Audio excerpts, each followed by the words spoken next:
I'd like to welcome you to tonight's public hearing. Before we get started, please turn off your cell phones or any other electronic devices to avoid any interruptions. If anyone present is planning on presenting testimony, please sign up at the sheet at the back of the room. Anyone who wants an opportunity to speak tonight will have the time to do so. Please step up to the podium when it's your turn and make sure you clearly identify yourself for the record before you begin your testimony. We request that you please keep your testimony focused on the relevant issues and facts for each application. Please remember, these hearings are to allow for members of the public to speak on issues related to land use applications, not to air grievances about each other or your neighbors.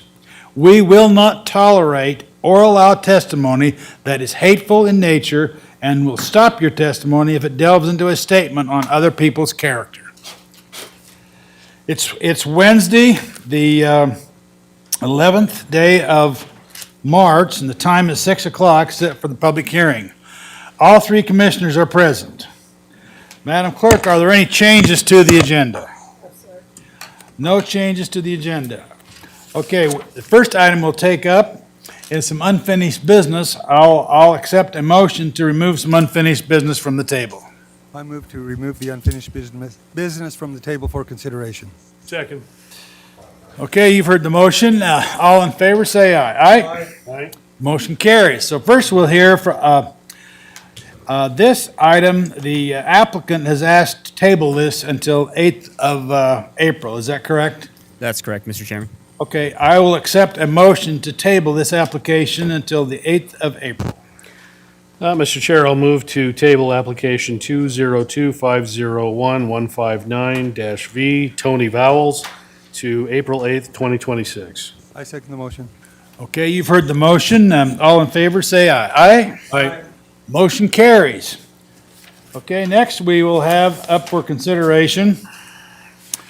I will open a public hearing on application 2025-01942-ZC-DA-S, Derek Batson. The application is open, and we'll first hear from our staff. Amelia, go ahead. Chairman and Commissioners, project number 2025-01942-ZC-DA-S is a zoning ordinance map amendment and development agreement to rezone a property from the rural residential district to the rural urban transition district, as well as a preliminary plat to create a 3-lot subdivision. The property is located at 6203 West Lake Hazel Road and contains 16.92 acres in the rural residential district. The property is within CUNA's area of impact and is located west of CUNA city limits and borders the boundary line between Ada and Canyon County. Most of the surrounding property is rural residential or agricultural uses. Staff supports the proposed rezone as the City of CUNA's future land use map designates this property as agriculture for future development. The proposed rezone to rural urban transition complies with the future land use map as the 5-acre lot size still allows for agricultural uses and agricultural exemptions. There is also existing RUT property to the north of the site. The proposed subdivision, the Bully Creek subdivision, would be a 3-lot subdivision, each at least 5 acres, with access and required 250 feet of frontage onto the existing public roadways, Lake Hazel and McDermott. Staff has determined that the layout of the plat complies with Ada County Code. The application was transmitted to agencies concerned with the protection of the public health, safety, and welfare, as well as neighbors within 1,000 feet. Ada County Highway District commented that the requested right-of-way dedication restricting any other direct lot access from Lake Hazel and McDermott, besides approved driveways, and required typical improvement conditions. Central District Health is requiring a land development application, fee per lot, test holes, and full engineering report. The county engineer commented that new wells will likely need to be 150 feet deep and should be tested for arsenic, uranium, and nitrates, along with normal well testing, with results reported to the county. Nampa and Meridian Irrigation District is requiring a land use change application, and all of these comments have been incorporated into the conditions of approval. Other agencies that responded to the transmittal did not have any objections, and at this time, no neighbors have submitted comments on this project. Staff finds that the application complies with Eddy County Code and recommends approval to the board. The Planning and Zoning Commission also recommended approval of the project at their January 15th hearing. The board is encouraged to take into consideration any testimony presented tonight before making their decision. This presentation will be known as Exhibit Number 44, and I will stand for any questions. Any questions from the board? Yes, Mr. Chairman. Couple of questions. The water availability, they know that there's a water right available? So water rights will be through IDWR for any new wells drilled, but the county engineer did not have any specific concerns over well or water quantity at this location. Another question. Go ahead. And then they understand that surface water has to be used for outside usage, correct? That's correct. And there is a water right, a surface water right, correct? It's through Nampa and Meridian Irrigation District, and they have conditions and a process that they are requiring. Last question. So it is just in Nampa Meridian Irrigation District? It doesn't split down the middle of two irrigation districts? It might also be within the Board of Project, Boise, the Board of Project Control, but I don't think it's split necessarily. Okay. And they understand that if there is another irrigation district, both irrigation districts have to be consulted, correct? That is generally correct, yes. Thank you. Okay, thank you. Are there any other questions from the board? You have a question? Nope. Okay, thank you. Is the applicant here?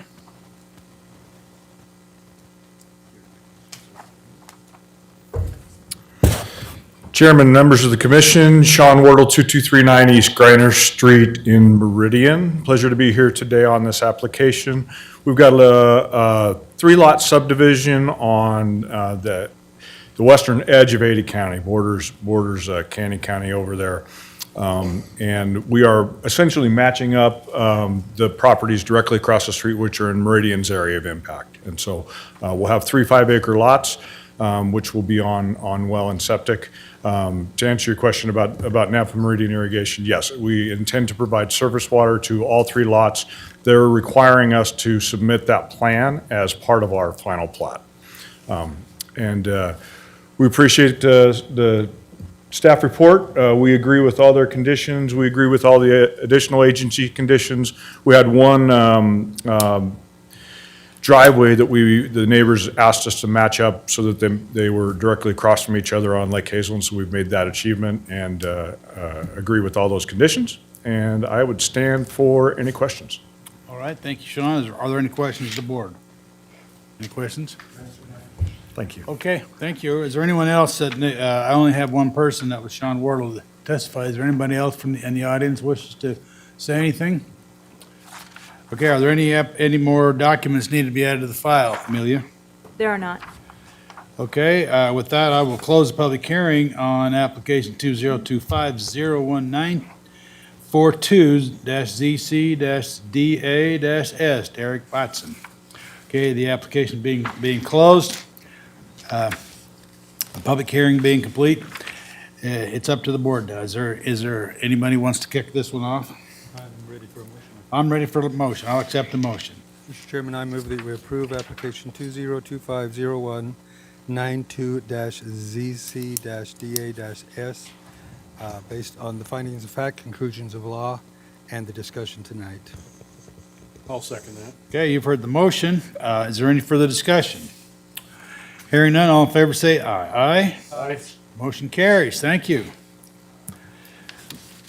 Okay, I will open the public hearing on application 2025-02449-AC-V Hatch Design Architecture. The application being open, we'll have Amelia, our staff, give us a report. Go ahead, Amelia. Chairman and Commissioners, project number 2025-02449-AC-V is an accessory use and variance application to construct a personal sports court and shop that exceeds the 24 feet height limit for accessory structures. The property is located at 7835 West Joplin Road and contains 10.26 acres in the Rural Urban Transition District.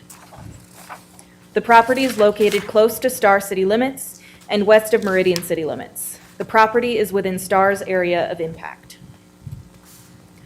Most of the surrounding property is residential or agricultural uses, with some commercial uses directly to the east of the property. The applicant is proposing to construct a personal sports court and shop with a small office that will be accessory to the new principal permitted dwelling that is also going to be constructed. The applicants initially proposed the structure in their original site plan, as shown on the slide, which had a 17,385 square foot footprint with a 3,576 square foot upper level office for a total of 20,934 square feet. The structure was later revised slightly to make a more uniform footprint. The actual footprint was reduced slightly, however, by reducing the width of the structure by 12 feet. The new footprint in square footage is now slightly less than originally proposed, for a new total of 20,847 square feet. The reason the application requires a variance is because of the height of the structure. As shown in the elevation drawings, the structure measures approximately 32 feet in height, while we require accessory structures to be no more than 24 feet in height. The applicant's main reason for requesting the additional height is due to the indoor basketball court, which is recommended to have at least a 25-foot clearance from floor to ceiling. The addition of the office area on the upper level also increases the height. On the shown slides, you can see the proposed elevation drawings, this view from the west and south side, and this view from the east and north side. In order to grant a variance application, the board must make 3 required findings. First, that the variance is not a special right or privilege that is not otherwise allowed in the base district. Second, that the variance relieves an undue hardship due to characteristics of the site. And third, that the variance is not detrimental to the public health, safety, or welfare. The variance would be considered a right or special privilege because while the applicants have argued that primary dwellings are able to be built to 35 feet, the proposed structure is not for a primary dwelling, but for an accessory structure, which requires no more than 24 feet. The variance does not relieve an undue hardship due to characteristics of the site, as while the proposed indoor basketball court is recommended to have at least 25 feet of clearance, the structure is proposed to be taller than that and includes a second floor with an office. The applicant has explored the option of sinking the structure below grade to accommodate the height needed, but the groundwater is too high in the area to do so. Staff has found that this, while a physical characteristic of the site that affects development, is not necessarily a hardship that would grant the height variance. The variance is not detrimental to the public health, safety, and welfare due to comments received upon transmittal of the application. The application was transmitted to agencies concerned with the protection of the public health, safety, and welfare, as well as neighbors within 300 feet. Central District Health will require a full approval of the septic system installed for the structure, and the county engineer is requiring a drainage application to be approved before construction. All other agencies did not respond with any concerns for the proposed application. While there were no comments received for the application from neighbors during the transmittal period, the applicant did include 2 letters of support from the east and west neighbors in his submittal, which are included in the exhibits. Staff finds that due to the application not meeting the 2 out of the 3 required findings for the variance, that the application does not comply with the Ada County Code and recommends denial to the board. This presentation will be known as Exhibit Number 31, and I will stand for any questions. Any questions from the board? Yeah, go ahead. What was the rationale to have houses 32 feet and, in our code, and auxiliary structures 24 feet high?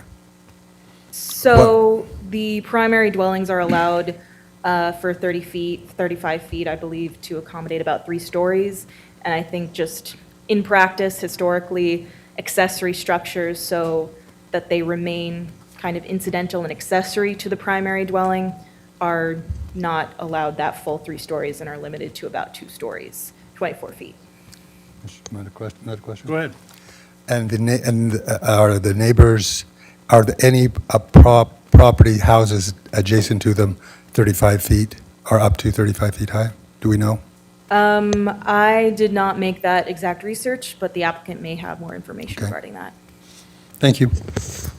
Okay, is there any other questions of of our staff? No. Okay, no, thank you. Is the applicant here? Give us your name for the record. Chairman Beck, Commissioners, my name is Steve Thiessen. I'm with Hatch Design Architecture, 200 West 36th Street in Boise, Idaho. And let's see here. Oh, there's our, okay. And you can go to the next slide. Yeah, I'm sorry. Oh, there is? I'm sorry. First time up here today. No. Yes, that should be the one. Maybe. This one? There we go. Okay, this is our vicinity map. We're in the southeast corner of Star Road in Joplin.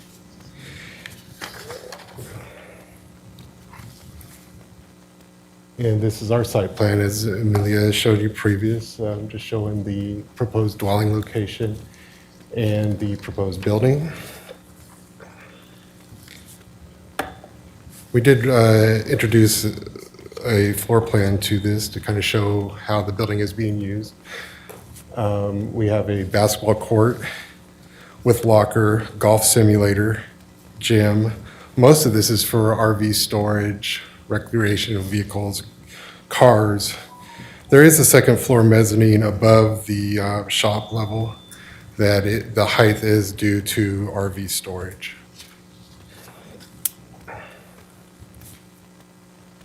This, again, this is the elevations. We've already seen those, so I'll move on.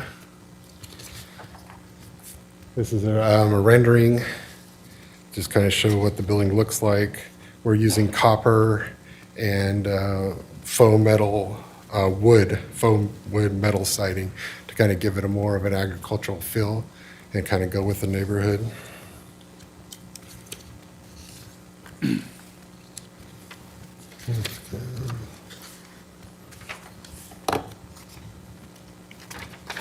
And the reason for the request is to accommodate the basketball courts and the storage of the vehicles and to have that kind of second floor entertainment mezzanine area. Generally, we're 24 to 25 feet for a sports court and pickleball court. And then on the findings, the variance shall not grant a right or special privilege that's not otherwise allowed in the base district. The underlying zone allows for building heights up to 35 feet.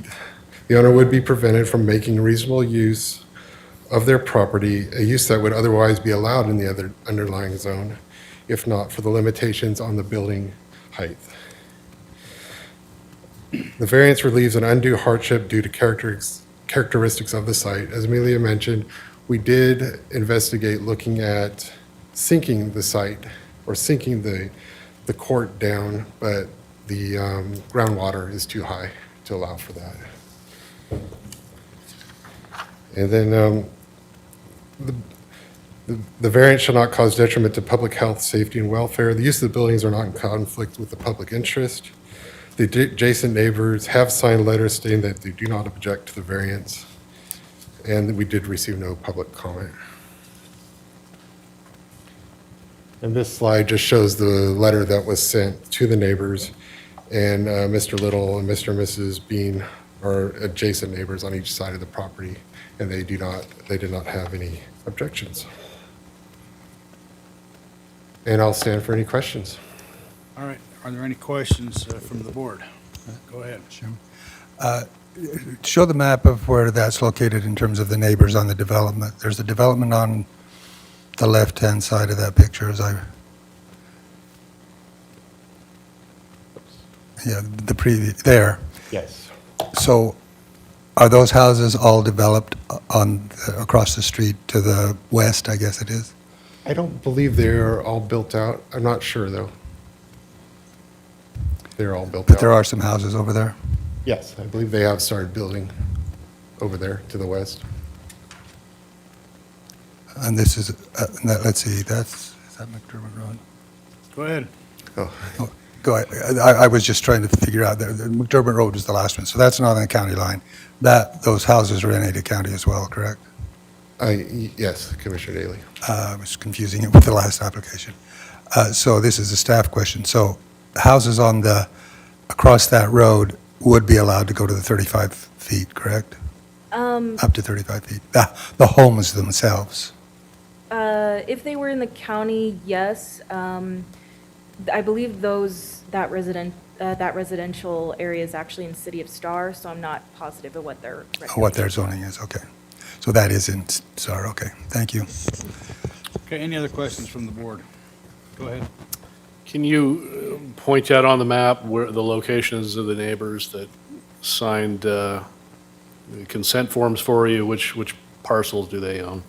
Okay, yes, Chairman Beck, Commissioner Go ahead. Dixon.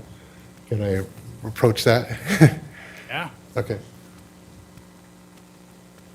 So here on the corner, then the, kind of in our L inside there, that's Mr. Little's property.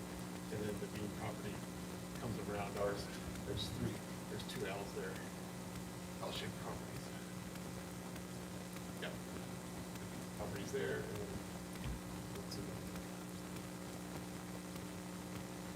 Okay, any other questions? Is that the Brad Little we're thinking of, or? Not the governor, but yes, Brad Little. Then you mentioned about RV storage, and that's one of the needs for the height. Can you explain how the RV has to do with the height of the request to put a second story on there? Yeah, the second story, it doesn't have to do with that. It's just that it moves the second floor up to accommodate RV parking. Generally, we use 14-foot doors for RVs, and then you've got a couple of feet of structure above that. So by the time you get on top of that, your floor level is quite a bit higher, and that's what we're kind of the reason for that. And just kind of looking at the building, we just kind of felt that it kind of helped with the aesthetic of the building also, instead of just being one big box out there. Did you examine other types of floor plans that might fit within the restrictions? We have, and this does lessen the footprint of the building. He did require, the owner did require, entertainment space, personal office, and this just kind of helped make the building a little bit more compact on the property. And allowed it to sit up towards the road and accommodate the septic system and the drive aisles. They needed kind of large drive aisles to accommodate the RV movement.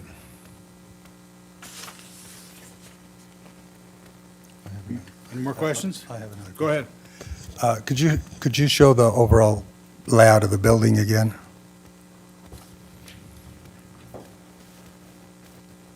No, I mean, yeah, the schematic side view. Oh, There's a side view of the building as well. There, that one. So the building is long and skinny. There's only one place that goes up higher, correct? Commissioner Daley, that is correct.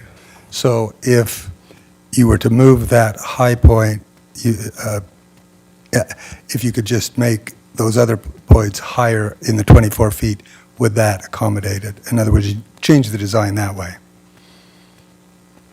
There may be some room to lower that portion, but even with the sports court, I think we're still at 26 feet on the high point of the low part of the building to accommodate the sports courts inside. So there's no way to accommodate it on the far right-hand side of that, what's going to be in that part of the building? Commissioner Daley, is that on the bottom? Yeah, on the bottom, the elevation? far right. And on the far right, that is storage, and then the second level mezzanine will be above that, where the personal office is and entertainment kind of area.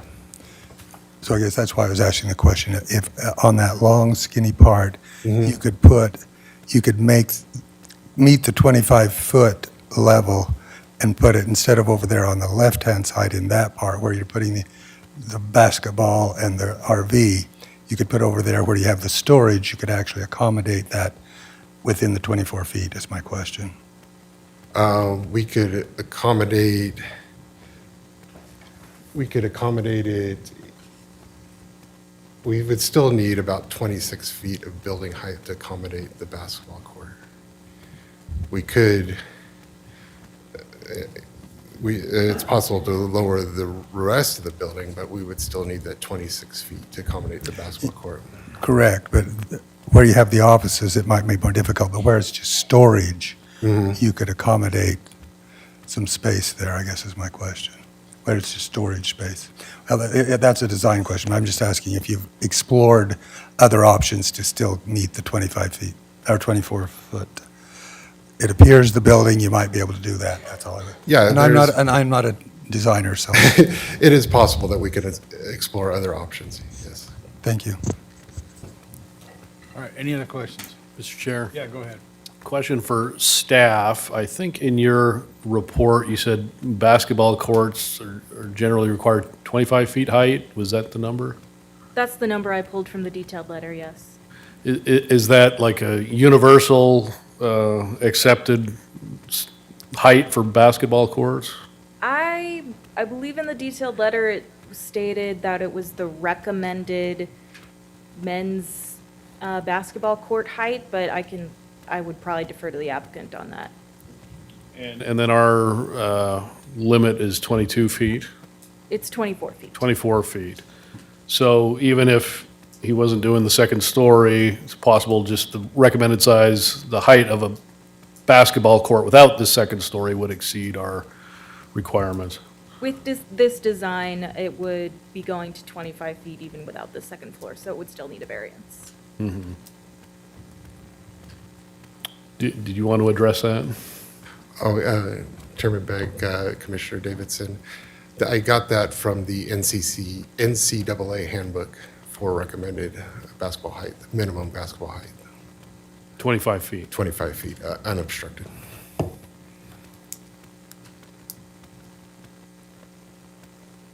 Okay. All right.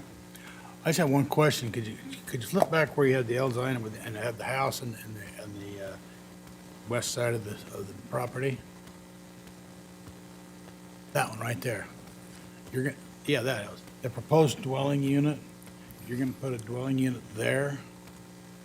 Commissioner, yes, Commissioner Beck, that is there's a house that's already been issued a permit that'll be going in there. Okay. And the access to it is these arrows, these lines that go down there? That is correct, yes. Okay. All right. Well, I don't have any more questions. Any questions from? All right, well, thank you. All right, thank you.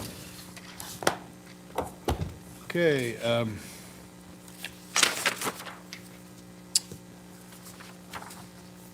do we have anything we need to add to the record? Yes, the applicant's presentation will be included as an exhibit to the record. And Chairman, just in case, Jeff Hatch is online. He's with the applicant, so if you wanted to ask him any questions. Does he want to speak? He hasn't indicated that. Okay, well, you can ask him if he wants to speak. We can certainly, yeah, I've got an online here. That's, He should be unmuted and able to speak. all right. Mr. Jeff Hatch. Hatch with Hatch.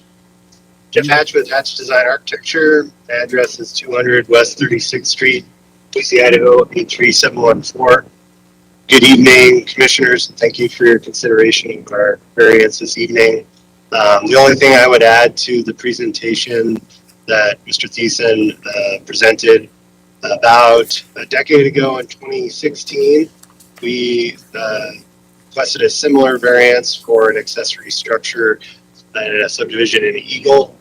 In that particular case, we had a similar use where the ground floor was for storing, in that case, vintage automobiles, and the second floor was an event space similar to what is requested there.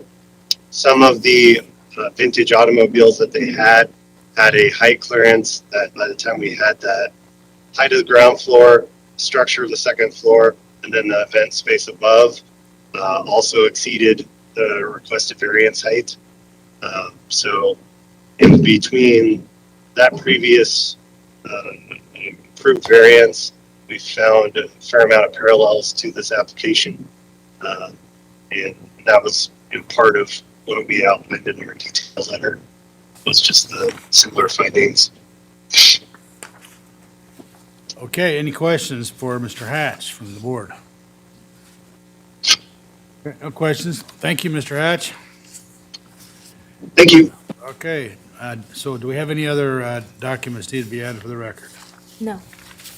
Okay, in that case, I will close the public hearing on application 2025-02-449 ACV, Hatch Design Architecture. Okay, the file's been closed. It's up to the board. Is there any further discussion or issues to be presented? If there's not, I'll accept the motion. Mr. Chair, I will move to approve application 202-502-449-AC-V based on the findings of fact. Sorry, I'm going to restate the motion. I'm going to move to table the application number 202-502-449-AC-V for a revised findings of fact and conclusions of law indicating approval of the variance. We have to have a date. Could you give me a date? Yeah, Mr. Chairman, Commissioners, you do have an open business meeting on March 31st that you could is an option. So I'll move to table to March 31st. Okay, is there a second to the motion? I second the motion, and I think we need to, I guess, make a statement as well in the seconding motion that this appears the community there is going to be basically at or lower or higher than this building will be. Even though this is an auxiliary building, most of the buildings around it will probably be residential, and they will have the capacity to be at 35 feet. So I don't think the community, it will have an adverse impact on the community. The neighbors adjacent have said it will not be to them, a negative impact to them. So I think, based on the testimony and the findings, I think it's worthy of approval of this variance. Okay, you've heard the motion. Is the motion clear to the director? The motion is to table this application until the 31st day of March to give the staff an opportunity to revise the findings of fact and conclusions of law. Okay? It's our open business meeting, which starts at 9 o'clock. Okay. You've heard the motion. Is there further discussion?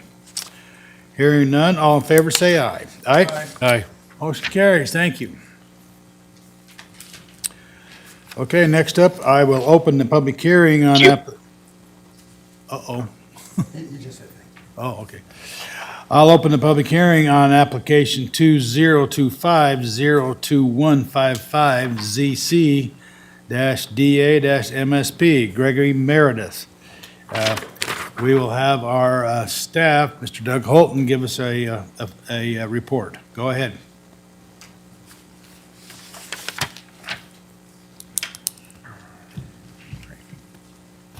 Chairman and Commissioners, project number 2025-02155-ZC-DA-MSP is an application for a zoning ordinance map amendment to rezone the subject property from the Estate Residential District to the Neighborhood Commercial District, a development agreement, and a master site plan for a retail nursery.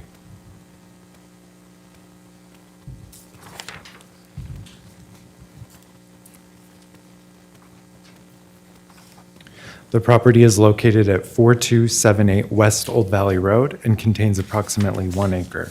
The property is Lot 3, Block 1 of the Benmore subdivision.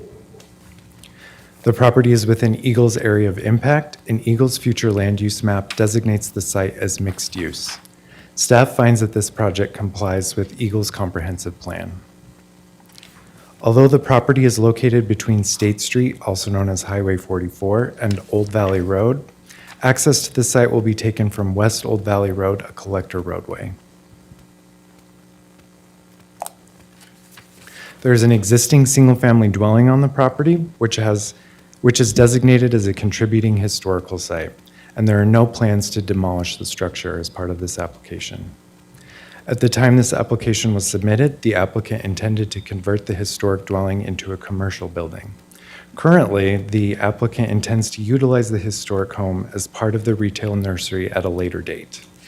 Should this application be approved, the applicant would have 2 years to convert the structure into a commercial building.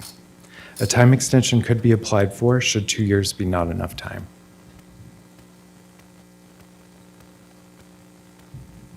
This slide shows the master site plan and landscaping plan. The applicant has proposed a total of 17 parking spaces, which exceeds Ada County's required amount of parking spaces for a retail nursery, which is 3 spaces. 2 of the 17 spaces will be ADA accessible. About a third of the property will be dedicated to the outdoor nursery area, which will feature a shade area and 1,500 square foot greenhouse. 30 feet from the rear of the rear property line along State Street will remain undeveloped, as the Idaho Transportation Department has plans to construct a pathway parallel to the highway at a later date. The applicant has proposed a 4-foot perimeter fence instead of a 6-foot fence after feedback from adjacent neighbors at the neighborhood meeting. The neighbors requested to be able to see inside the nursery rather than it be completely screened. Storage materials will be located within a small shed, and the site will not have mechanical equipment, an outdoor storage area, fertilizer, composting, or aerial spraying. Some of the agency comments were, the Eagle Fire Department commented that an emergency turnaround must be provided and that the gates installed shall maintain a 20-foot clear opening with an approved lock or locking mechanism. The Idaho Transportation Department commented that they have a future project, a detached pathway planned along State Street. The Ada County building official commented that a building permit will be required for any new structure over 200 square feet. And the Ada County Highway District will require that the applicant construct Old Valley Road abutting the site as half of 36-foot wide collector street section with vertical curbs, gutter, and a 7-foot wide attached or 5-foot wide detached concrete sidewalk with an 8-foot wide planter strip. Construct a maximum 30-foot wide paved curb return type driveway onto Old Valley Road and align it with the existing driveway on the south side of Old Valley Road. The Ada County engineer commented that the applicant must submit a drainage application that shows the existing driveway connection and parking space lengths and widths and label the width and dimensions of the fire apparatus turnaround. No neighbors provided comments. And the key conditions of approval are that the applicant shall submit a revised site plan showing that the proposed greenhouse meets or exceeds the interior side setbacks abutting residential uses at a minimum of 10 feet. The applicant shall submit a revised parking plan that incorporates the frontage improvements along Old Valley Road. The owner and/or applicant shall comply with the Eagle Fire Department's comments.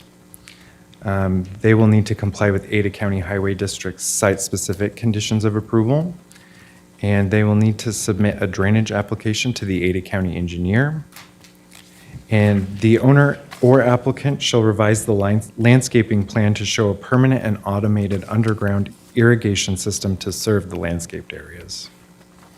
Lastly, the owner or applicant shall hire an Idaho licensed design professional to do a full code analysis for an as-built plan of the dwelling showing the changes before and after the structure use is changed to commercial.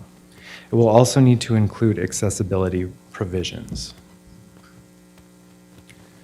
On January 15th, 2026, the Ada County Planning and Zoning Commission recommended approval of the project, and staff finds that this application complies with Ada County Code as conditioned and recommends that the board approve the project. This presentation will be added as an exhibit to the record, and I'll stand for any questions. All right, are there any questions from the board? Any questions? Go ahead.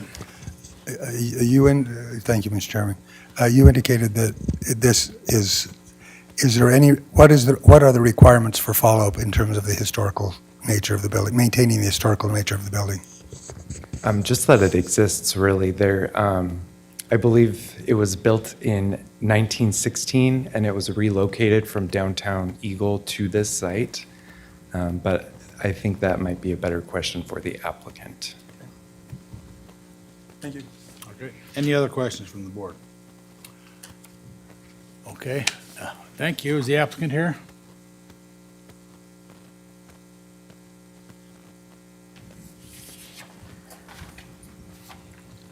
Good evening. Good evening.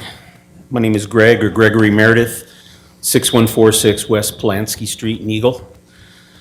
And I appreciate your time. The conditions are appropriate and reasonable for me. I'm a neighborhood nursery. I'm a seasonal stand.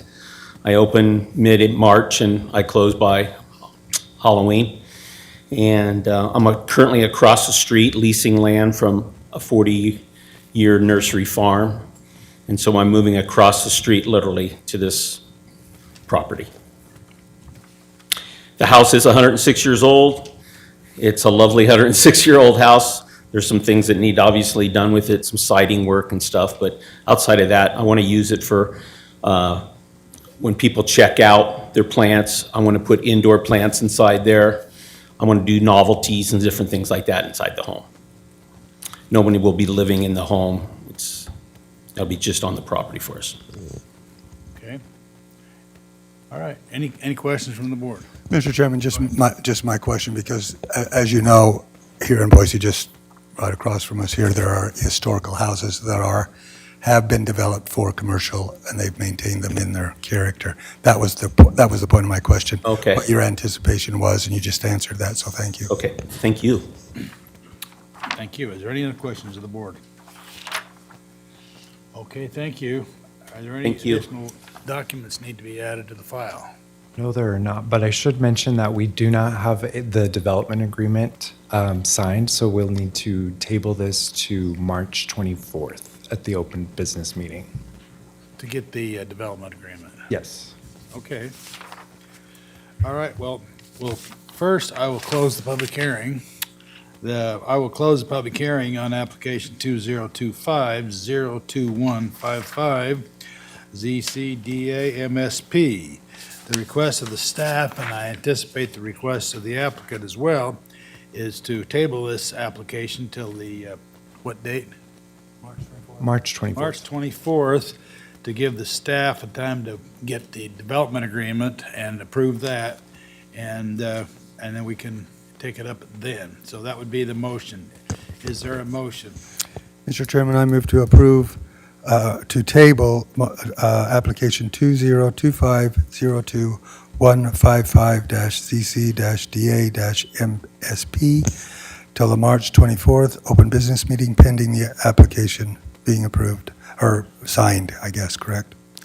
And then we will consider it after that's signed. We'll bring it up on March 24th. Okay, is there a second to the motion? Second. You've heard the motion, and is there further discussion? Is it clear enough, Mr. Director? It's clear? Okay, you've heard the motion, and there's no further discussion. All in favor signify by saying aye. Aye? Aye. Motion carries. Thank you. Okay, next up, we will take up, I'll open the public hearing on application 2026-00027-CU MSP-V Troy Allen. Our staff will give us a report. Doug, go ahead. All righty. Chairman and Commissioners, project number 2026-00027-CU-MSP-V is an application for a conditional use and master site plan for a two-phase build-out of an outdoor-only storage facility for RVs and boats. Also included in this application is a variance to reduce the specific use standard requiring a 100-foot separation from property lines adjacent to rural, transitional, or residential districts. They request to decrease this requirement to 25 feet. After Phase 2 is built out, approximately 450 spaces for RVs and boats will be available. The project is located and will take access through 775 East Columbia Road. The property is located within CUNA's area of impact, and it complies with CUNA's comprehensive plan as adopted by Ada County. The properties are under the same ownership, and they are located within the rural residential district. Combined, the two properties total 32.78 acres. Both properties are within the Cinque Terres subdivision. This slide shows prime farmland designated in green and non-prime farmland designated in white. The proposed outdoor storage facility will be located on land that is not considered prime farmland. The first phase will include 2 acres of space for the outdoor facility with 118 vehicles to be stored on the site. The second phase will include 8 acres of space for 332 vehicles. This slide shows the Phase 1 site plan with one-way drive aisles, a facility gate, and the parking areas. The applicant also submitted a landscaping plan, which as conditioned complies with Ada County Code.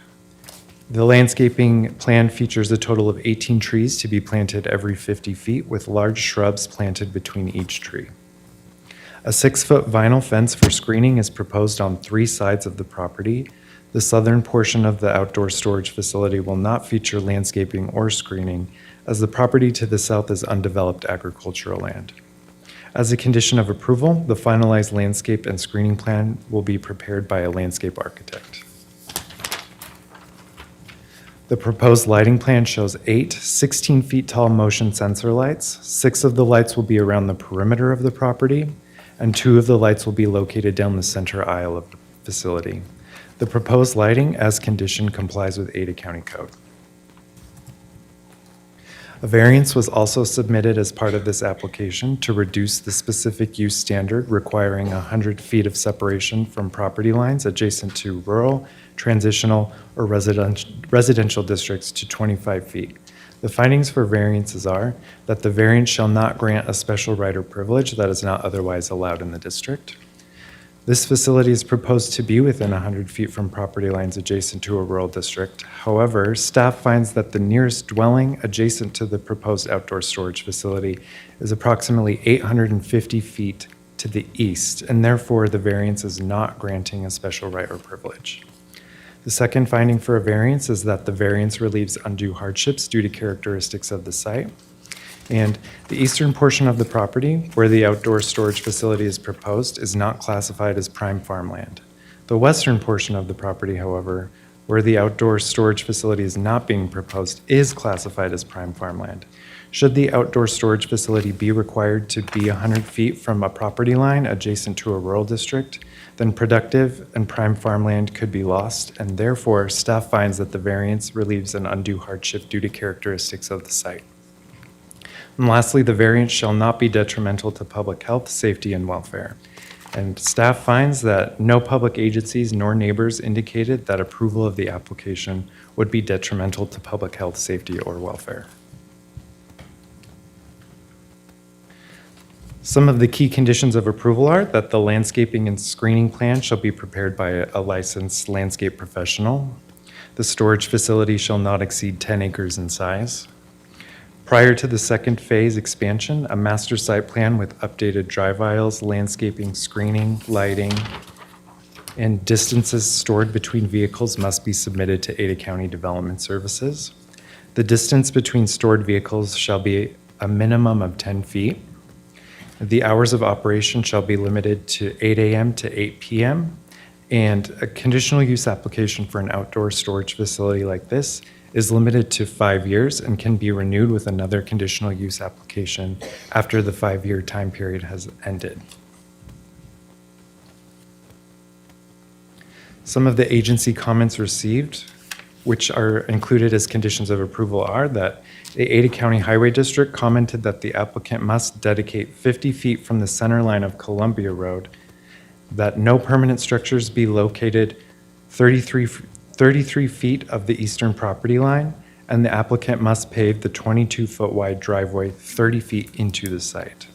The Ada County Associate Engineer commented that a grading application must be submitted. CUNA Development Services commented that should the property annex into the city of CUNA, any expansion will require a special use permit and design review approval. Staff finds that this application, as conditioned, complies with Ada County Code and recommends approval to the board.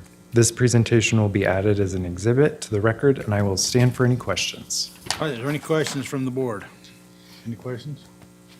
Any questions? Go ahead. One of the conditions, thank you, Mr. Chairman, is junkyards are prohibited. So how is that going to be monitored in terms of the kinds of things that are going to be stored on the property? Usually we rely on neighbors to help ensure that that's not happening through code enforcement. Thank you. Okay, any other questions? Okay, is the applicant here?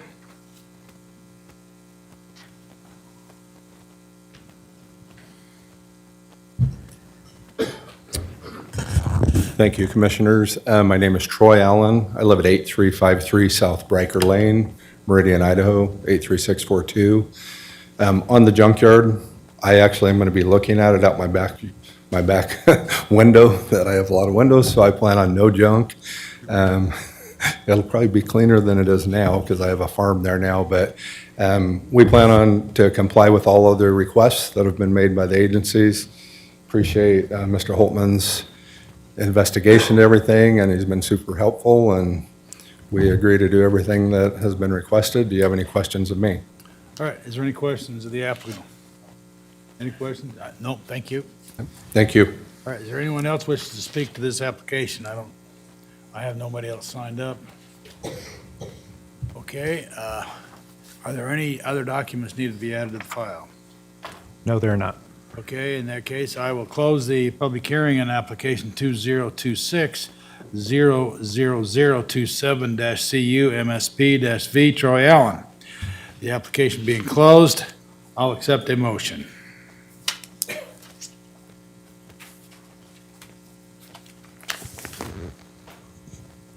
Mr. Chair, I'm going to move to approve application 202-600-027 CU-MSP-V Troy Allen, based on the findings of fact and conclusions of law contained in the staff report and the testimony heard this evening. I second the motion. Okay, you've heard the motion. Is there further discussion? Hearing none, all in favor signify by saying aye. Aye? Aye. Carries. Thank you. Okay, I will now open the application. Okay, I will open the public hearing on application 2025-01185A.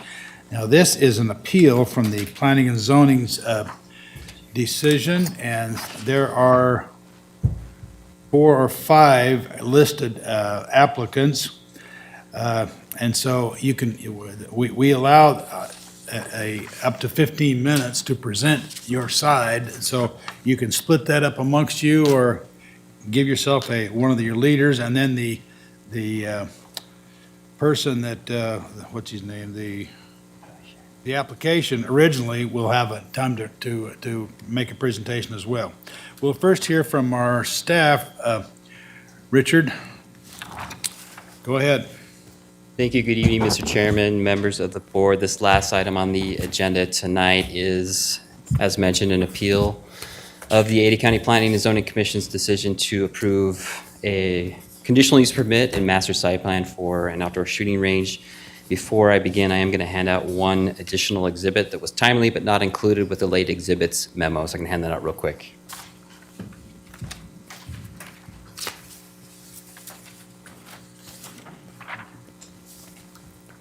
Thank you.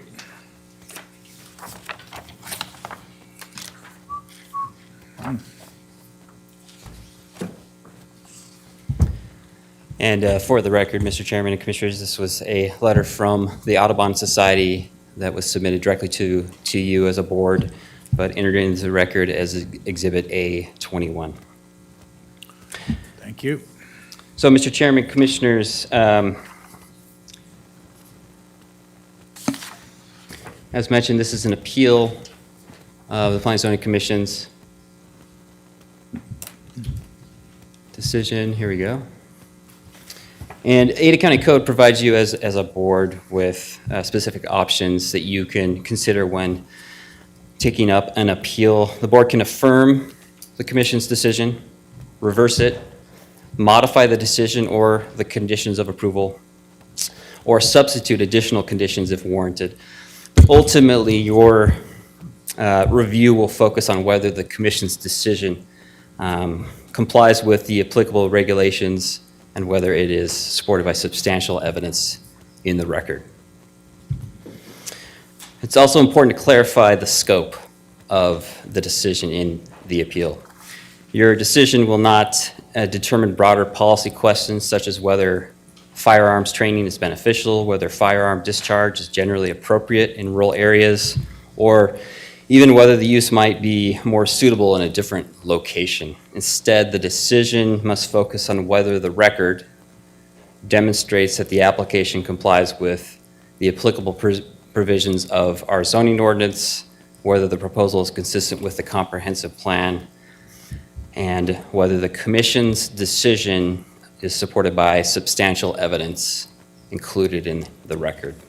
So with that framework in mind, I'm going to try to kind of highlight the overview of the project that was approved, including site location, facilities included, general scope. I'm going to move through a lot of these slides quickly. If you see something you want to take a closer look at, let me know. Happy to stop. But subject property is located west of Eagle, northwest of Boise, or northeast of Boise. I get my directions backwards. It's east of Eagle. It's just over 1,300 acres. It's just northeast of Hidden Springs. You can see on this screen, this red highlights all the property that was associated with the original application. And the subject property, the conglomeration, is owned by Seven Gates Investment Limited Partnership. They also own an additional acreage to the southwest, also across the county line in Boise County as well. And you can see the surrounding ownership on this map. The subject property is identified as non-irrigated agriculture on the county's future land use map.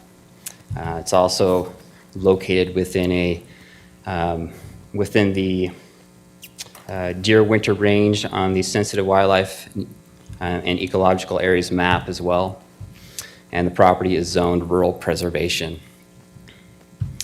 And this is the cover page for the master site plan that was submitted. Zooming in on the colored portion of the map, you can see that there are two proposed range locations that were included in the original application. Both of them, as you can see on this map, are accessed from the north from Arata Ranch Road, which is a historic private road. That road intersects the public street network, Cartwright Road in the northwest. And taking a look at, and again, the staff report refers to this proposed range with number 1 area as the western range area, and the number 2 area is the eastern range area. And starting with the western range area, the master site plan that was submitted looked like this. I'll zoom in so you can get a little bit better, but proposed the use of 2 range facilities, both with similar characteristics. Both have shooting standing areas. Both have backstops with target stands, earthen berms on each side. There are also, each one is oriented into steep hillside as a backstop. And then there are parking areas.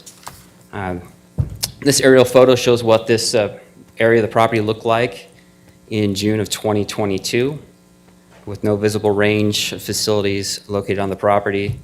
This is an aerial photograph showing the subject property in 2024, and then oblique imagery from 2018. And then if we look at similar oblique imagery from Google in 2025, you can see constructed range facilities on the site. And then looking straight down, you can see the two range facilities that were included with the application. You can see the berms on either side. You can see the surface treatments that have been put down on the range surface. And then there are two additional facilities that were not included with the application. And then here's another image from 2025 that also depicts the parking area. Then, Mr. Chairman, Commissioners, moving to the eastern range area. This was the site plan for that location that was submitted. Again, it has similar characteristics with shooting standing areas, target backstops, target stands, berms, parking. Again, all backed by topography that you'll be able to see here in a minute in a photograph, and parking areas. And in 2022, this is what this area of the property looked like with no visible range facilities existing. 2024, and then the comparison to 2025 when some improvements were installed sometime after 2024. And again, there are some photographs of this particular area that gives you an idea of what the topography looks like. You can see a steep hillside surrounds most of this site. So you can see both training areas, or both the shooting areas over here and over in this section here. As far as existing dwellings to the north of these two facilities, we were able to identify 6 existing dwellings, 3 of which are on the property that was associated with the original application.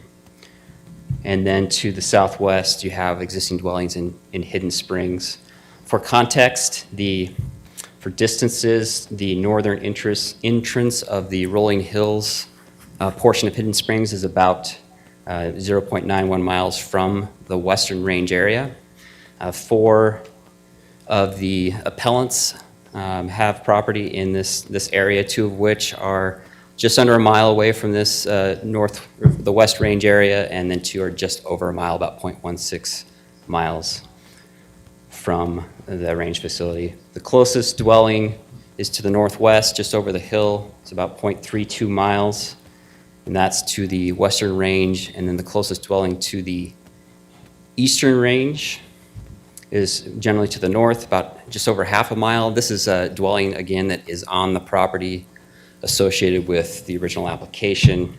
And then the closest dwelling, which is related to the 5th appellant, is located to the northeast, about approximately 0.66 miles away, just to give you a frame of reference there. So as far as timeline, county became aware of the shooting range use and facilities in 2024 through code enforcement investigation. After notices of violation were issued, the applicant met with staff, submitted a conditional use application in June of 2025. The Planning and Zoning Commission held 2 public hearings in September and November and ultimately approved the application, and the written decision was issued in December 2025, and this appeal that you're considering today was submitted shortly thereafter.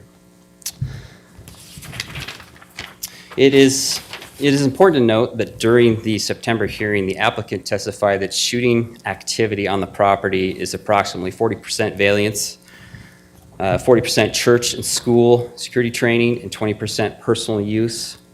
However, the conditional use permit application primarily addresses the use of the facilities associated with valiance training. This raises the question about whether the entire scope of the shooting activity occurring on the property was evaluated when the required approval findings were made. But ultimately, the Planning and Zoning Commission approved the conditional use permit master site plan, which authorized use of 3 of the previously constructed shooting range facilities on the property. Their decision included operational limitations and conditions of approval, including restrictions on hours of operation, reduced hours during winter months, and wildlife mitigation measures associated with an alternative development proposal, which I'll describe here in a little bit. We did receive comments from 4 public agencies. Eagle Fire and Idaho Power had no objections. Idaho Fish and Game recommended removal of a deer feeding requirement included in the conditions. And the building official noted that any building permits would be required for any structures over 200 square feet. Staff also received written submissions Received as part of the appeal record. While no timely written comments were submitted opposing the appeal itself, there were some comments supporting the appeal that raised several themes, including concerns regarding application of required code standards, questions about the intensity and character of the use, issues related to noise and sound, potential wildlife impacts, wildfire risk, and public safety and compatibility with nearby residential areas. During the conditional use review, written comments were submitted both supporting and opposing the original application. The supporters emphasized the benefits of firearm training and education, responsible gun ownership, emergency preparedness, private property rights, and responsible land stewardship and range management.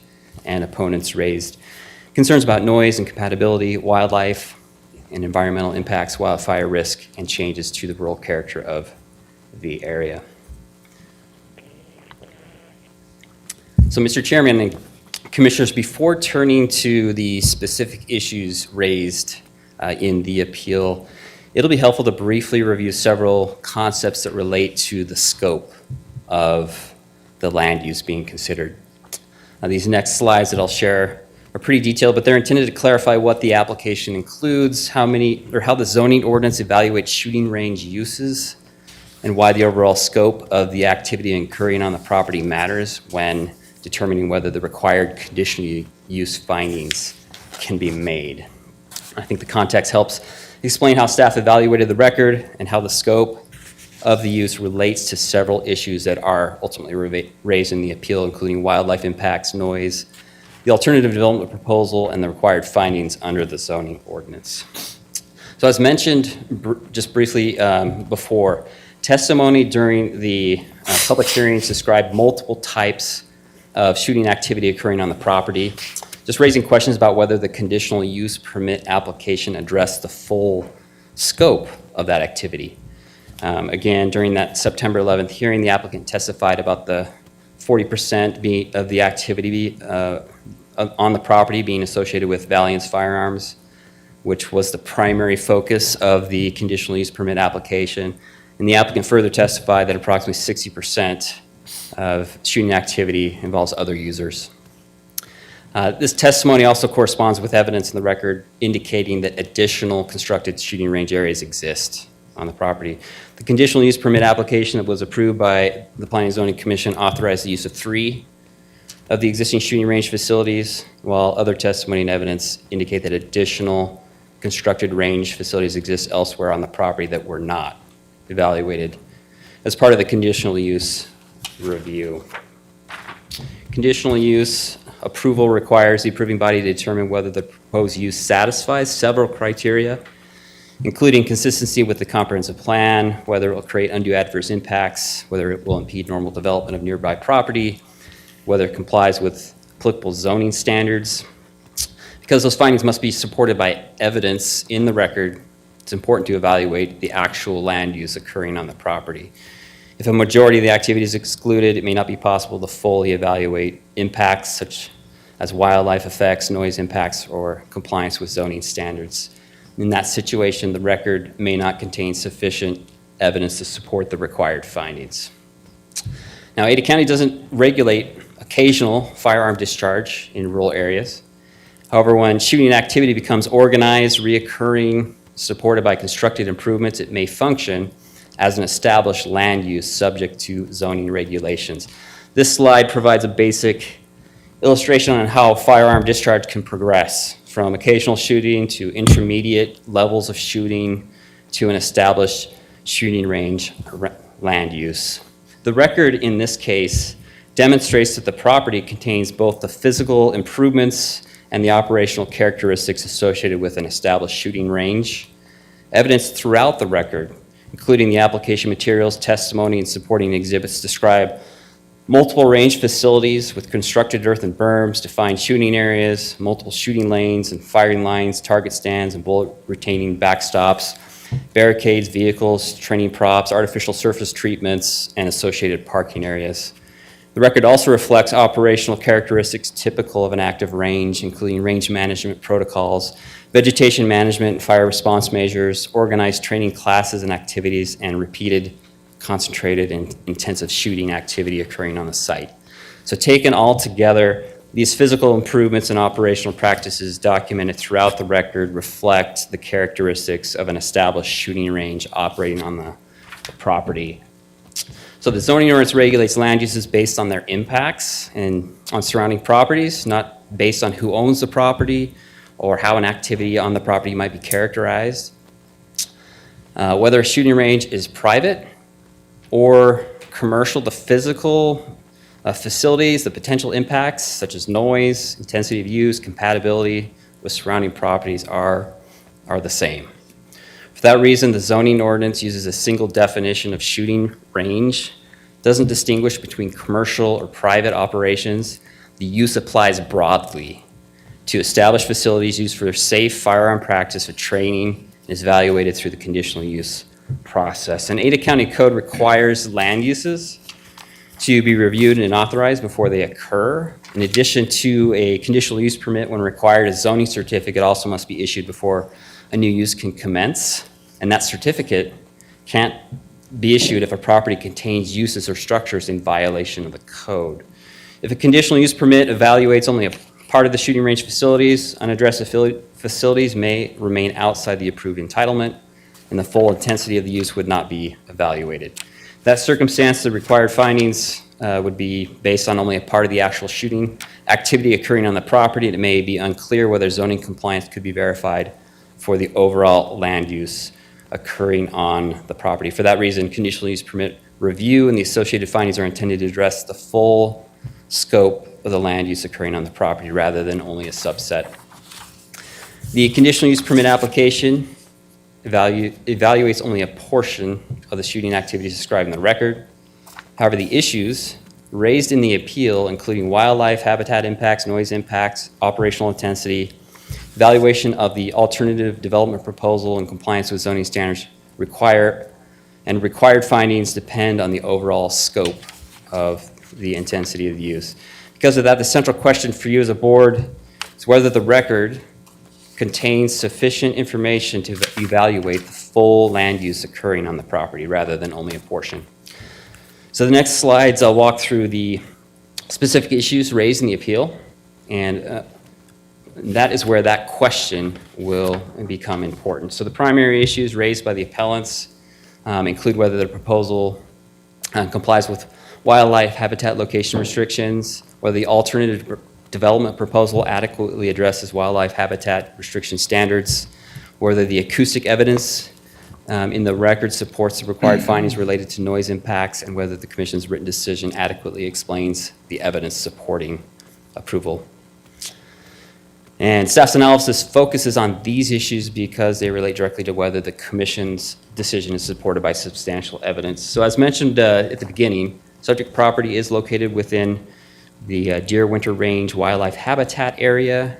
Our specific use standards for a shooting range require that an outdoor shooting range be located outside of a wildlife habitat area. However, under subsection 105D, an applicant may propose an alternative development proposal, which may be approved if they can demonstrate that the overall design meets or exceeds the intent of the specific use standard. So the intent of the wildlife habitat location restriction is to minimize disturbance to sensitive wildlife areas and protect wintering big game habitat. During the review process, Idaho Department of Fish and Game did indicate that impacts could potentially be minimized if winter shooting activity was significantly reduced. In this case, the Planning and Zoning Commission approved the application using this alternative development proposal provision and relied on two mitigation measures: a 5-hour reduction in winter operating hours and continuation of winter deer feeding on the property. The record also reflects two additional considerations. First, the record does indicate that Fish and Game reviewed the specific alternative development proposal prior to the commission's decision. And then after the decision was issued, Fish and Game recommended removal of the deer feeding element that had been approved as part of the included alternative development proposal.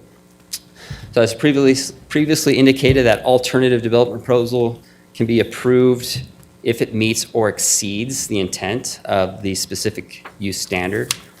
When evaluating whether that standard is met, the record must demonstrate that the proposal adequately addresses wildlife protection objectives associated with the habitat designation. Testimony during the hearing indicated that the application encompassed only 40% of the total shooting activity. However, the wildlife habitat designation applies to the entire affected habitat area, not only the shooting facilities included in the application. Because of this, evaluating whether the alternative development proposal meets the intent of the wildlife protection standard requires consideration of the full scope and intensity of shooting activity occurring on the property. Based on the record as a whole, the evidence does not clearly demonstrate that the proposed mitigation measures achieve a level of wildlife protection equivalent to locating the use outside the designated habitat area. Another issue raised in the appeal relates to potential noise impacts associated with shooting activity on the property. As you can expect, outdoor shooting ranges involve repetitive and impulsive firearm discharge, which can affect surrounding properties. Under the conditional use criteria in the code, the approving body must be able to determine that the proposed use will not be detrimental to public health, safety, or welfare, will not create undue adverse impacts on surrounding properties, and will not impede the normal development of nearby land. Because firearm discharge is just an inherent characteristic of a shooting range, the potential noise impacts associated with that activity are directly relevant to these required findings.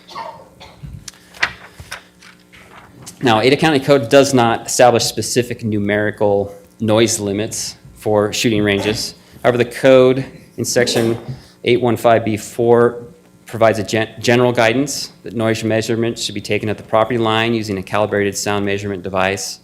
Although state law doesn't govern this land use decision, it does provide a useful reference point for commonly accepted methods used to measure shooting range sound. Idaho Code establishes sound measurement practices that apply to state-operated outdoor shooting ranges. Those include the use of A-weighted sound measurements, measurements taken during the loudest hour of range operation, measurements conducted from the nearest occupied residence, and a maximum allowable level of 64 dBA LEQH, which is the average sound level during the loudest hour of operation. In response to the Commission's, I apologize, shouldn't have skipped ahead yet. In response to, on the right hand of this slide, in response to the Commission's request for a comprehensive sound study, the applicant did submit an environmental acoustic measurement findings report. The report indicated that sound measurements were conducted on October 28th, 2025. Monitoring occurred for approximately 1.5 hours. 2 firearm calibers were tested, 9mm and 5.56. The measurements were taken using a USB measurement microphone with factory calibration file, and sound levels were recorded using C-weighted slow response settings. The report evaluated shooting activity involving 2 firearm calibers tested at the shooting range facilities included in the application and during the monitoring period, and the report ultimately concluded that the measured sound levels were below a 64 decibel C-weighted threshold referenced in the report. Now, staff's review of the record identified several limitations in the available noise analysis. First, with respect to measurement location, the report does not confirm that sound measurements were taken at the property line, as referenced in Ada County Code 815B4. The report also does not confirm that measurements were taken from the nearest occupied residence from the eastern range. Regarding range locations, the report evaluates dual caliber discharge from 2 or 3 shooting range facilities. However, the report does not indicate that other shooting range facilities on the property were evaluated. In terms of sound measurement practices, the report does not confirm the use of A-weighted sound measurements. Also doesn't evaluate sound levels during the loudest hour of range operation, and average sound levels during the loudest hour were not reported. With respect to the scope of firearms evaluated, the report again evaluates 9mm and 5.56 caliber firearms, but doesn't indicate that other firearm types or calibers were analyzed. Regarding operational conditions, peak range operation was not assessed. The analysis does not evaluate simultaneous fire activity or other potential worst-case conditions. And finally, with respect to propagation, the record does not include predictive modeling of how sound may travel to neighboring properties under full operational conditions. Taken all together, these limitations relate both to how the measurements were conducted and whether the analysis reflects the full scope and intensity of shooting activity occurring on the property. Because the approval of a conditional use permit requires affirmative findings supported by substantial evidence in the record, these limitations are relevant to determining whether the record contains sufficient evidence to support the required findings related to noise impacts. If the final issue raised in the appeal concerns the sufficiency of the Planning and Zoning Commission's findings. The appellants argue that the commission's written decision doesn't adequately explain how the evidence in the record supports the required findings for approval. Idaho code requires that land use decisions include written findings of fact, include conclusions of law that identify the applicable standards and are supported by substantial evidence in the record and explain the reasoned basis for the decision. So in this appeal, the board's role is to determine whether the commission's approval is supported by substantial evidence in the record and accompanied by findings that explain how the evidence supports the required criteria. And Commissioners, the issues discussed tonight relate to whether the required findings for a conditional use permit can be supported by substantial evidence in the record. I know I've said that a lot. Staff's review of the record raised several questions regarding the scope of the use that was evaluated, the adequacy of the alternative development proposal addressing wildlife habitat location restriction, and the sufficiency of the available evidence regarding noise impacts and compatibility with surrounding properties. Because approval of a conditional use requires that affirmative findings under the Ada County Code and zoning ordinance, the record must contain sufficient evidence demonstrating that those findings can be made. Based on staff's review of the record, the available evidence does not clearly demonstrate compliance with the shooting range standards in Ada County Code 853105, the conditional use criteria in 85B5, or consistency with the applicable provisions of the comprehensive plan. For that reason, staff recommends that the board approve the appeal, reverse the Planning and Zoning Commission's decision, and deny project 2025-01185 CU-MSP as the record does not contain substantial evidence supporting the required findings. So now, Mr. Chairman, you have the opportunity to hear and consider evidence and testimony tonight at the public hearing, deliberate on the issues raised in the appeal, and determine whether the record contains substantial evidence to support the findings required for approval.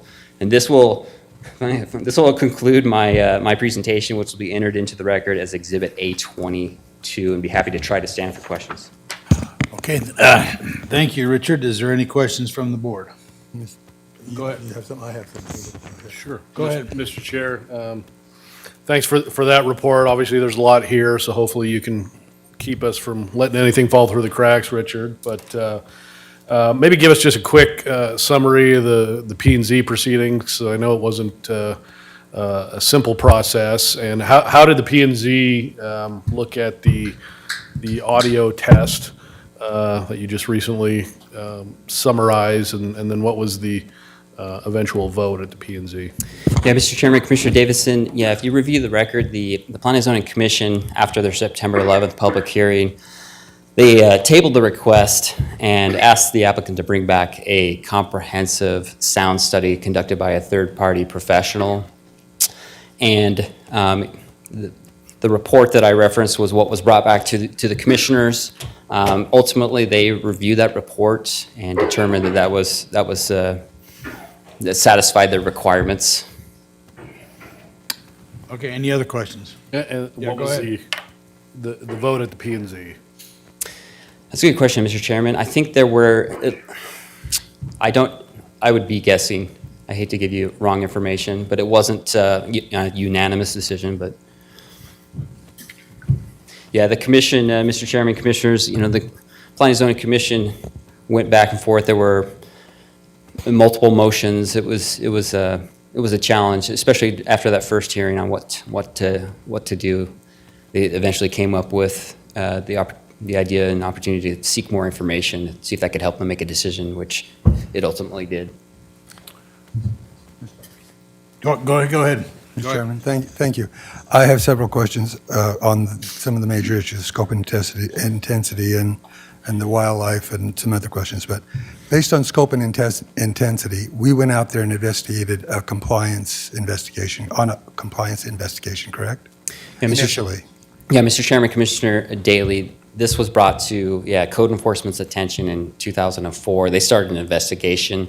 I don't know if they went out to the site, visited the site, but they were able to see the site from off property, but.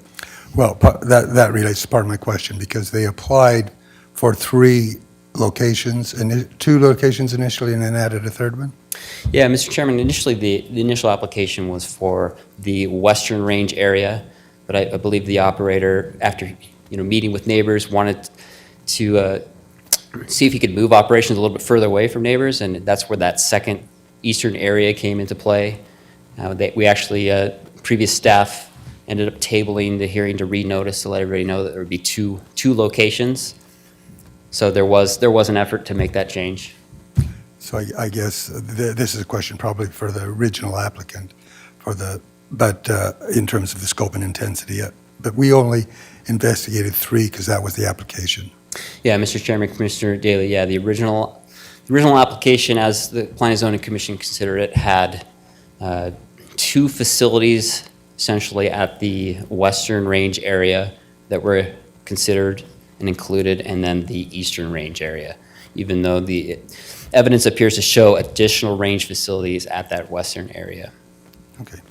So now on the noise question, in the noise report, again, this is for the record, when they tested it, did they test it just as a shooting, or if suppressors were used, or any other kind of control measures for the sound? Was that as part of the test?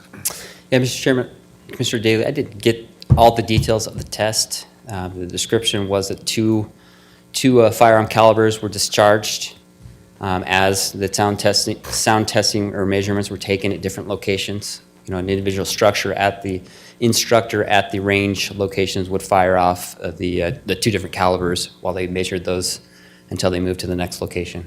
And that was my other question, was you indicated there were only 2 calibers that were tested. 9mm and 5.56. Yeah. And then the last question, and I was going to ask this question, I didn't realize that the Audubon Society was going to write us a letter, and I haven't read it yet, but one of my questions was, in our ordinance, when it says wildlife habitat area, it includes all wildlife, correct? Not just deer and elk? Yeah, Mr. Chairman, there's multiple aspects to that. Yeah, that topic. Obviously, there was a specific focus on critical deer winter range, but the comprehensive plan has broader goals and policies about wildlife.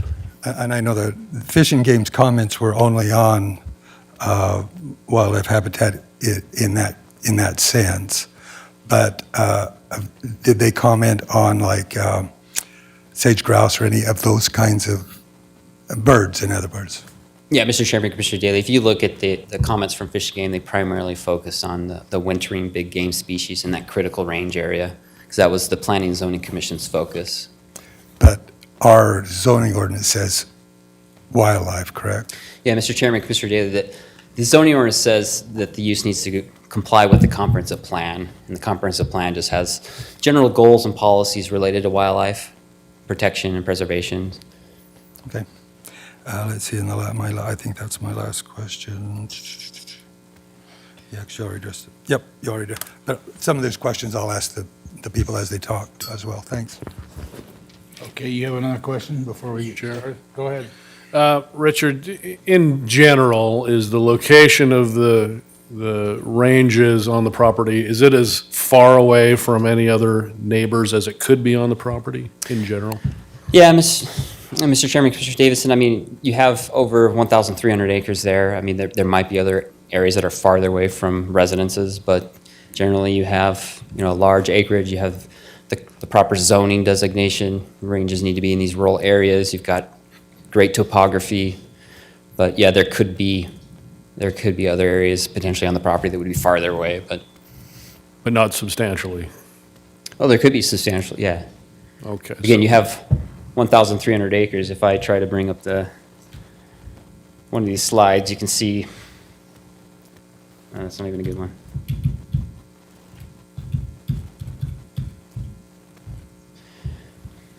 So yeah, it's the green dots are the 2 range locations, and then you see the red outline of the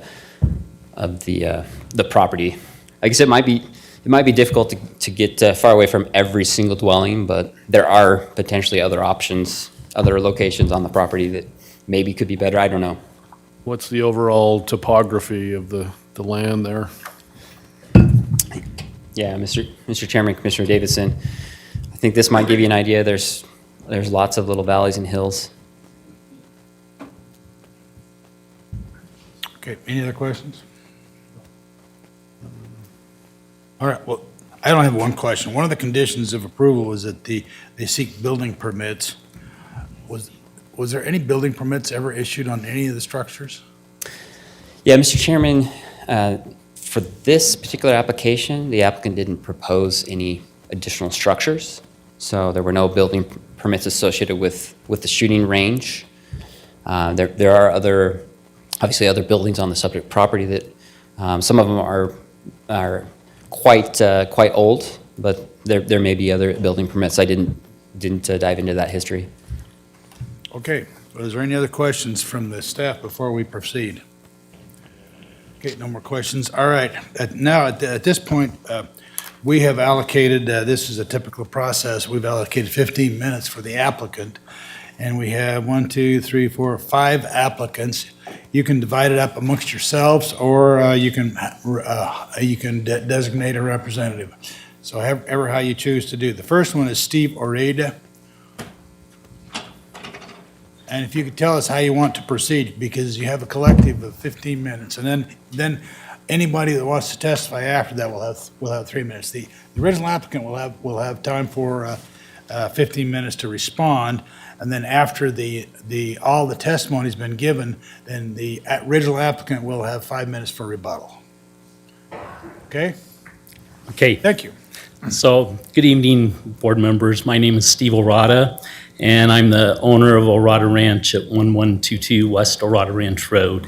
And I'm a named appellant in this, and I'll be speaking for everybody on the appeal to begin with. Okay, good. And this is a very popular subject, and fortunately, it shouldn't be a popularity contest. This is just simply a land use application. It's not neighbor-to-neighbor dispute. It's plain and simple land use. I want to tell you a little bit about who I am because it matters for the presentation tonight. I'm a civil engineer. I've spent 41 years processing applications for residential commercial development projects. I review site plans. I coordinate with planning departments. I work through conditional use permits and help projects meet standards they're required to meet. I've been on both sides of the debate, such as this, and I respect the process. I'm also a rancher. My great-grandfather was one of the first to homestead in these foothills, moving to the Boise Valley in 1904, and filing the final homestead papers in 1911. He raised a family of 9 kids on the ranch.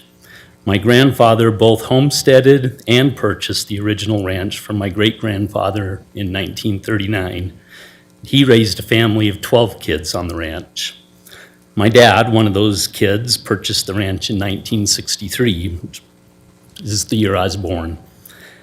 And he raised our family of 10 kids there. I purchased the ranch from my dad in 2007. And although we only have 3 girls in our family, my wife and I, we think it's a mighty family with the 3 girls. So that's 4 generations, over 115 years. I'm not against guns. I own guns. I'm not against property rights. I've built my career on them. And I'm not here to stop anybody from using their property. I'm here because this approval got it wrong on the process, on the evidence, and on what this place is. And I want to be clear about what question is before this board. It is not a Second Amendment question. It is not property rights question. It's code compliance question. Did this application meet the requirements of Ada County Code? The record says it did not. There's always been some shooting in the foothills. That's rural life. For decades, nobody had a problem with it. 2 years ago, that changed. The shooting intensified, different in character, different in frequency, different in volume. The county notice too, Google Earth historical imagery of this property tells the same story the neighbors are telling you. Open foothills, then constructed range facilities where none existed before. In September 2024, the county issued a notice of violation, Exhibit A-17. 8 months later, the Ada County prosecuting attorney sent a formal violation letter, Exhibit A-18, stating it had been, and I quote, "well documented that you were operating an outdoor shooting range as a business endeavor and advertising it as Valiance Training, in which community members sign up and pay to attend." This is not a landowner coming to the county with a proposal. It is an after-the-fact attempt to permit an operation the county's own prosecuting attorney had already identified as unpermitted commercial shooting range. Staff analyzed the application and recommended denial. The commission reversed that on a 4-3 vote through a process that shut affected residents out of the record while the applicant kept submitting new evidence. The staff report before you tonight reaches the same original conclusion. Staff recommends this board approve our appeal and overturn the commission's decision. For years, we had a good relationship with Seven Gates property. The applicant's grandfather, Darrell Forsythe, was a good neighbor and a friend. He ranched, we shared a fence line, and we shared a way of life. What's happening on the property today is nothing like that. Range number 2 was built directly along the shared fence line. It is less than 50 feet from our working pasture. There is no setback, no buffer, no separation. When someone fires at range 2, we hear it inside our house with the windows closed. Gunfire is impulse noise, sudden, sharp, startling. It is nothing like a tractor, a barking dog, or a noisy bird. It disrupts the animals, it disrupts our ability to use and enjoy our property, and it happens repeatedly throughout the day, multiple days a week. And the shooting we hear isn't limited to the ranges in this permit. There's a 1,000-yard rifle range on the property, south of our property. The operator promoted it on social media. We hear it regularly. It is not included in the application before you tonight. So when I tell you the permit only accounts for part of what's happening, I'm not speculating. Our family has been on this land for 115 years. What this community values and what Ada County's comprehensive plan protects are the same thing. That is not a coincidence, and that brings me to the central issue of this case. The foothills are not generic rural land. This community's county and the state of Idaho spent over 30 years building something here, deliberately, carefully, together. Idaho Fish and Game has worked with Hidden Springs since the development was planned to protect the deer and elk wintering range in this exact area. Conservation easements were required, development was shaped around habitat boundaries, and every winter, Ridge to Rivers closes the landslide loop trail from December through March. It's not a road, it's not a shooting range, it's a hiking and biking trail. Because even that level of quiet recreational activity is considered too much disturbance for the wintering wildlife. That is the standard this community has upheld for 30 years. Hikers are too much, mountain bikers are too much. And against that record, the commission approved commercial shooting ranges, generating noise and disturbance that dwarfs anything a passing hiker produces in the same habitat. Ada County's code reflects this history. Section 8-5-3-105 says an outdoor shooting range shall be located outside designated wild habitat areas. The commission's own revised findings acknowledge this property is within one. That is not a close call. That is not a matter of mitigation or conditions. The plain language of the code disqualifies this location. This isn't about whether shooting ranges belong in Ada County. This county has permitted 2 of them in the last decade. The Boise Police Department had a range in these foothills. They started a fire in 1996 that burned 14,000 acres, and they moved to the desert. Flat, remote, 12 houses within 2 miles. Double Tap made the same choice in 2017. South of the highway, about 24 houses within 2 miles. This application has approximately 1,500 houses currently within 2 miles, and the same foothills the Boise Police Department left. The commission got around this by invoking an alternate development proposal. The code allows this only when the overall design meets or exceeds the intent and requirements of the chapter. The requirement is that a shooting range be located outside designated wildlife habitat. You cannot meet or exceed a location requirement while staying in the prohibited location. Outside does not have a flexible interpretation. The so-called alternative consisted of 2 things: reduced winter hours and continued deer feeding. Neither was new. The operator testified in September that winter hours are normally less than summer. That is a description of existing operations, not a new commitment. Continued deer feeding was the status quo, relabeled. Those are not alternatives. Those are conditions, and conditions don't turn inside to outside. The alternative development pathway is only available when an application already meets or exceeds the base requirements. This one doesn't. Idaho Fish and Game has now submitted formal comments to this board recommending that deer feeding requirement be removed from the condition because it conflicts with the department's own guidance. The agency the commission relied on is telling you the condition shouldn't exist, and the board's own staff concludes this application accounts for only a fraction of the total shooting activity on the property. One portion of the construction range, bermed, astroturfed in plain view, was left out entirely and characterized as personal use. There's also this 1,000-yard rifle range. The applicant made decisions about what to include and what to exclude. This board is left evaluating a partial picture. That is not an alternative development proposal. That is a workaround to avoid a standard this community spent 30 years building.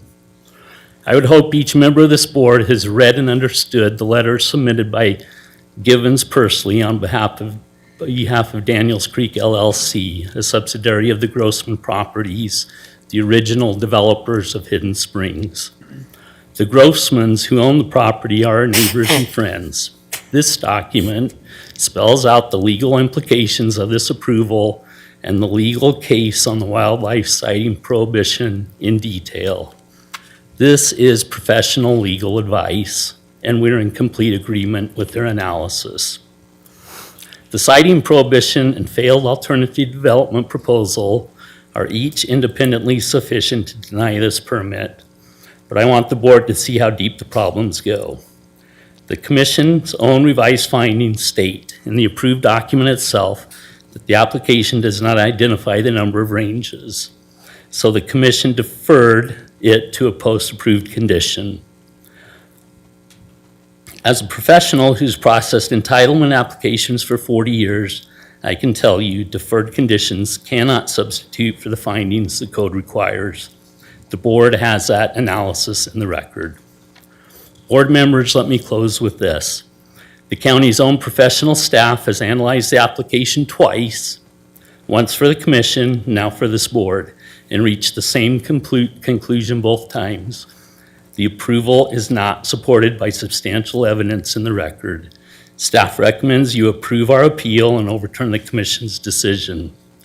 I'm standing at this podium, but I'm not standing alone. Behind me are residents of Rolling Hills and Hidden Springs, the Golden Eagle Audubon Society, whose members have documented 110 bird species on the Current Creek Trail adjacent to this property, including species Idaho Fish and Game has identified as species of greatest conservation need. The Grossman family and their counsel at Givens Pursley, every one of us is asking you to deny this permit. The community has shown up, testified, submitted, and followed this process at every step because we believe the process works when the law is applied. So after 18 months, we still cannot answer the basic questions about this operation. How many people can shoot? Nobody knows. The application is incomplete, and the approval is granted anyway. I want to be direct. The deficiencies in this approval are foundational. They cannot be cured by more time, another study, or another document. They require denial. Our family has been in these foothills for 4 generations. We have good neighbors for 100. We have been good neighbors for 115 years. We've never asked the county for anything. The community has been waiting since September of 2024 when the sheriff was called to the property. We have done the right thing. Every step of the way, we're asking you to please do the right thing now and deny the permit. Thank you very much. Thank you. Thank you. Are there any questions from the board? Mr. Chairman? Go ahead. Thank you for your testimony. You indicated that we are being asked to evaluate this only on partial facts. Do you have additional facts that you want to submit? Well, in the record, there's submitted comments on the sound study that's already in the record. So the facts are, if you listen to the staff report, the facts are clear that there's alternate or other things in the shooting ranges that haven't been discussed. So there's a lot of items that that weren't just part of the application. Mr. Chairman? Go ahead. No, I guess your statement was that we were being asked to evaluate it only on partial facts. I understand what's in the record, and that's what we'll use for the evaluation, but I'm Yes. asking you, are there additional facts that you want or you think need to be put in the record for us to consider? Not that's not already there. I do hope that you guys have looked at that, the letter from the attorneys on there, because it backs up exactly what your staff has recommended. Thank you. Okay, thank you. Are there other questions from the board? Go ahead. Mr. Chair.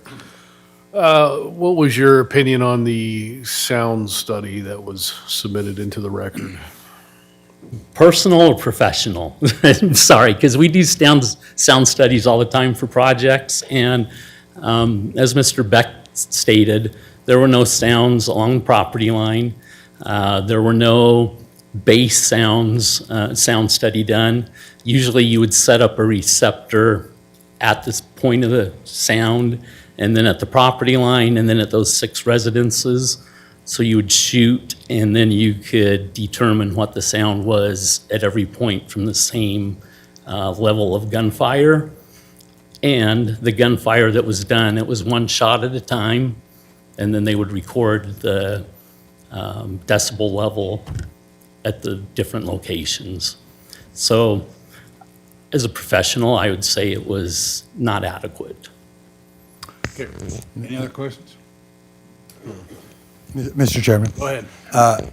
In relation to what Commissioner Davison said, you heard my question of our staff. The evaluation of the sound study has not only the caliber, the guns themselves, but also the caliber, as well as was the suppressor used, et cetera. So is any of that what you're contending as deficiencies in the sound study? Well, again, I don't believe that any sound suppressors were used. So I'm sure the applicant will be able to testify to that. But as far as 1 shot at a time, when there could be 10, 20, 30 people, I don't know how many people each range would hold, but that amount of sound was never accounted for. Mr. Chairman? Okay, go ahead. And this relates to the scope that you were talking about, that there are 3 applications for 3 sites, but you intimated that there are other places that it's being used as well. So in that respect, do you have any information on that? Yes, and there's other people here that I'm sure will attest to the use of the 1,000-yard long-range rifle range that's out there. And it has been there for years. In fact, the police department used to come up, to my understanding, when Darrell was alive, and he would allow them to go out there and train. And that's why these 1,000-yard targets were set up, I guess. It's still in use today. And then the one gun range is right on our property line. You guys saw a fence line that was going down, and then the gun range that was built, that's the easterly range. And, but that one is in the application. All right. Any other questions? Okay. Well, thank you very much for your testimony. Thank you. Okay, now the owner of the project can have some time to present testimony if you'd like. How much time? 15 minutes. Thank you, Mr. Chairman. Welcome to the meeting. Commissioners, thank you. My name is Michael Forsyth. My address is 15401 North Cartwright Road, Boise, Idaho. I intend to address simply 3 items the staff report is drafted, and the second and third are apparently the 2 chief complaints regarding those who are opposing the approval: the sound complaint and the wildlife overlay. Before addressing those items, I want to preface my comments by stating that each state agency that was requested an opinion was sought has either no opposition to the project, has chosen not to respond or comment, or has provided guidance to the applicant, and then, once the guidance was implemented, approving the application. Addressing the specific concerns of the neighbors, ACHD had no concern and no comment regarding traffic use. Eagle Fire provided guidance and approval. We obtained a wildfire mitigation plan from the most respected expert in the valley, which we have complied. And Idaho Fish and Game had no concerns about the project, despite the wildlife overlay. Now, I understand the written comments have expressed an unpleasantness of hearing the discharge of firearms, and while that's subjective, there's never been, nor is there any identified actual harm or adverse effect on the neighbors as a result of the sound of the discharge of firearms. The sound levels are far too low for these claims to be shown harmful, and I will address that. Now, all of the information that I have provided to you is supported on the record. So when the question as to whether or not there is enough evidence in the record to support these claims, that information is there. First, the staff report is drafted, if implemented, could be adverse to the public interest and antithetical to good policy. Let me explain.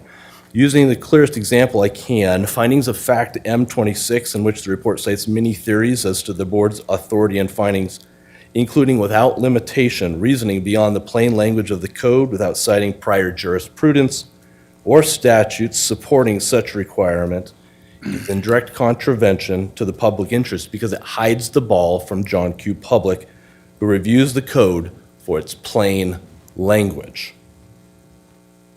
It's not contrived legal theory applied to the code, and if it's implemented, it will cause public confusion and distrust when the goalpost is moved because the plain language of the code is now interpreted through an unpublished theory of the government.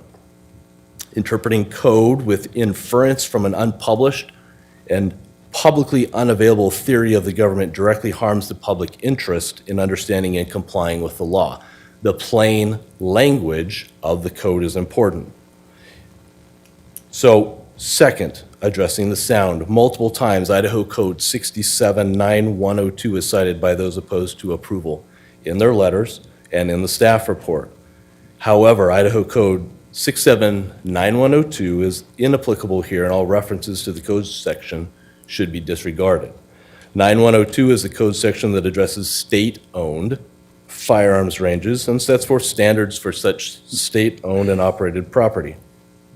Because our property is not owned by the state, that code section is inapplicable. Now, 2 sound studies have been provided by Tech Hub. Both clearly indicated that the noise resulting from the discharge of firearms at these locations, and by these locations I mean at the residences in which the sound study was required to be identified, because that's what the code states. The code does not require a property line sound study. But at those locations, all sound studies were well below the 64 decibel threshold that's required by state code.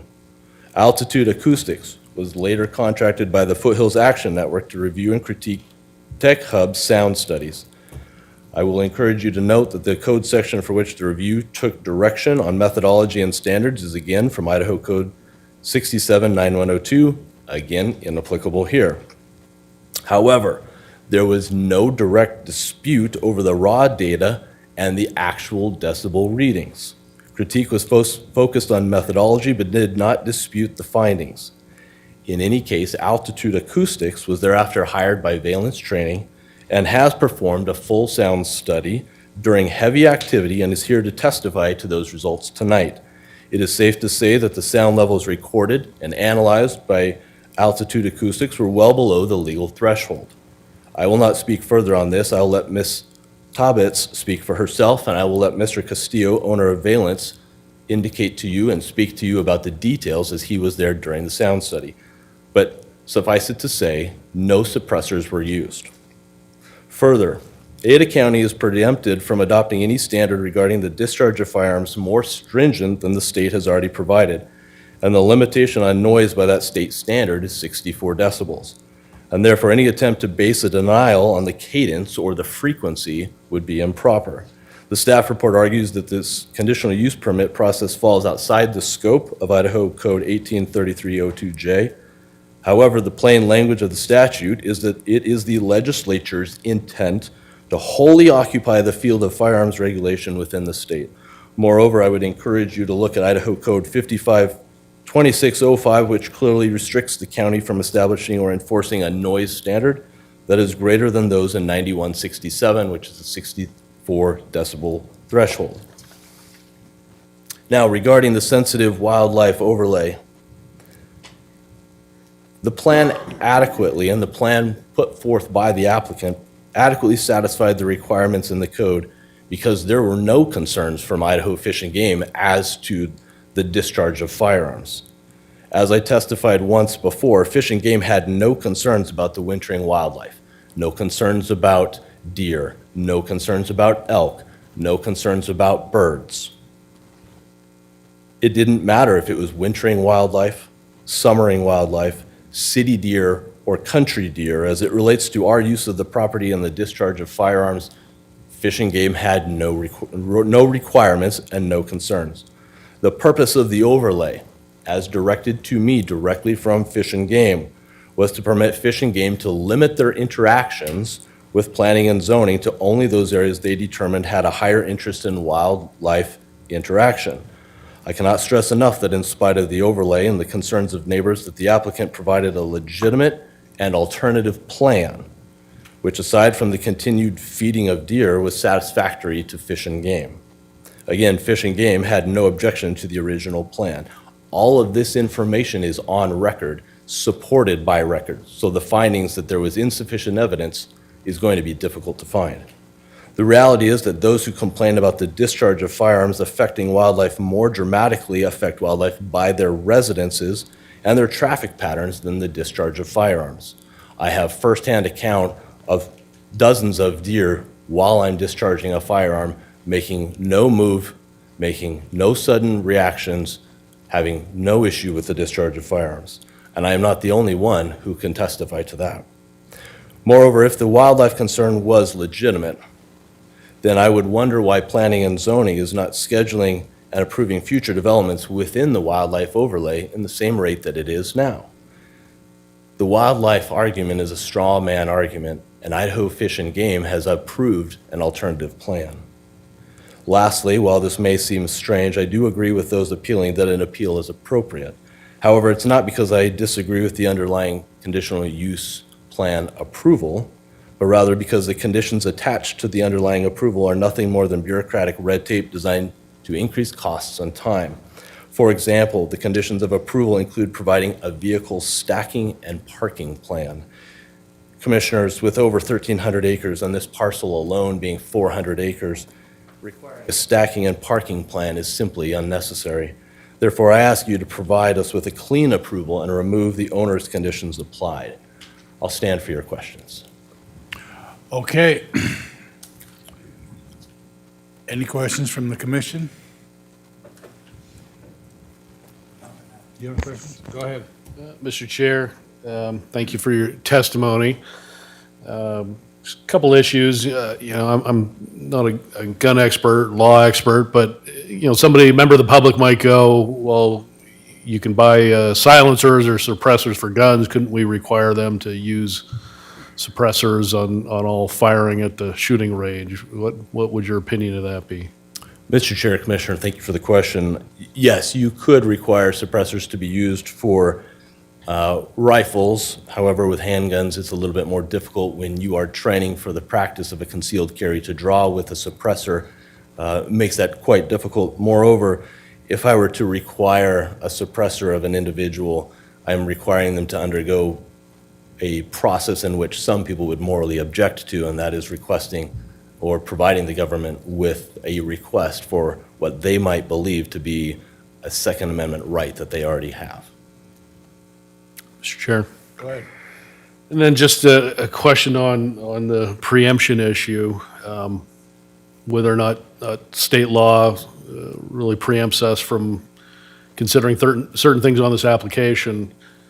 So your testimony is that under state code, we can't impose any requirements more strict than what state code has laid out for shooting ranges. But wouldn't that apply to already existing legally permitted, already existing situated shooting ranges from the county coming in and saying, yeah, we really want to restrict, the amount of noise prior to what it was? Wouldn't it not apply to one that's asking for a conditional use permit in this kind of unique situation where you're trying to come into a residential area? Can we not consider, the noise without regard to that preemption section? Mr. Chair, Commissioner, thank you for the question. I'll let your attorney of record answer that specifically for you and give you that legal advice. However, I'll point you again to the plain language of Idaho Code 552605, and I wrote this down earlier. I'm not speaking verbatim, but it clearly restricts the county from establishing a noise or enforcing a noise standard greater than those in the code 9167. So if you're establishing, I think that answers your question. Enforcing would be in existence, establishing would be for something new.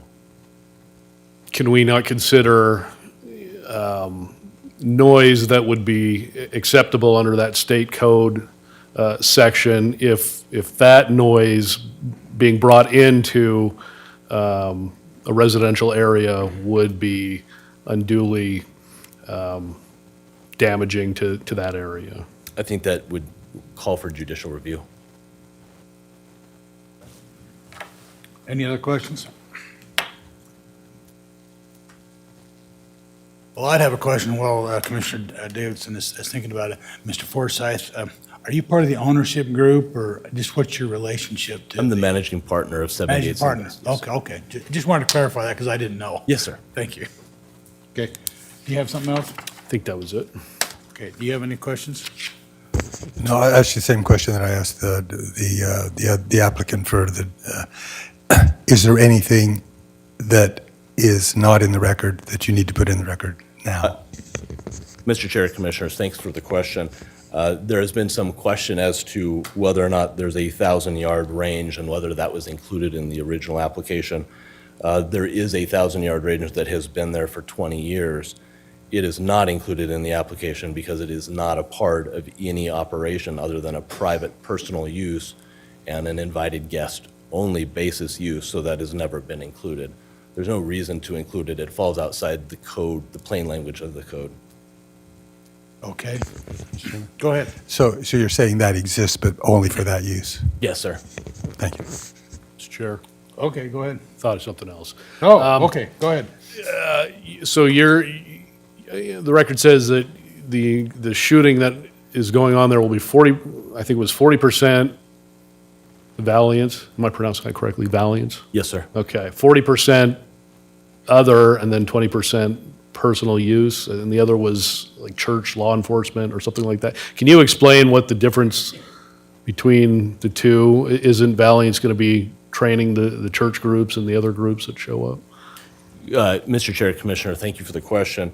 The very specific language of the code enforcement letter indicated that this was only a problem because there was an exchange of money or finances happening between Valiant and its members, and so therefore the conditional use permit application is limited to that code violation or that code enforcement question.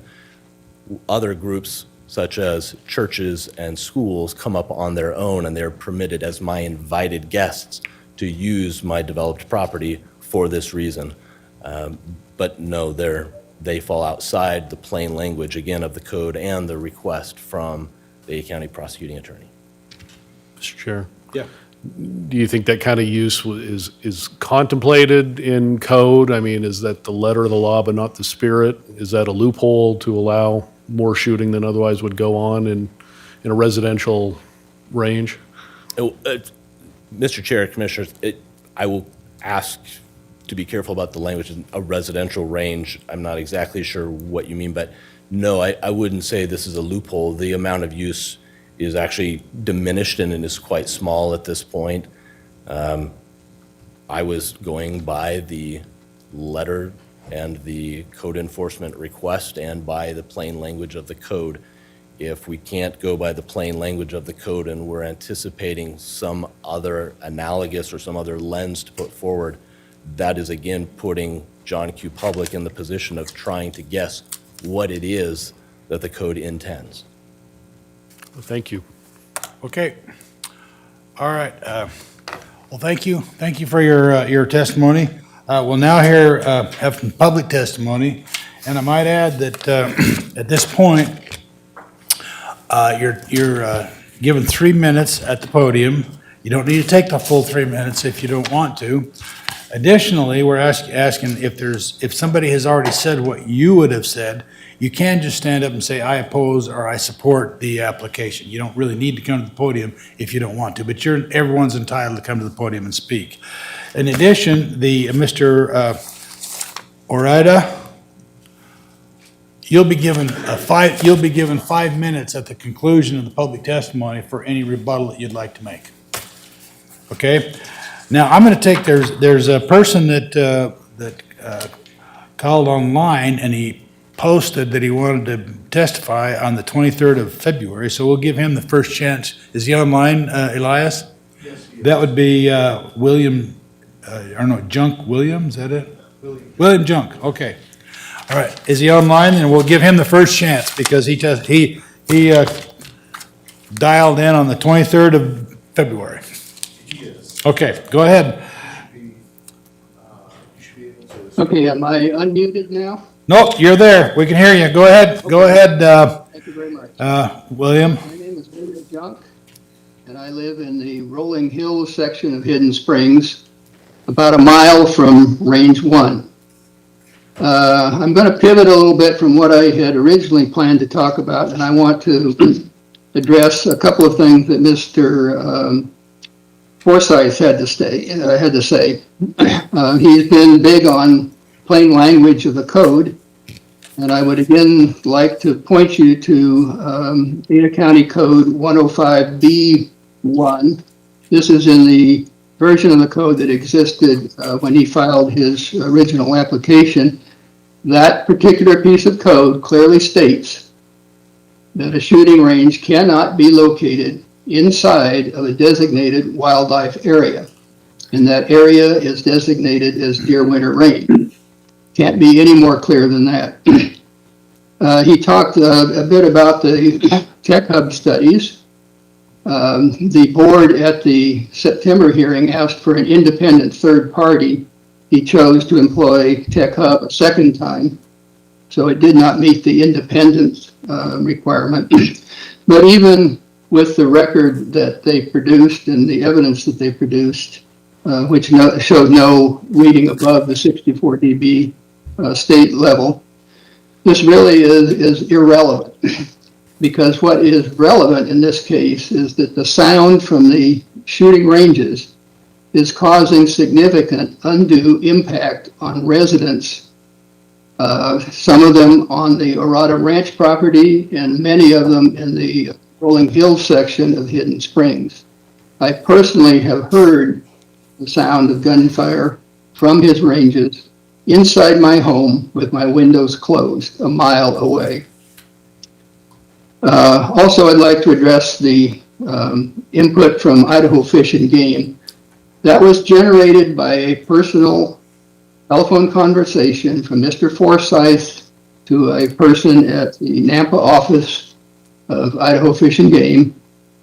It was solely dependent on information that Mr. Forsyth gave him, and he did not at the time disclose that he was continuing to feed deer during the winter. And that's why it became an element in the conditions attached to the approval of the conditional use permit. Without those, there is really no difference between the current circumstance that exists up there and the alternative development proposal on which his request for approval significantly depends. Thank you for your time, and I strongly urge you to deny the permit for the continuation of the shooting ranges. Thank you. Okay, Mr. Junk, is there anyone on the board wish to ask you a question? Mr. Chair, Go ahead. you live in Hidden Springs proper? Yes, I live in Rolling Hills, which is the latest part of Hidden Springs. It's up on the ridge on the north side of the Dry Creek Valley. And can your neighbors hear the gunshots in their house, or is your house just particularly closer to the shooting range? I am actually more sheltered than most people. And I have talked to other people who clearly hear it inside their homes and definitely hear it when they're trying to go out and enjoy walking on the nearby trails. They hear a barrage of gunfire at certain times. Thank you. All right. Any other questions, sir? Thank you, Mr. Junk. You're welcome. Thank Okay. you. We have one more that's online, but he or she, Rick Corley, he dialed in today, so he'll be a little later on in there. All right, I'm gonna start from the top of the list here. Mr. Forsyth, you've already spoke, right? Yes, okay. So we have Robert Coberline.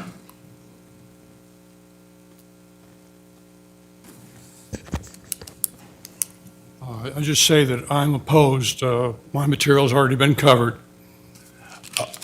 Are you opposed to the appeal, or are you opposed to the application? Because we need to make it clear. If you're opposed to the application is to deny the planning and zoning's decision.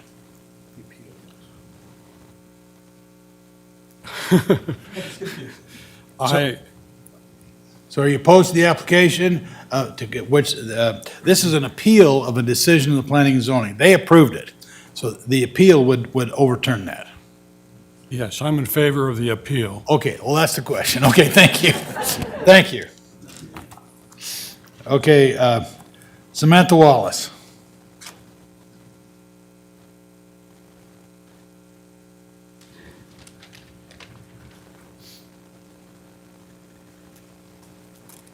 Good evening. I'm Samantha Wallace. As women, many of us grew up hearing that men were supposed to protect us. But for many women, life experiences have shown that we can't always rely on others for that protection.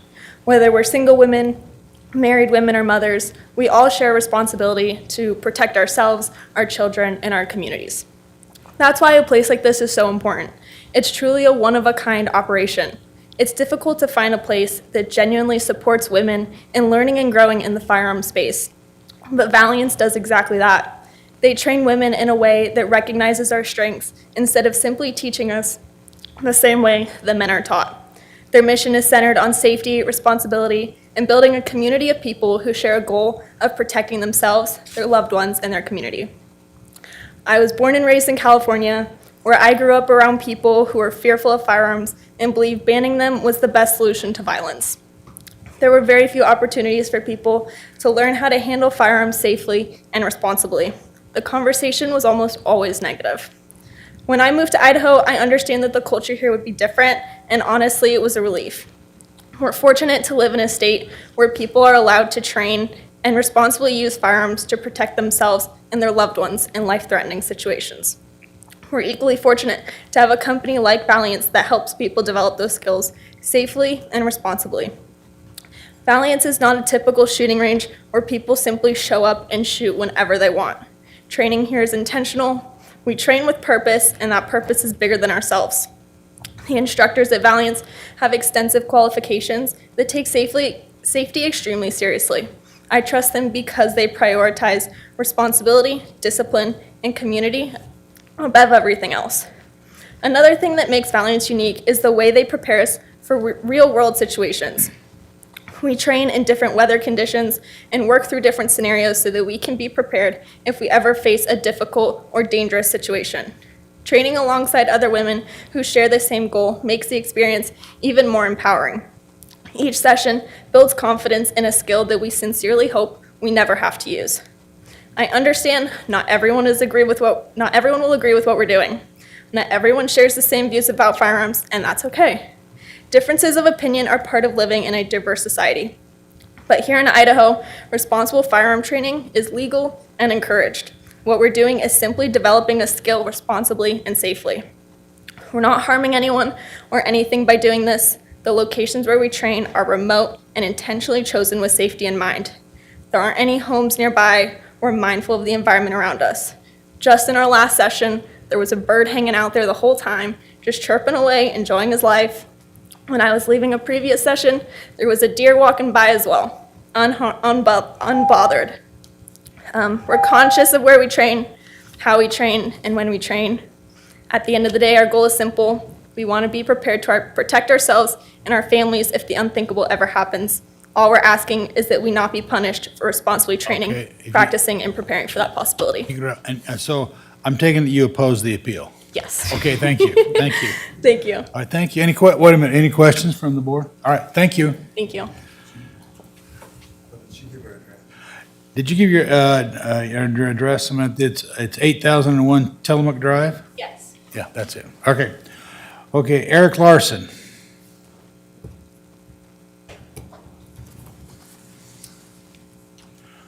So if you could state whether you're in favor or oppose the appeal, because that's the only thing that's in the question. I'm in favor of the appeal. Okay, thank you.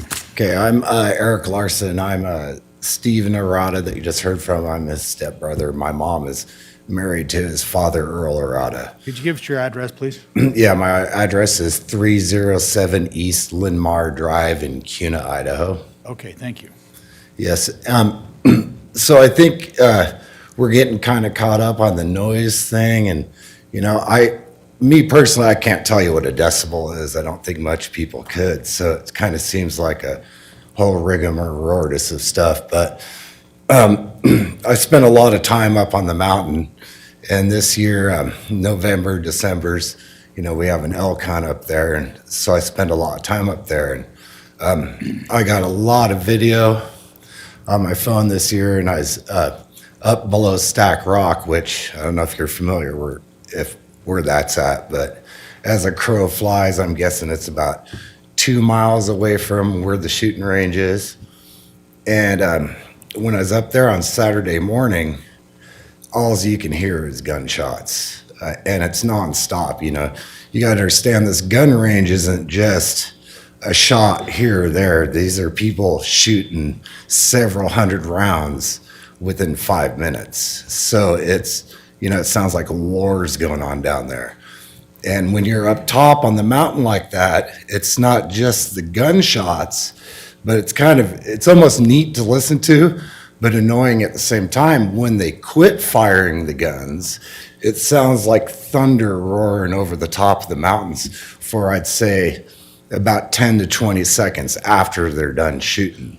So I'm not sure how a decibel works, but I know it's very, very loud all over the top of that mountain. And I think another part that I don't want to be forgotten in all this is that the gun range, the eastern gun range, that's literally 50 feet from our property line. which, you know, a house setback is 20 feet. So I don't understand how you can have a shooting range 50 feet from a property line. And that's pretty much all I got. Okay, thank you, Eric. Is there any questions from the board? Okay, thank you, Eric. Chrissy Garcia.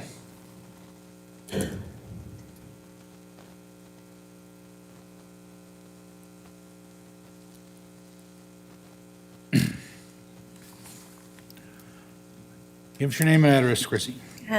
My name is Chrissy Garcia. I'm from 435 West Two Rivers Drive in Eagle. Thank you, Mr. Chairman, Commissioners. I am here today as a mom, and I am a member of the community. And the training that we are doing at Valiance, to me, oh, I'm sorry, I do want to back up. I'm opposed to the appeal. Okay, thank you.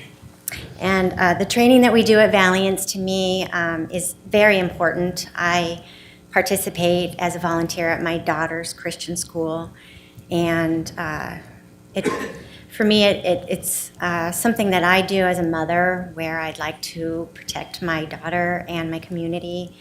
And I feel that where the location is particularly where we are here today, is distant off the city. For me, traveling into the hills and far away from communities and homes and people and the city and the traffic flow is very important to have it at a location like that. Prior to joining Valiance, I didn't have any experience with firearms. I was ill-equipped. I did not know how to hold a firearm. I felt very uncomfortable around my firearm, and the education that I've received from it has given me comfort in handling it. Being at my child's school around children has made that easier for me to bring it with me, knowing that during chapel, which is where I'm most concerned, when we're in chapel, there are 4 doors, and myself, along with some other mothers who also go to Valiance, we're all there to back each other up if we need to. We're all there to protect the children if we need to. So for me, it's been important because I've always been sort of a mama bear, and I'm not just there to protect my own child. I'm there to protect all the children there. And it's not just about learning the firearm training. They also have additional courses like Stop the Bleed, and he offers the enhanced concealed carry license courses. So there's more to it than just firearms and everybody out there, you know, playing with their guns or however they would like to present us. It's more of protecting our families, and with the Stop the Bleed courses, it's more of being able to show responsibility. And I'm going to actually read my paper. I just kind of steered away from my paper and went on a tangent. Sorry about that.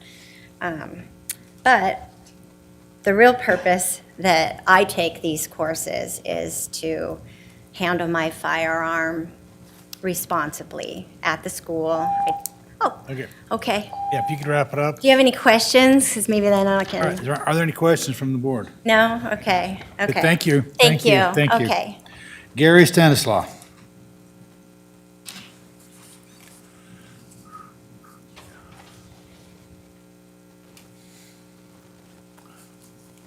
Good evening. In favor of the appeal, my name is Gary Stanislaw. I live in Hidden Springs, Ada County. I'd like to speak about what this hearing is about and what it, Your address? 12720 North Humphreys. Thank you. I want to speak about what the hearing is and what it is not about. It's a quasi-judicial hearing. Decisions must be based on Ada County Code and the evidence in the record, not on how many people are sitting here tonight. Idaho Code requires you to issue a reasoned statement concerning findings, connecting findings to evidence. It doesn't ask you to take a poll. This hearing is not a Second Amendment or gun rights issue. You may hear tonight that this case is about government overreach or property rights. It's neither of those either. As I said in September, I'm an avid shooter. I have an enhanced CCW. I'm a staunch supporter of the Second Amendment, and I give monthly to the Idaho Second Amendment Alliance. I also fully support the services Valiance training provides, but this permit does not belong to Valiance. It belongs to the landowner. Valiance can walk away the day after the approval and this permit would stand. The core of this matter is whether the shooting range belongs on this particular piece of ground, and the code says it does not. Commissioners, consider the record before you. Your staff provided a thorough recommendation, and they report not a single written comment was submitted in opposition to this appeal. The appellants, by contrast, submitted detailed written analysis addressing every element of the code and the record. The people who actually live next to this property, who hear the gunfire, who worry about wildfires, who have watched their insurance rates climb and coverage dropped, they did the work this process requires. There are supporters of this permit in the room tonight. I'd ask you to consider how many of them live within earshot of the ranges. How many of them have property bordering the operation? The people asking you to approve the permit will not live with the consequences. The people asking you to deny it will. The question before you is not whether Valiance performs a valuable service, but whether these 3 shooting sites comply with the law. It is about the protections the code should resolve when real impacts are occurring. I know this is a difficult position. There are political pressures on one side, the law on the other. That's exactly what your quasi-judicial authority is for. You are not legislators voting on whether shooting ranges are popular. You're adjudicators deciding whether this application meets the requirements of Ada County Code. Your own staff has concluded that it does not, twice. The record supports that conclusion. Following the law when it is uncomfortable is not government overreach. It's the job you were elected to do. We ask that you deny the conditional use permit and decide in favor of the appeal. Thank you for your time and consideration. Thank you. Are there questions? Yes. Go ahead. Chairman. Unless I'm mistaken what you said fire insurance was either dropped or increased. On what basis was that? Homeowners insurance, and I can't tell you that it's because of the ranges. We just know that insurance rates are going up in our community and people are having their homeowners insurance dropped. Thanks. Any other questions? Thank you. Mary Corley.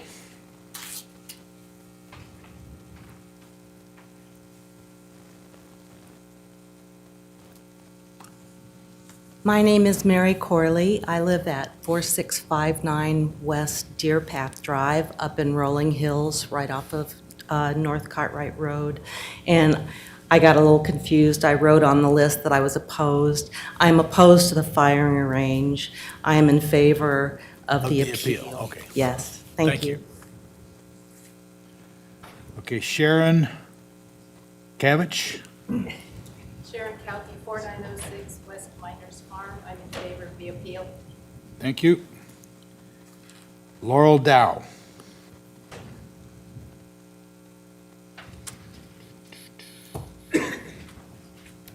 Hi, I favor the appeal. Laurel Dow, 4489 Sage Creek Drive.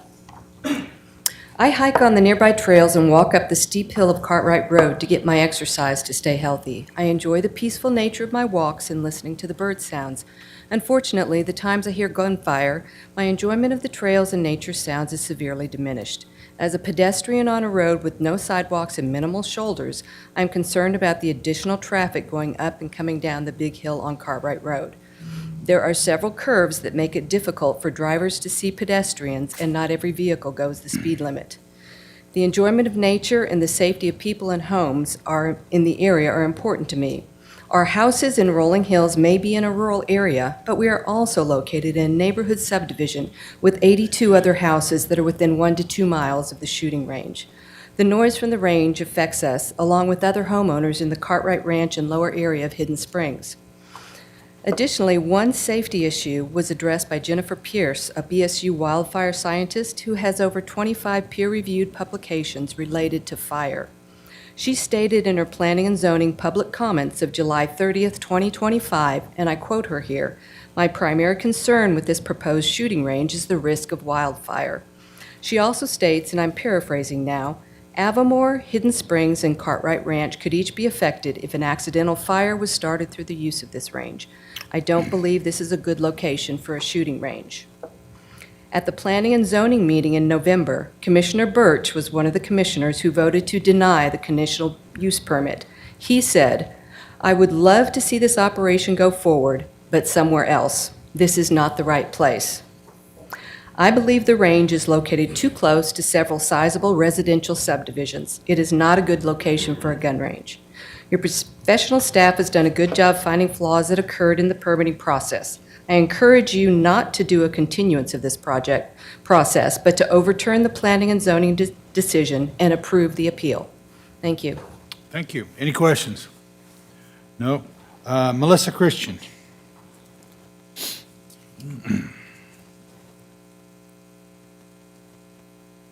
Good evening. Good evening. I'm in favor of the appeal. My name is Melissa Christian. I live at 4338 Sage Creek Drive in Hidden Springs. I ask that you defend existing Idaho code created from the exhaustive years of work under the Ada County Comprehensive Plan. The plan was created over 10 years ago and has been revisited twice, most notably Project Ada County 2025. And I quote, "The plan is the official policy document of the Planning and Zoning Commission and the Board of County Commissioners," unquote. Participants in Project Ada County 2025 included state and local agencies, recreational user groups, farmers and agricultural stakeholders, resident and community groups, and developers of Cartwright Ranch, Hidden Springs, and Dry Creek, and included public servants such as Phil McGrain, Jan Bennett, Bob Batista, Bob McQuaid, and Megan Basham. It also included the then Board of County Commissioners and the Planning and Zoning Commissioners. It included Ada County Parks, Open Space, and Trails, which has formally asked you to deny this CUP in support of the appeal, the Birds of Prey, the Peregrine Foundation, and the Golden Eagle Audubon Society, who has also asked you formally to support the appeal and deny the CUP. The resulting directive was, quote, "Protect, manage, and enhance Ada County's diverse natural resources, including vegetative, fish, and wildlife habitats. This is a promise made to both the residents of the area and to the wildlife who live and thrive under its protection. The plan, now codified as Idaho law, is therefore, Commissioners, your North Star in your oversight of Ada County." While we impacted residents have heard members of Valiance testify for hours as to the character of their leader, as well as the members of their church who do not live in the area, neither Valiance nor the church really has legal standing in this discussion. Neither the leader's character, nor their religion, or the benefit of the service is at issue. Lastly, in the middle of this appeal process, I was shocked to see that Valiance was out auctioning off a future date of group shooting in this protected wildlife area at a political fundraiser. I certainly hope that the money raised is not the price that would cause one to nullify Idaho code and sacrifice a designated protected wildlife area so many worked so hard to establish. Thank you. Thank you. Are there any questions? Go ahead. Yes. You referenced Project 2025. Do you think enough information in the record regarding 2025 is in the record now? I have certainly submitted it. It is available online, and I would be happy to submit it again. No, I think what was profound for me was how many agencies and people were involved. They had online website, they had open houses, they had 6 different forums. I mean, it was quite robust to get community input. I guess, is it complete enough, their submission in reference to 2025? That was my question. Do you think the record has enough in there about that? If not, I know my last letter would, yes. okay, thank you. All right. Any other questions? Thank you. Thank you. Thank you. Tom Bukta? Mr. Chair, Yes. I'm just wondering if staff maybe has a aerial picture of the land, maybe in relation to Hidden Springs or other neighborhoods, if you could put that on the screen, if you can find something. Go ahead, Tom. Tom Bukta, 3798 West Deer Path, that's in Rolling Hills. I didn't plan to actually give testimony, but there are several things that I heard that I'd like to address. One is just kind of the dismissive attitude that Mr. Forsyth seems to have with regards to how disturbing this is to the people who live in Rolling Hills. I think you've heard tonight and in previous meetings and written and verbal comments that it is disturbing. It's very disturbing. I have a neighbor who can't walk his dog outside because the dog treats it the same way as fireworks during the 4th of July. So we hear it. It lessens our enjoyment and the values that we have in our residences there. That's the reason why we're opposed on that particular basis. The second thing probably may just be a question. With respect to the noise studies, I hear discussions of 2 calibers, a handgun and probably the assault type weapon. I doubt very seriously that's the only weapons that are being used up there. Just recently, within the past few weeks, I heard some fully automatic weapons being used. In other words, you're not even hearing individual shots at that point. You're hearing bursts of fire.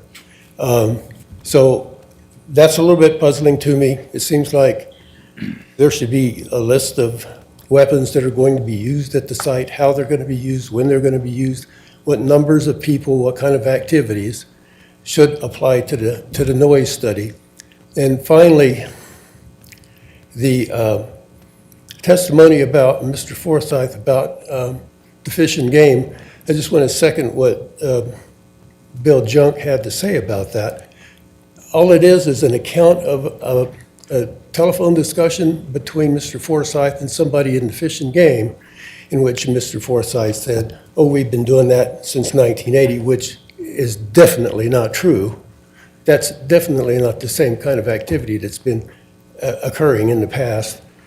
And the Fish and Game, talking about feeding or the discussion of, well, the wildlife there are not disturbed by the activities. It's a basic misunderstanding of why you designate protections for wildlife winter range. It's for the wildlife who may in some years be forced to come down onto the foothills to survive a heavy snow year. So you're always going to have deer around at the lower elevations year-round. We have them when we're hiking or biking, but yet those areas are closed to us during the period from, I believe it's December to March. So again, I don't think that's any kind of a rationale to waive the plain statute language in the code about wildlife. Are there any questions for Mr. Buckta? Okay. Thank you. Cheryl Buckta. I yield to him. Okay, thank you. Jennifer Stanislaw.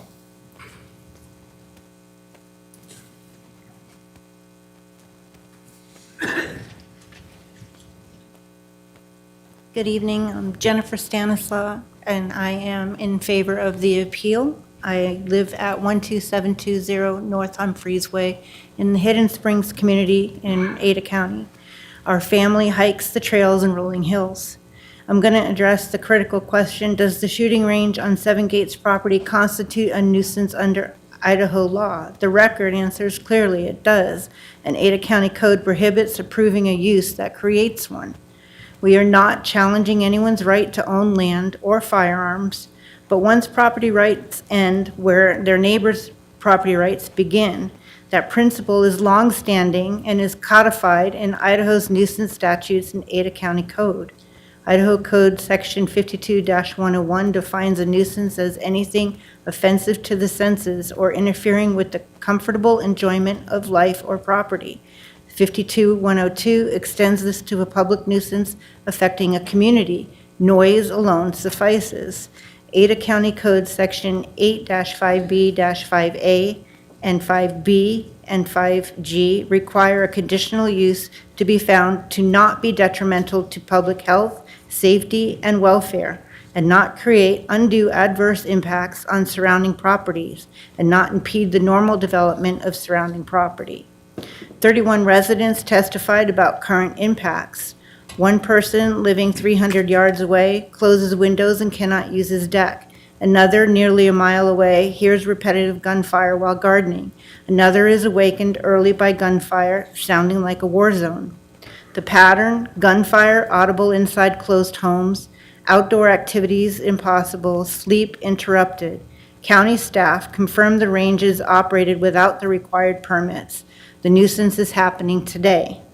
The P&Z approval authorized a use that the record shows creates a nuisance, violating sections 8-5B, 5A, B, and G. as appropriately stated in the findings of fact. It failed to apply Idaho's nuisance statute to unrebutted testimony. It issued approval without findings on shooting frequency, distances to homes, or loss of residential use. Commissioners, the testimony meets every element of a nuisance under Section 52-101. Ada County's code required the commission to prevent this outcome. The residents who testified have a right to enjoy their property without frequent disruption. Idaho law protects that right, and the board has the authority and the responsibility to do so by denying the permit, approving the appeal, and not extending a continuation.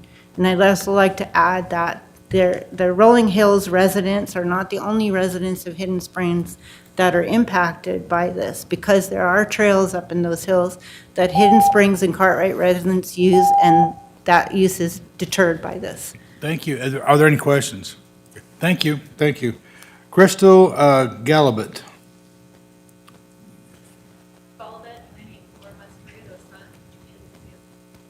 I can't quite, could you speak up a little bit? Crystal Golubit, 984 West Ruidosa, and I oppose the appeal. Okay, thank you, Crystal. Jacob Galabit.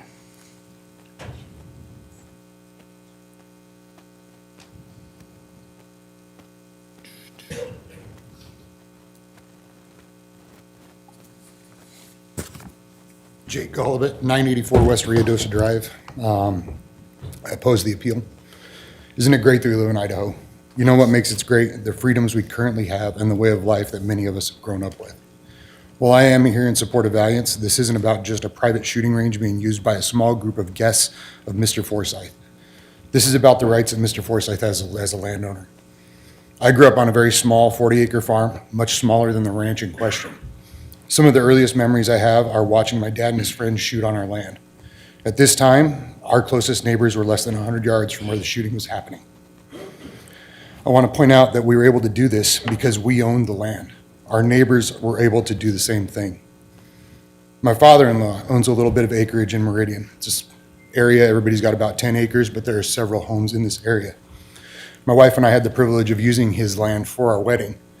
And mid-wedding, the neighbor decides that it's a good time to dove hunt. This was less than 50 yards from where we were actively exchanging our vows. We didn't get mad because owners have the right to use their land as they see fit. Up to this point, everything that has been asked of Mike has been completed.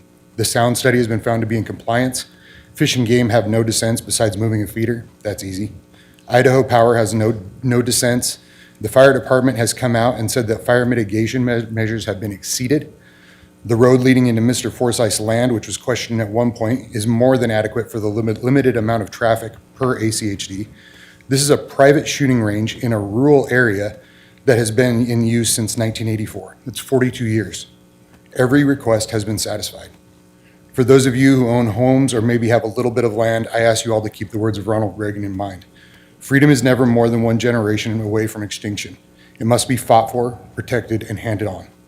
This is a very slippery slope, and if we let this precedent of restricting landowners' rights be set now, then what will we be leaving for the next generation? So I'm opposed to the appeal, and I stand for the rights of Idaho landowners like Mike Forsyth. This isn't California or Washington. Don't turn it into that. Okay, are there any questions? Okay, thank you. Thank you. Sally Morse. I have a request to put a document in the record. Okay, we've received the request. Thank you. Go ahead. First, I support the appeal. My name is Sally Morse, and I live at 4073 West Deer Path Drive in Rolling Hills in Hidden Springs. I ask that you support the findings and staff report before you tonight and deny the conditional use permit for the 7-gate shooting range. Ada County has one of the highest wildfire risks in the country, and this site is already rated high risk. Locating a commercial range in a wildland-urban fire interface violates county codes and the Ada County Comprehensive Plan and will adversely affect nearby properties. Idaho's fire season runs from May to October, which overlaps with the shooting range's peak usage, when vegetation is driest and weather conditions most conducive to wildfire outbreaks, increasing the chance of accidental fires. The site's fuels and terrain create the potential for extreme fire behavior. Experts warn that a fire starting here could reach our homes within 10 minutes with 20-mile-per-hour winds. That's the amount of wind we had today, leaving very little time for safe evacuation. Everyone must use a single narrow road without shoulders to evacuate while the fire resources are heading in the other direction. In its written comments, Daniels Creek Land, an adjacent property, notes that the application does not adequately address firefighting resources and fails to demonstrate compliance with Ada County Code requiring adequate water for fire flow. Without pressurized water, Valiants can only fight small fires, and Eagle Fire Station 5 is not equipped to battle major wildfires alone. We chose to live in a wildfire community and invested our time and money to harden our property against wildfires. Citing a commercial range 1 mile from our house undermines these mitigation efforts. Some of my neighbors have already lost their homeowners insurance because of the increased fire risk. Idaho Power has made major investments in the Dry Creek Valley to reduce wildfire risk. They can now enable automatic power shutoff during extreme weather conditions to help prevent fire starts. Yet a shooting range, an activity associated with heightened wildfire risk, is still being considered less than 2 miles away. As fire season approaches, I worry about our ability to outrun a wildfire. I'm concerned the increased wildfire risk and lack of adequate fire protection will threaten all of our homes and the lives we have built here. Please consider the voices of local residents rather than those who travel here to use the shooting range and deny the conditional use permit tonight. Thank you. Okay, thank you. Any questions? Yes. Okay, go ahead. My question, you referenced as well that homeowners insurance has been because of fire risk. Do you have documentation of that? We have one resident who used to have farmers insurance, and their homeowners premium, their homeowners insurance policy was canceled. I don't know if there's a specific reason for that. Has that been put in the record? I don't think so. Can you? Is it in the record? It is in the record. Thank you. Okay, thank you. Thank you. Mr. Chair. Oh, wait, you did have a question? Well, it's more for staff, but requiring their fire plan. They're required to have a fire plan. Have they formally submitted that already? Yeah, Mr. Chairman, Commissioners, that was one of the requests or requirements from the Eagle Fire District, and the applicant submitted that, a plan prepared by a professional shortly after the P&Z Commission requested that. Okay. So that's in the record. Do you have a just overview of what they're required to do? Mr. Chairman, Commissioner Davis, I do not off the top of my head. Okay. But it is an exhibit in the record. All right, thank you. All right, thank you. Thank you. Karen Rudolph?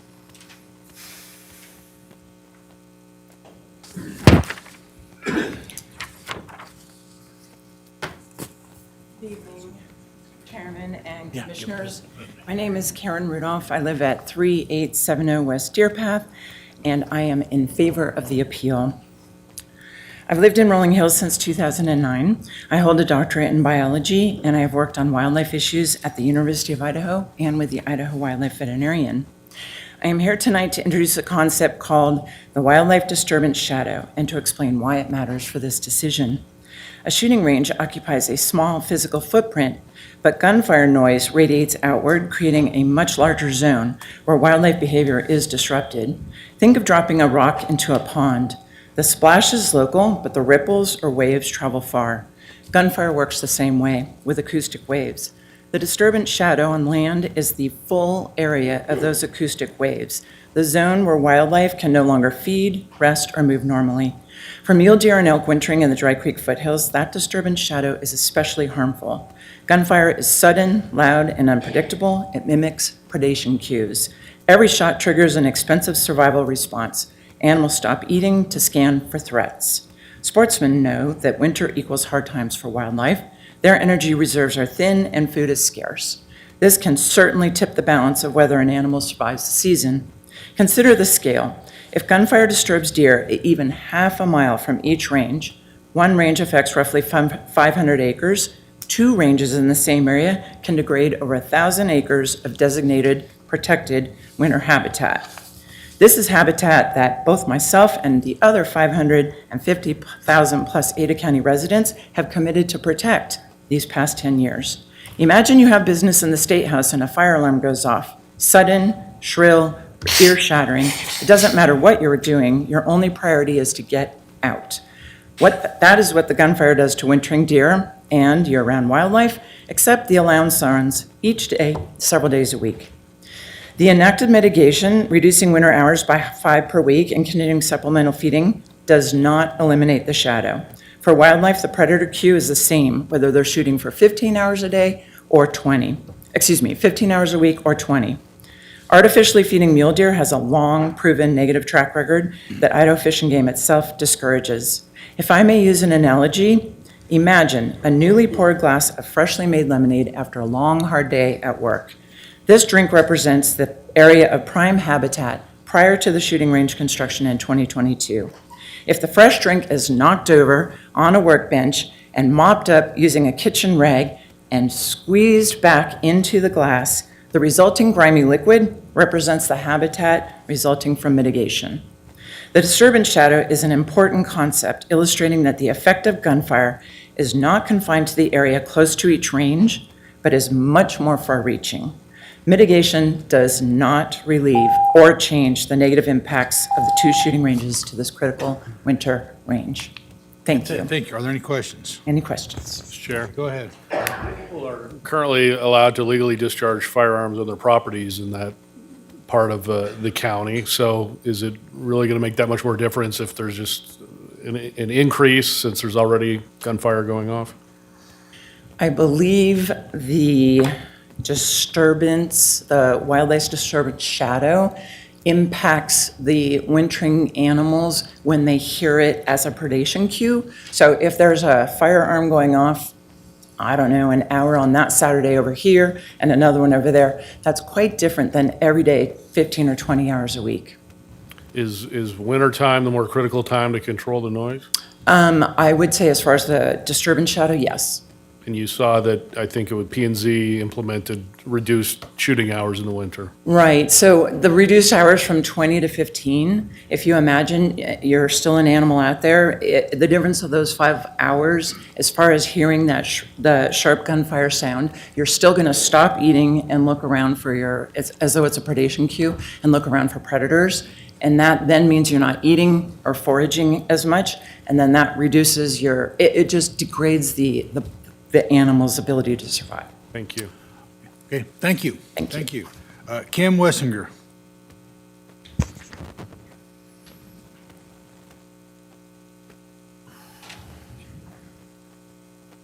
Good evening, Commissioners. My name's Kim Weisinger. I live at 3720 Sage Creek in Rolling Hills, section of Hidden Springs. I am in favor of the appeal. We have been residents of Hidden Springs for 22 years. We've lived in the Rolling Hill section. We moved up there from the lower section a few years ago. Our home backs up towards the Seven Gates Investment Alliance Firearms Training Property. And we chose the location this is our forever home, we hope, specifically for its serenity and natural beauty. We spend a great deal of time in our backyard gardening, watching wildlife, entertaining guests, and simply enjoying the peaceful atmosphere. Over the past year, we began hearing frequent gunshots without understanding their origin. Initially, we could find no public information about a nearby shooting range and assumed it was a temporary or isolated issue. While we're not opposed to responsible gun ownership, in fact, we have taken gun safety courses, the growing frequency of gunfire became impossible to ignore. And then eventually, we learned about the presence of the training. And I must say, too, that if it weren't in where it's located now, my husband and I would love to participate, actually, in what they do. We really feel that they have a wonderful we support what they do, but it's just in the wrong location. So the sound disturbance, the gunshots and the ricochet sounds of bullets hitting metal targets and clearly audible in our home and also while we're hiking, but we're hearing it inside our well-insulated home without the windows open. We are the closest home to the range off of Cartwright Road and Sage Creek. I am a realtor of about 20 years in the valley, and I can confidently say that the proximity to this active shooting range, especially one of this scale, will reduce the desirability and market of the homes in Hidden Springs and particularly in Rolling Hills. Increased traffic, being on that corner there, there are so many trucks that are coming by that are speeding past and going past where people normally will park to partake of the trails. I don't only speak for the Rolling Hills people, but there are hundreds, and I don't know the amount, but that use those trails throughout the year. And it's not only impacting the Hidden Springs residents, but all of those people too that are enjoying those and hearing the gunshots. We respectfully submit this information, and we do advocate that that we're in favor of the appeal. Thank you. Thank you. Are there any questions? No. Thank you. Thank you. Brian Weisinger.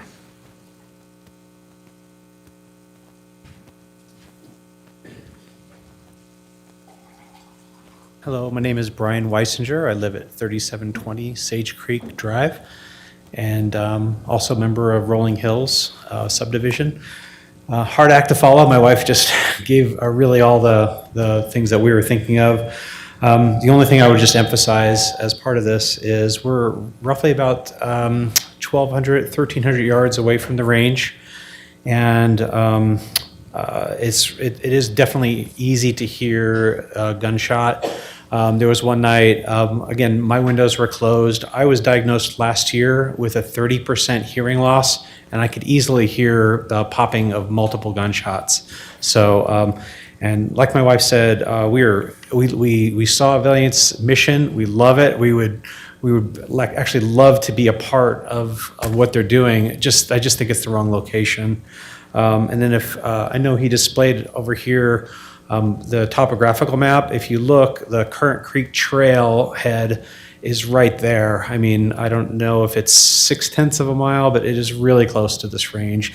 And like my wife said, there are a lot of people that go there hiking east and west, and it's really easy to hear those gunshots. So thank you for your consideration. Okay, thank you. Robert Montclair. Sure. Yes, thank you. Thank you, sir.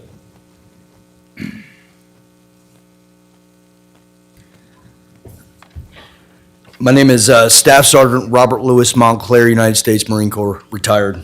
What's your address, please? 19721 Madison Road in Nampa. Thank you. Yes, I drive out there because I love it. There's a few things that were spoken of throughout the evening for testimony and stuff. Fires, which obviously, if you come from California, then you're very afraid of them. I was actually a part of the fire on Camp Pendleton, and I can tell you that Camp Pendleton being a federal-owned area, you know, they're supposed to hold to certain standards for fire mitigation, stuff like that.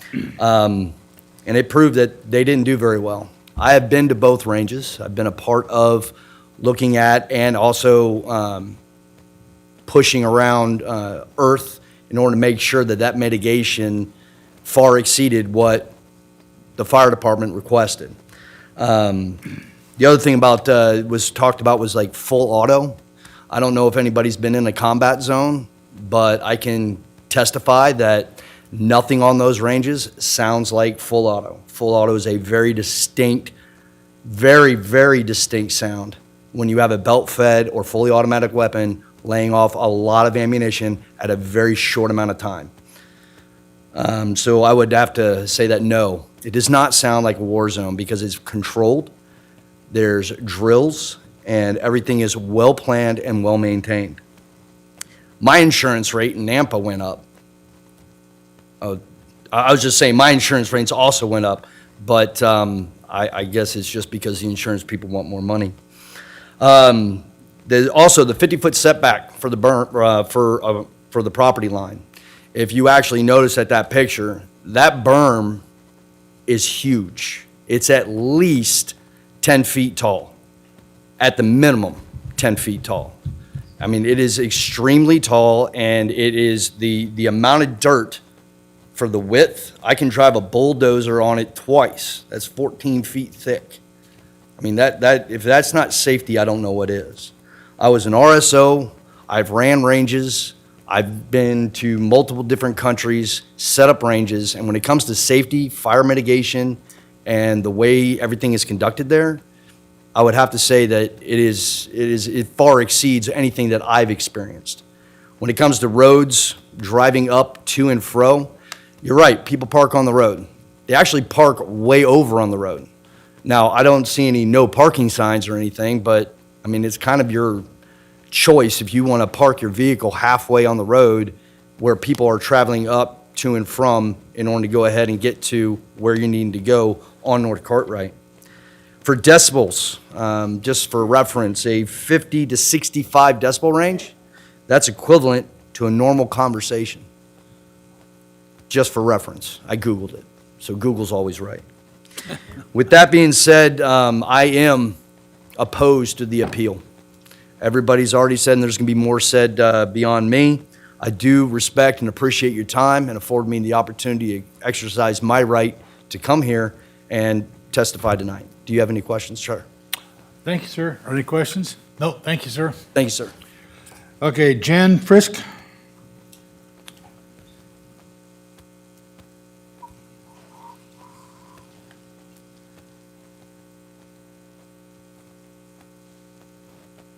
Good evening, Jen. Good evening. My name is Jen Frisky, and my address is 426 North Clearpoint Way in Eagle. And I am, on this side, opposed to the appeal. Thank you for your time tonight. I'm here today as a mom and a member of my church staff. In both of those roles, my life is about one thing: the safety and stewardship of the people I love. That is exactly why I'm here to support Valiance and opposed to the appeal.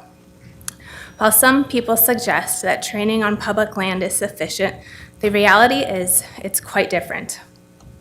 On public land, there's no controlled boundaries. There's certainly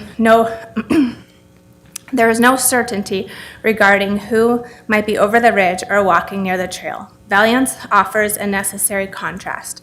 On private land, the environment is strictly managed. It is disciplined reaction rather than mere reaction. Within this training, every single shot is planned and every bullet is accounted for. We train in specific time blocks with a high ratio of oversight. In our women's group, for instance, we often have 8 women paired with 3 or 4 trainers. Every single session, without exception, starts with a full review of the safety plan, the medical plan, and the fire prevention plan.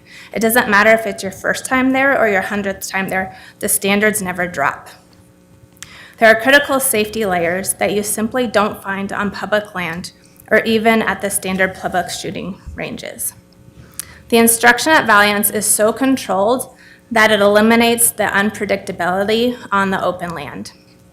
It ensures that when we leave the private property, we are safer and more disciplined and more responsible citizens.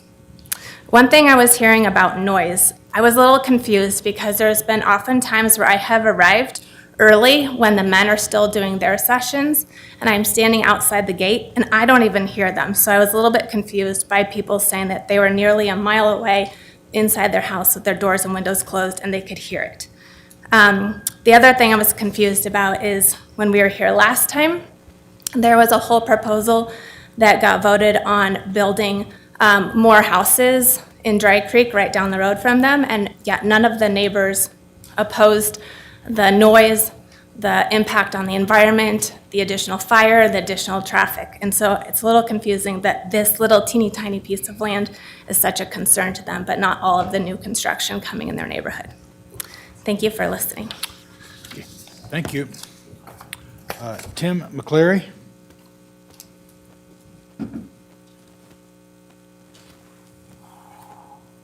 Good evening, Commissioners. My name is Tim McCleary. I am in favor of the appeal, and I live at 3852 Sage Creek in Rolling Hills. I've been in the neighborhood for over 10 years, first on one side of Sage Creek, and then my wife and I moved to the opposite side of the street to live up against the foothills. Some of our neighbors have done the same thing. We love it up there. I'm a realtor, and I've sold homes to families out here for years. People buy in Rolling Hills for the peace and quiet, the wildlife around us, and the access to trails. We surveyed residents about why they moved here and what they love about this area. That survey is in the record, and it tells a very clear story. There's a letter in front of you that you received tonight from the Golden Eagle Audubon Society. I'd ask you to look at it very closely. I'm not a birder, but what the letter describes is the place I live. Current Creek is known to support a remarkably diverse ecosystem. People from all over Ada County and beyond come out here to observe birds and log their findings. 110 different species have been documented in this area. That includes golden eagles and long-billed curlews, species that Fish and Game identifies as already in decline and in need of conservation. Current Creek also runs more or less directly through range number 1. A shooting range on top of a creek that supports that kind of wildlife doesn't sound like a great idea, even to me, and I'm not a conservation expert. I hear the rapid fire shooting from my home. I'm the fourth house down from Cartwright, so we're 0.9 miles from the closest range. In that letter from the Audubon Society cites study after study showing that impulsive noise disrupts how birds communicate, where they nest, and whether their young survive. Many of these species are wired to be extremely cautious. Noise is real stress for them, and at some point they simply can't compensate. I support and enjoy guns, but the code says shooting ranges shall be located outside designated wildlife habitat. This property and shooting ranges are inside it, and that's not a legal technicality.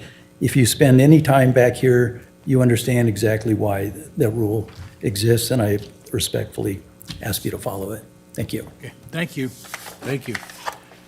Kevin Dow? I'm in favor of the appeal. Save some time as I talk and walk. Thank you. My name is Kevin Dow. I live at 4489 Sage Creek Drive in the Rolling Hills section of Hidden Springs, within about a mile of the shooting range. I have been adversely impacted by the range and will continue to be so unless the commission, as recommended by their staff, approves our appeal and reverses the decision of the Ada County Planning and Zoning Commission. While I fully appreciate a landowner's right to use their property as desired, the permitting process is in place to preserve the rights of nearby landowners whose rights are equally important. As reflected in written and oral testimony, many impacted landowners believe the commission erred in granting a conditional use permit. However, staff's recommendation before you now would correct this. My written comments submitted March 3rd addressed only noise. Given staff's detailed review and analysis of this and other shortcomings, I will not repeat my written comments here, but I am confused by the applicant's opening statement that a new sound study that I have not seen nor has been entered into the record will be presented tonight. As a homeowner in close proximity, noise from range activity is a personal detriment. Before buying, I carefully reviewed homeowner association covenants and ensured that adequate zoning laws were in place to protect the character of the neighborhood. Imagine my surprise years later when an unpermitted shooting range began to operate nearby. Every time I go out for a hike, run, or bike ride, I find myself wondering if this is the day there will be shooting activity, or will it be what always used to be, a quiet and peaceful day? As the previous testimony of Tim mentioned, I too, when I moved into the area, there were very few houses in the market, and none with backyards abutting the foothills to the north. After waiting patiently for 9 years for a chance to move to the other side of the street like Tim did, our chance finally came last year. Our neighbor directly across the street was moving and our chance had come. But the downside of being across the street would have meant more noise from the range. There was no way I would go through the cost and inconvenience to move, only to hear more range noise. That golden opportunity that I waited nearly 10 years for has come and gone. Maybe another opportunity will come. I would only take it if the range is not permitted. The applicant has had more than adequate time and opportunity to address the numerous shortcomings in the application and has repeatedly chosen not to do so. There is no need for further evaluation. I respectfully request the commission to follow staff's recommendation and approve this appeal. Thank you for your time. Any questions? Thank you, Kevin. Yeah, oh, no questions. Thank you. Thank you. Patrick Gossage? Gosh. Excuse me.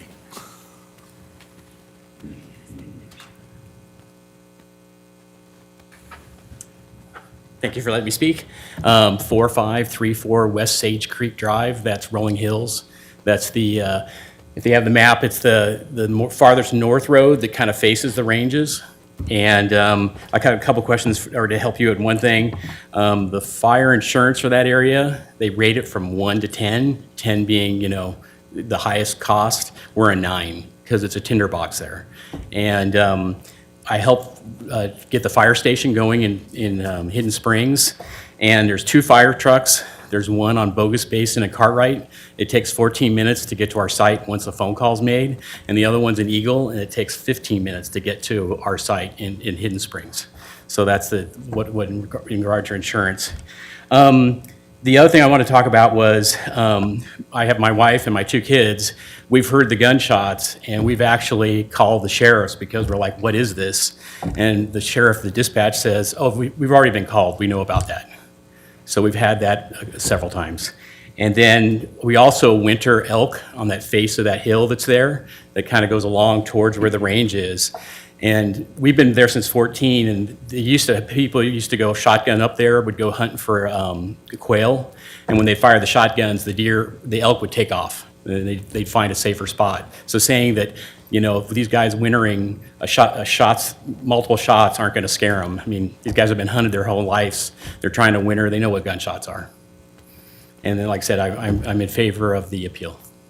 Okay, thank you. Thanks. Stacy Gosh. I'm in favor of the appeal. Thank you, Stacy. Dan Furman.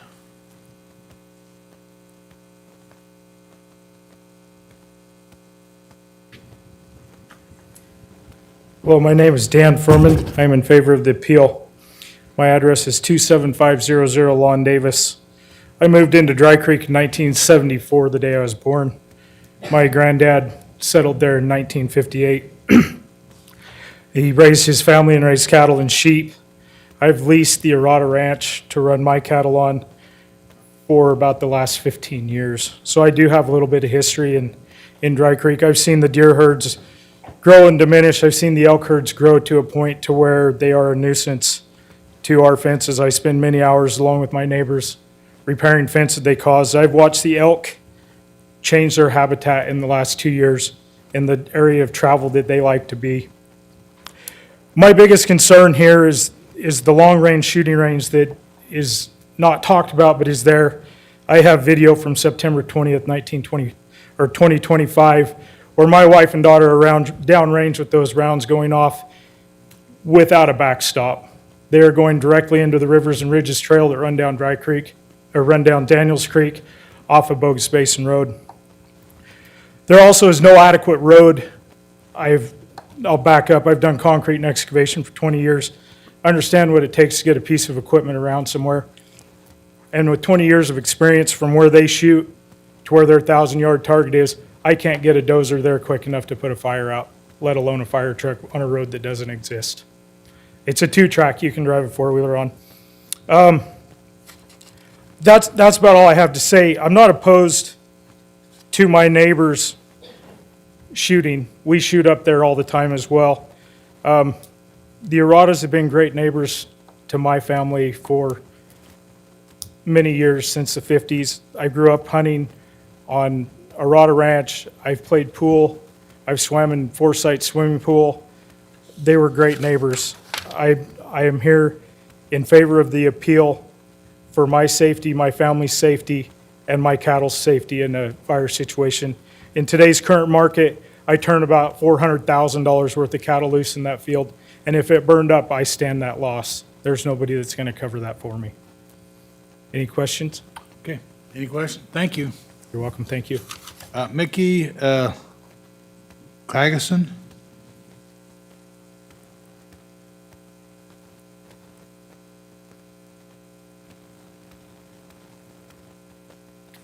Hi, my name is Mickey Fagerson. I live at 3940 Sage Creek Drive, Rolling Hills neighborhood. And I am in favor of the appeal.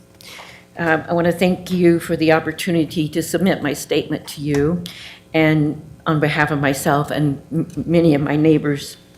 I also appreciate the work that this city staff has done, lots of hours and lots of time put into that. This is my third appearance at a council meeting and in regarding this very same subject matter. And I've spoken each one, but I'll make it a little different this time. I have no problem with guns. My first Christmas present to my husband 54 years ago was a .44 Magnum. So I have no problem with guns.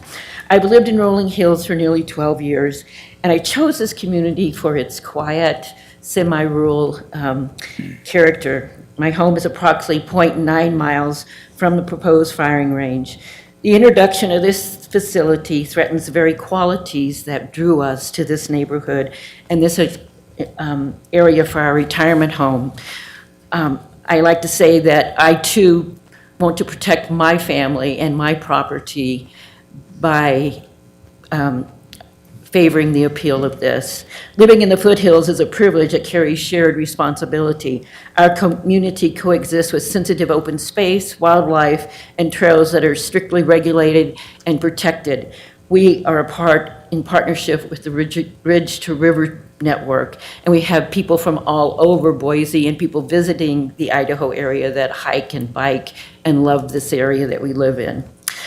Fireworks are prohibited year-round. Well, signs all over, no fireworks, and trails access is seasonally restricted to safeguard the migration of the wintering wildlife. These measures reflect a consistent commitment to safety and stewardship, to the protection of life and property. Wildfire is one of the most serious concerns. Sagebrush and dry grasses are highly combustible during summer months, and it would be like a tinder box if it was to start. And that risk is not theoretical. If you heard, there was a fire back in 1996 caused by a stray bullet that parched and torched 14,000 acres. And many homeowners here, as you've heard, have already seen increases in their insurances, and some have lost their insurances due to fire risk in the Ada County area. And placing a firing range so close to our community raises significant safety, environment, and financial concerns for us as property owners. I also note that many of the supporters of the proposed range live outside the Rolling Hill area. Napa, Caldwell, Eagle, Cuna, while those of us who reside there will have the most impact. I respectfully and good faith wish that you approve this appeal, and I appreciate your time. Remember that this land is shared and our standard of care is responsible, and we need to save life and property. Thank you. Thank you very much. Thank you. Madam, I have a question. Oh, I have a question for you. Yes, sir. Yes, sir. Go ahead. You referenced the 1996 fire. Yes, sir. Is that, the details of that in the record? I believe it is. Yes? If it's not, I'll make sure it is. And then you can also Google it and read about it. And I was told about it on an airplane ride to somewhere I was going, and I thought, wow, I need to bring that to the next meeting. That was the last meeting I was at. We need to consider what's in the record, so that's why I wanted to know if it was in the record. I believe it is, and if it's not, I'll make sure it is. All right, thank you. Thank you. Also, I think all three of us were probably living here during that. Yep.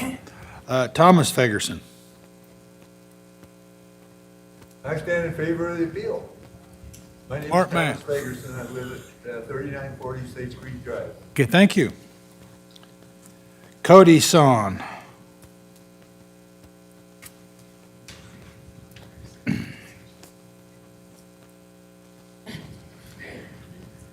My name is Cody Sohn. I live at 4648 Sage Creek Drive, and I'm in favor of the appeal. Good evening. I am a licensed professional counselor and a doctoral candidate in performance psychology, and I focus on professional quality of life and chronic stress. I work every day with the real-world impacts of persistent stressors on sleep, health, and daily functioning.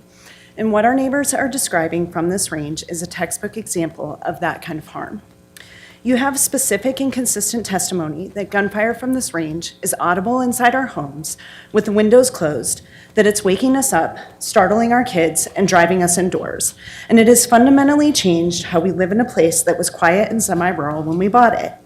These are not generalized annoyances. It is a reduction in the quality of our life from unpredictable and impulsive gunfire. From a clinical standpoint, this is not people who just don't like noise. You are hearing the hallmarks of chronic stress load, difficulty relaxing, hypervigilance to sudden sounds, withdrawal from our normal activities, and changes in how our families use their homes and yards. These are predictable and involuntary responses to a stressor that our residents cannot control or escape. And these are not lifestyle preferences they can simply toughen up around. The science supports what our constituents are telling you, that repeated and impulsive gunfire triggers the startle and fight or flight responses, and that people cannot simply habituate to it. We are not here to relitigate the record or ask you to rewrite the law. The professional staff have done their job, and the findings of fact and conclusions of law have been revised to reflect the evidence, and they support denial under the standards you already have. This neighborhood's values are in clear congruence with those standards.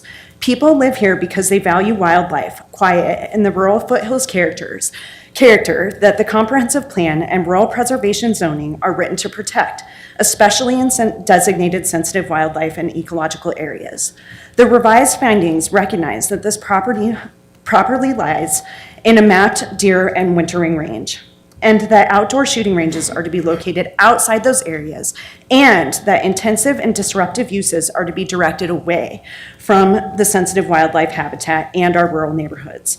The community's lived values and your adopted standards actually line up, and it's the proposed shooting range that is out of step and does not meet the law as written. Looking forward, this question is simple. With the record in these findings, will you apply your own standards and close this loop? Any other option will simply give the applicant a do-over while asking the public to go through all this stress again. As a mental health professional, a neighbor, and an affected person, I respectfully ask you to deny this permit. Please do not do a continue or remand it back.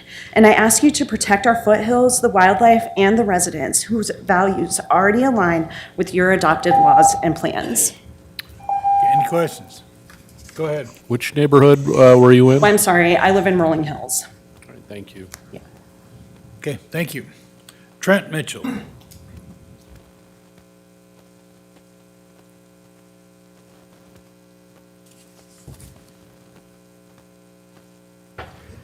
Hello, my name's Trent Mitchell. I live at 4648 Sage Creek Drive in Rolling Hills. Good evening, Commissioners. I'm a veteran, a lifelong competitive shooter. I'm also a former federal wildlife biologist. I oppose this conditional use permit. I want to focus on the Department of Fish and Game email that has been treated as support for the alternative development proposal in the sensitive wildlife area.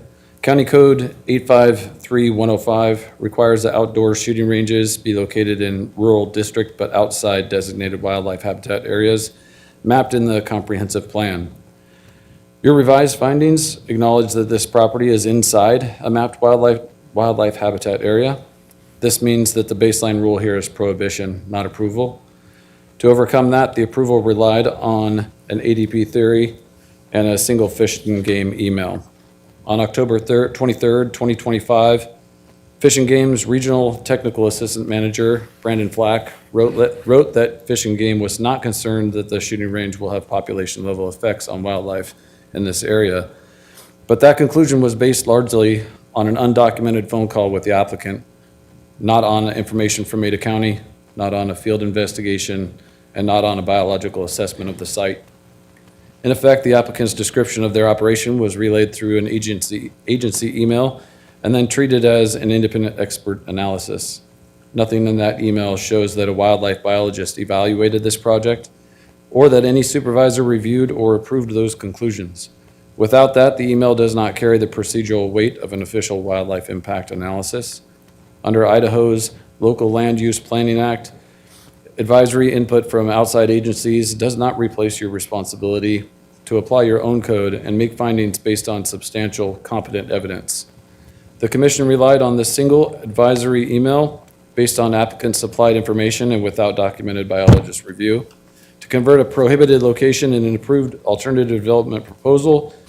That is not the function of the ADP clause. It cannot convert inside the habitat area to outside, and it cannot waive a mandatory sitting standard. The appeal brief explains this in detail, but the core points are straightforward.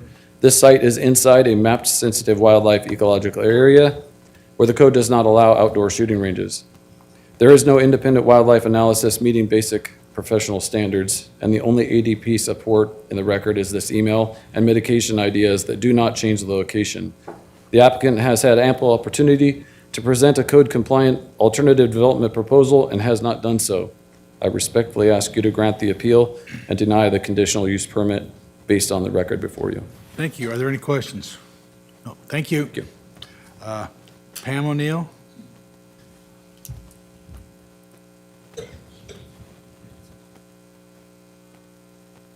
My name is Pam O'Neill, and I live at 13826 North Current Creek Lane.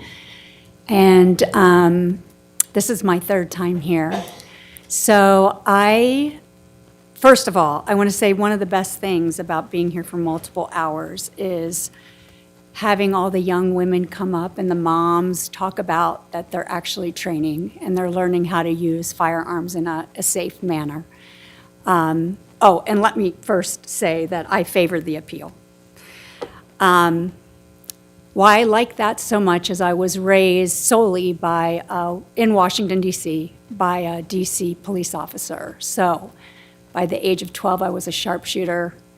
I had my concealed carry. My husband was here but had to leave, but he was going to talk about the piles of guns we have in our safe, all of that. So I love the work that Balance is doing.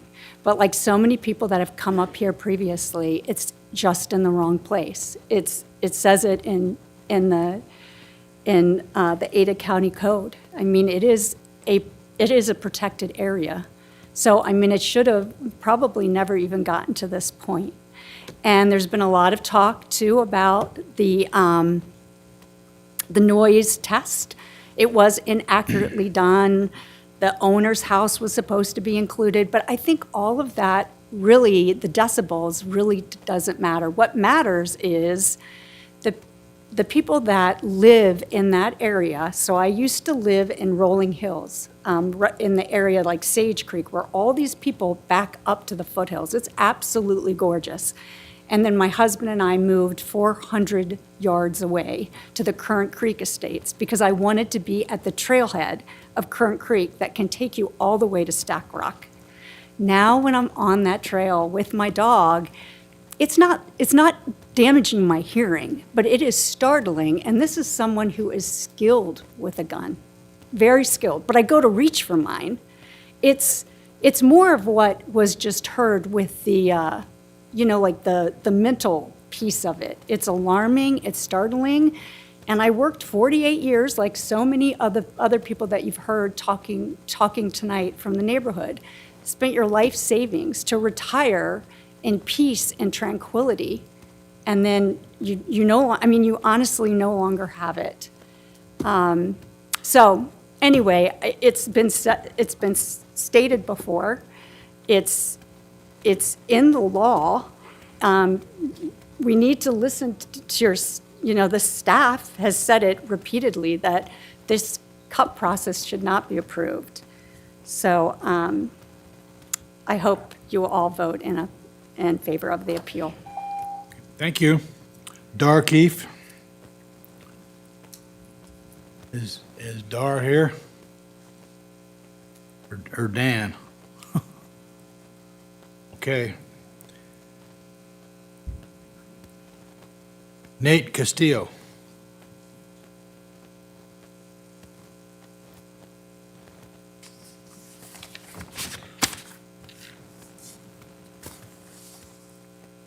Good evening. My name is Nate Castillo. Address is 1440 East Lake Creek in Meridian. I'm the owner of Valiant's Firearms Training and a veteran of the 75th Ranger Regiment. After my military service, I chose to bring that experience to the civilian world by helping equip everyday citizens with the tools to protect their families and communities. At Valiant's, we focus on developing capable and responsible protectors. Our members include fathers, mothers, families, church, and school security, all who seek to be better prepared. The goal is simple.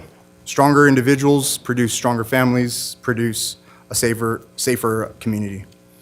There have been several claims made about our operation that do not accurately reflect what we do, so I'd like to clarify a few points. First, we are not a commercial shooting range. Valiant is a private, invite-only training organization. We are not open to the public.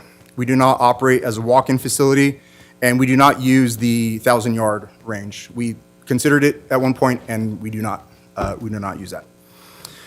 Our training schedule is very limited.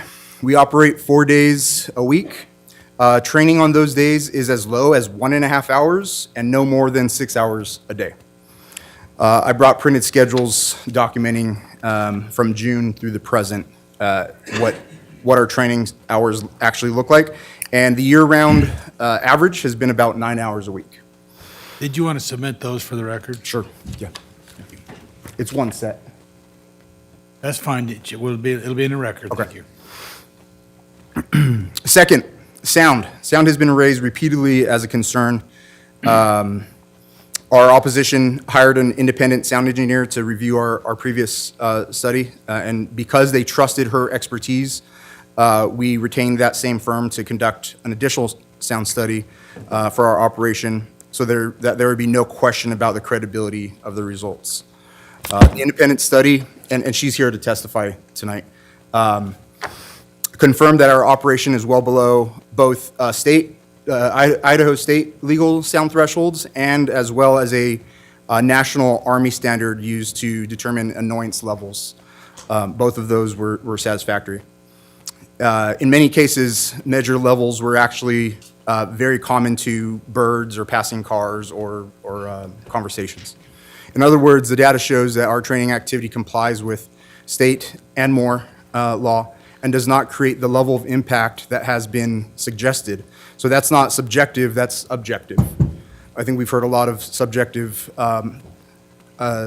testimony on that.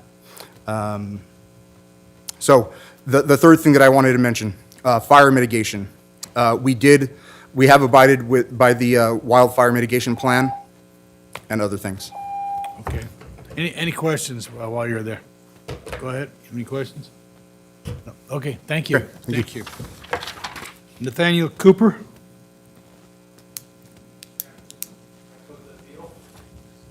Okay, thank you.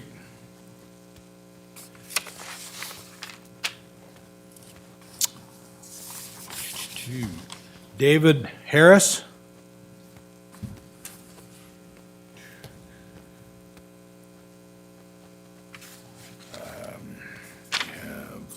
Good evening, Commissioners. I live at 11306 North 17th Way in Cartwright Ranch.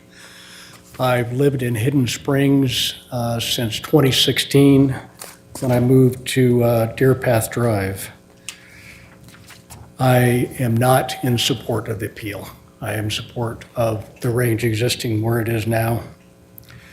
I've lived in that area, as I say, since 2016. I also recreate in the area. I ride my mountain bike. I hike in the area.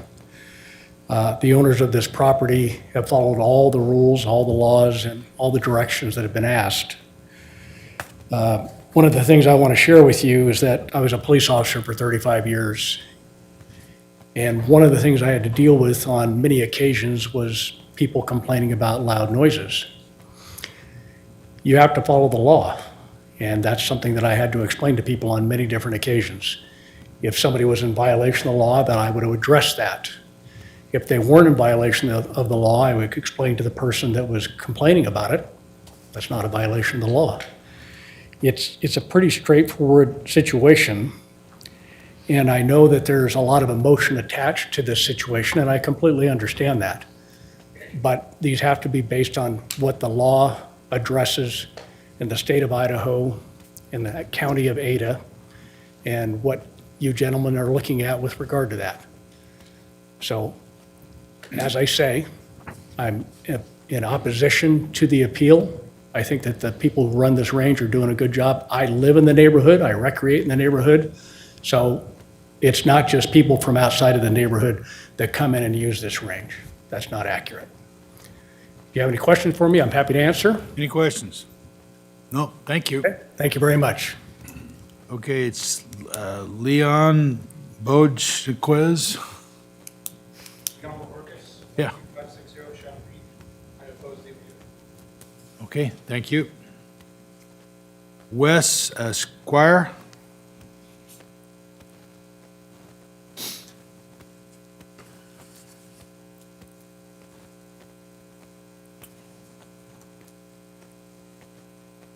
Wes Squire, 554 South Waterton, Eagle, Idaho. I think I just wanted to address some of the things. There's been a lot of talk about wildlife and our assumptions around what's going around with the wildlife in the area it's in. My son and I really enjoy actually seeing the wildlife while we're up there in the area of Hidden Springs and at the ranch. We see deer almost every time we're there. If you wanted me to, we could dig up on our phones. We got footage of the deer being right around us while we're training with the Valiance team, and they're just curious. They're walking around. They're doing normal things. A lot of the activities that have been kind of conveyed have not really been witnessed by me or my son when we're there shooting.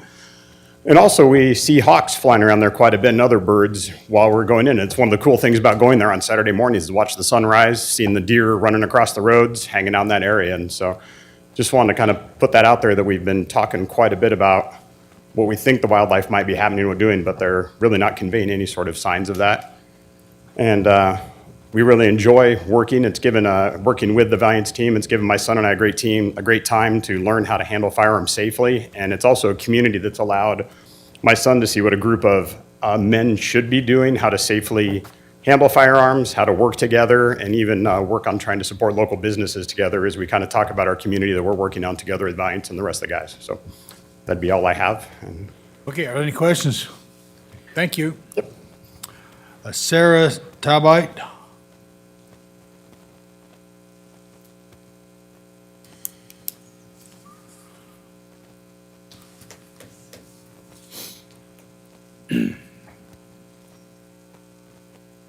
Hello, my name is Sarah Taubitz. Talbot, excuse me. I am an acoustical engineer. My company is Altitude Acoustics. Forgive a few typos, and I think what will be entered into the record here is a short presentation of the study that I did just this past Saturday. Sure. So I'll just summarize my findings to start with.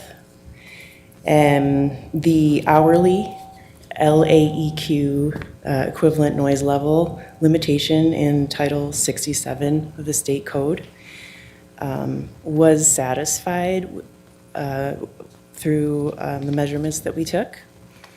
And also the U.S. Army's annoyance criteria that's based on an instantaneous L peak noise measurement was also satisfied, meaning neither of those criteria were exceeded in the measurements that we took.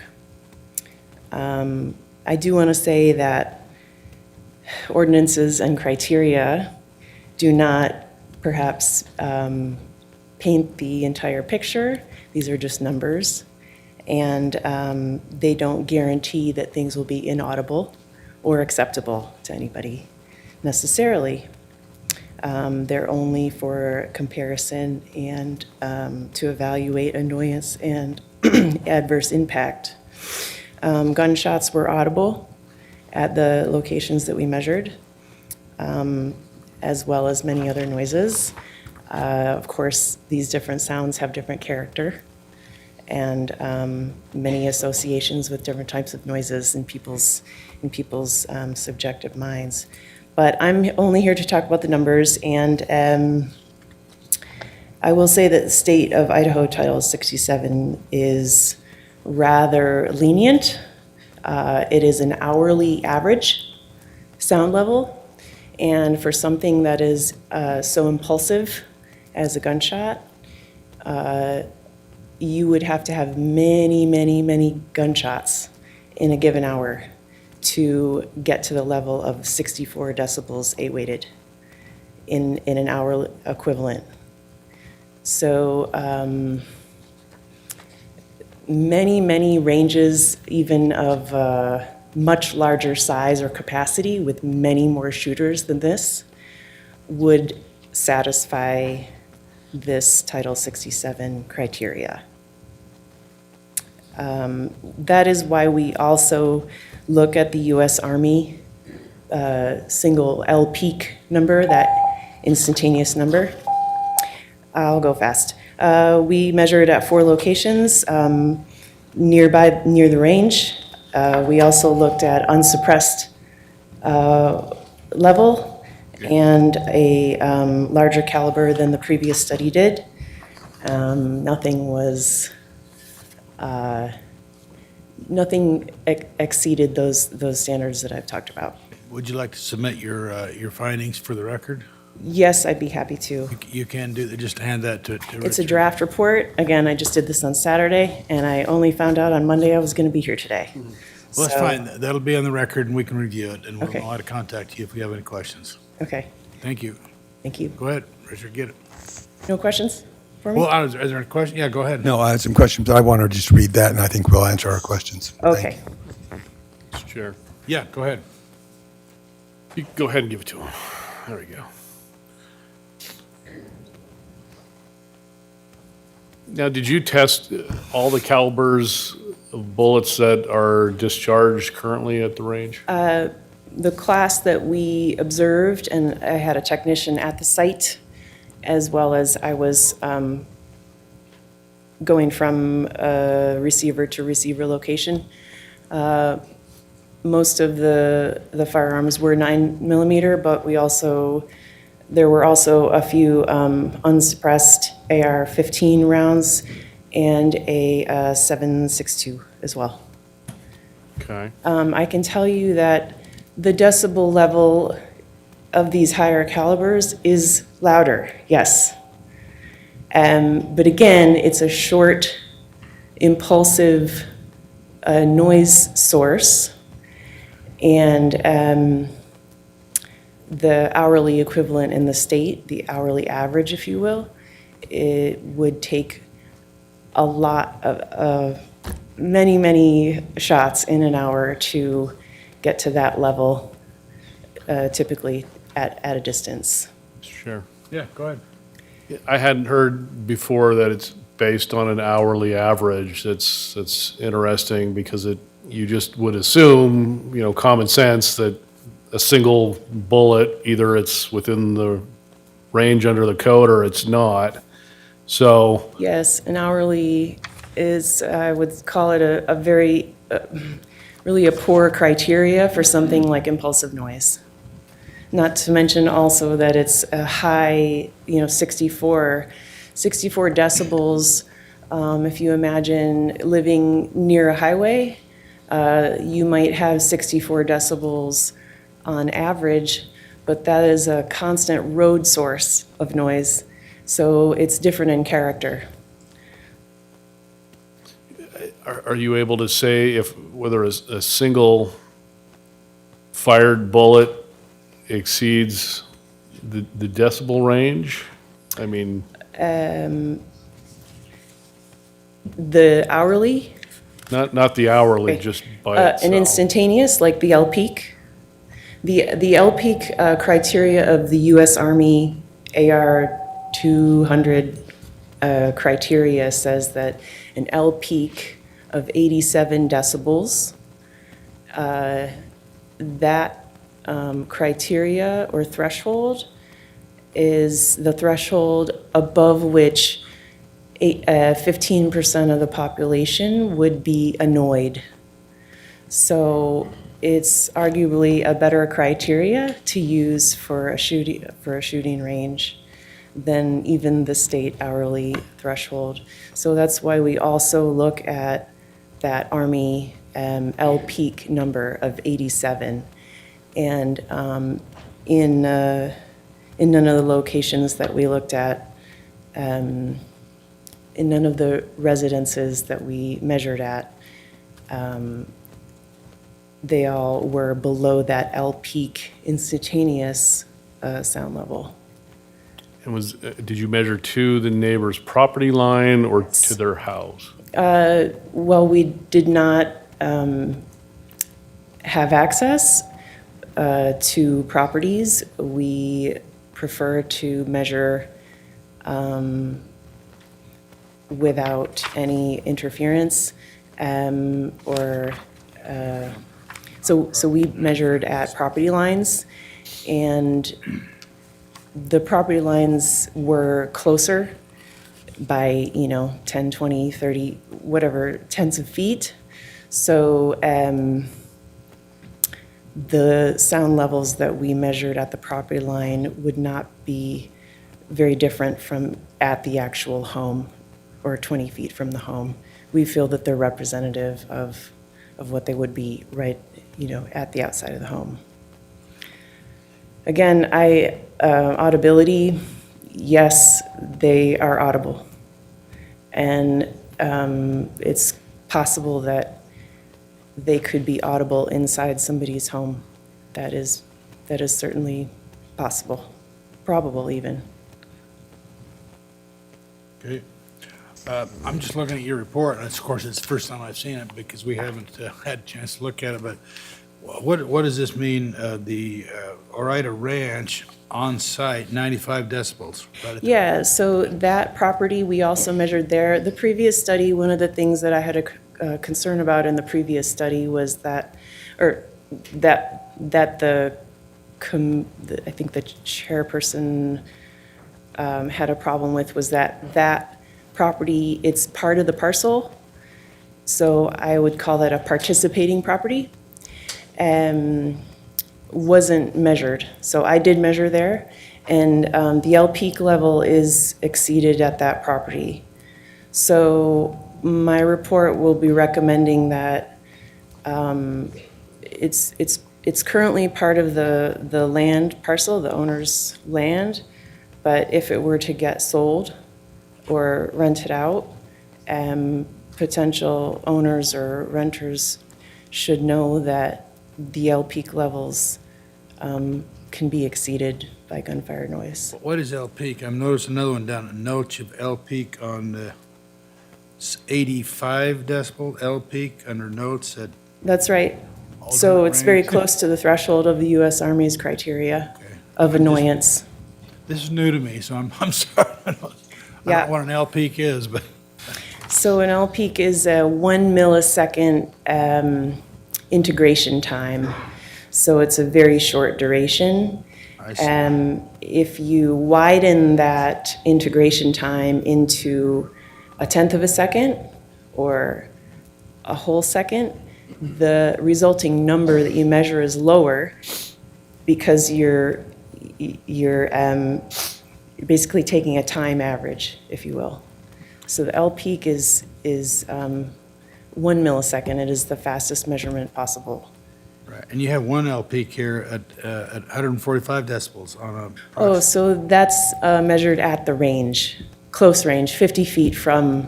And another one, 140, okay, That's right, that's why I separated those out. Okay, well, thank you. That's why people wear hearing protection when they're on Right. the range, yes. Yeah, Mr. Chairman. and this will be on the record, by the way, go ahead. So my question, you already answered it in terms of the range itself. Do they wear ear protection? Absolutely. But the other question is, how did you choose the locations? Looking on a map, Google Maps, I look for the homes that I see on the satellite, and I confirmed with my client, the owners,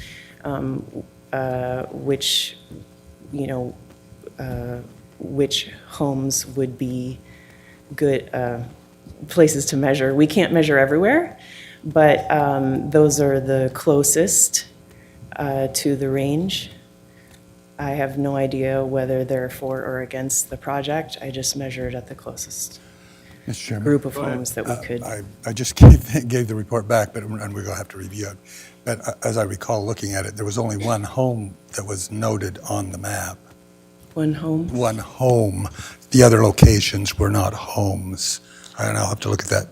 On mine? Yeah, the report. No, there are 3 addresses, and then one location is at Sage Creek Drive and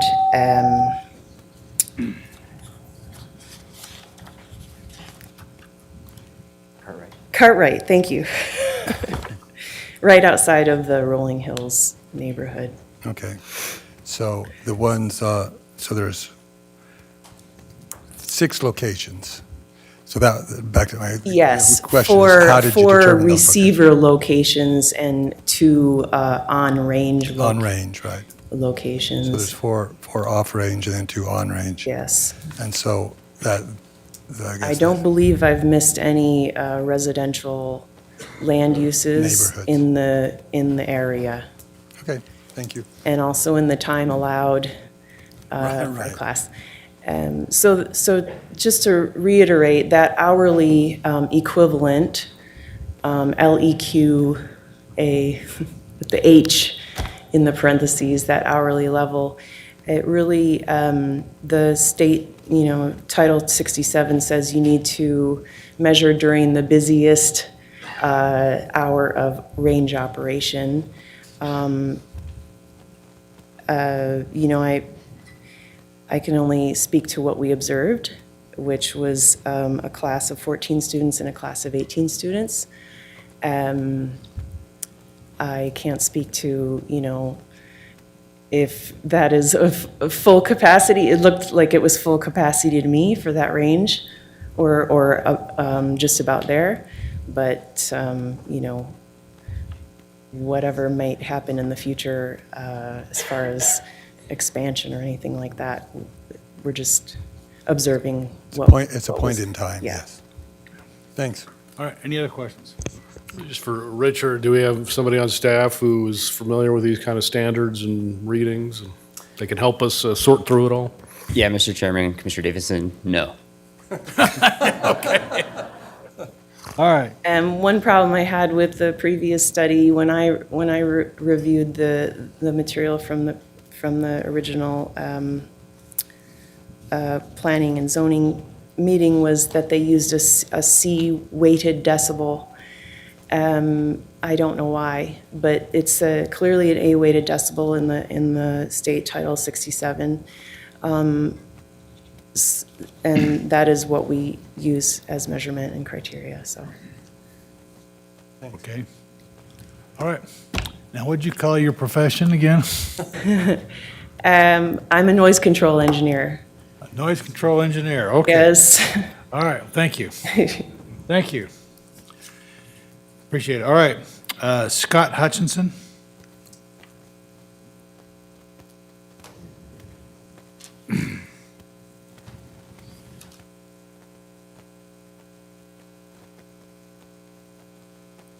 Good evening, Commissioners. This is my 3rd time here. I've spoken at the other 2 as well.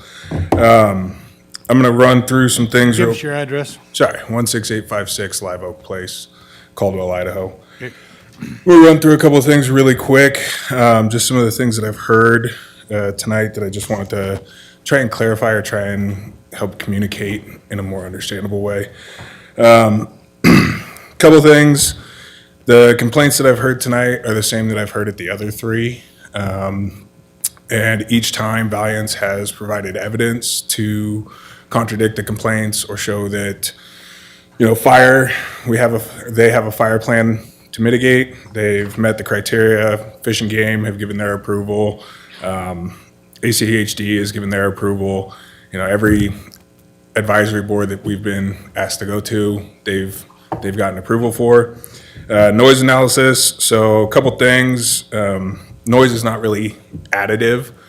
So, 2 gunshots at the same time is not necessarily louder than one gunshot at the same time. So I know she did both the hourly weighted and the peak, which is the impulse. Both were sufficient and under the standard, both the legal standard and the Army standard. So hopefully that suffices. The other thing to note is caliber. So I've worked with a couple suppressor testing companies and consulted on some noise testing for things like that. For 5.56, you're looking at roughly 169 decibels at the muzzle. For 50 caliber, which is about the biggest rifle round you can find, next to anti-material rounds, 50 caliber, you're looking at about 180 decibels. So that's an 11 decibel difference at the shooter. It's not that much. So even with shooting much larger calibers, it's not going to change the results enough to put them over the threshold. Claims of wildlife and things like that, to me, if Fish and Game has responded and given their approval, I mean, it seems silly to contradict the expert's opinion on these things. And then lastly, I would just like to point out that the main focus of this appeal is that there is not enough evidence in the record. I believe that we've shown that there is enough evidence in the record, that each of these complaints has been addressed by a study, a government board or agency that has given their approval. So the scope of this appeal was supposed to be constrained pretty strictly to whether or not there is enough evidence on the record to support it. I believe that they've shown that they have, and they've continued to provide more evidence. So even on that, I would say that this is sort of futile simply because they've shown that there's enough evidence on record to support it, and that it was on the record even before this hearing. So I think that the central claim of this appeal is pretty prima facie redundant. Okay, thank you. Are there any questions? Thank you. Appreciate it, gentlemen. Jeff, Kinghorn? Kernigan. Okay, excuse me. That's okay. Good evening, Commissioners. Good evening. Thank you for your time. My name's Jeff Kernigan, 4417 West Everest Street, Meridian. I'm just going to address a couple things that have been brought up over the evening. I'll try and go pretty quickly. The first is, have we really seen any evidence of anybody's insurance actually being dropped for the shooting location specifically?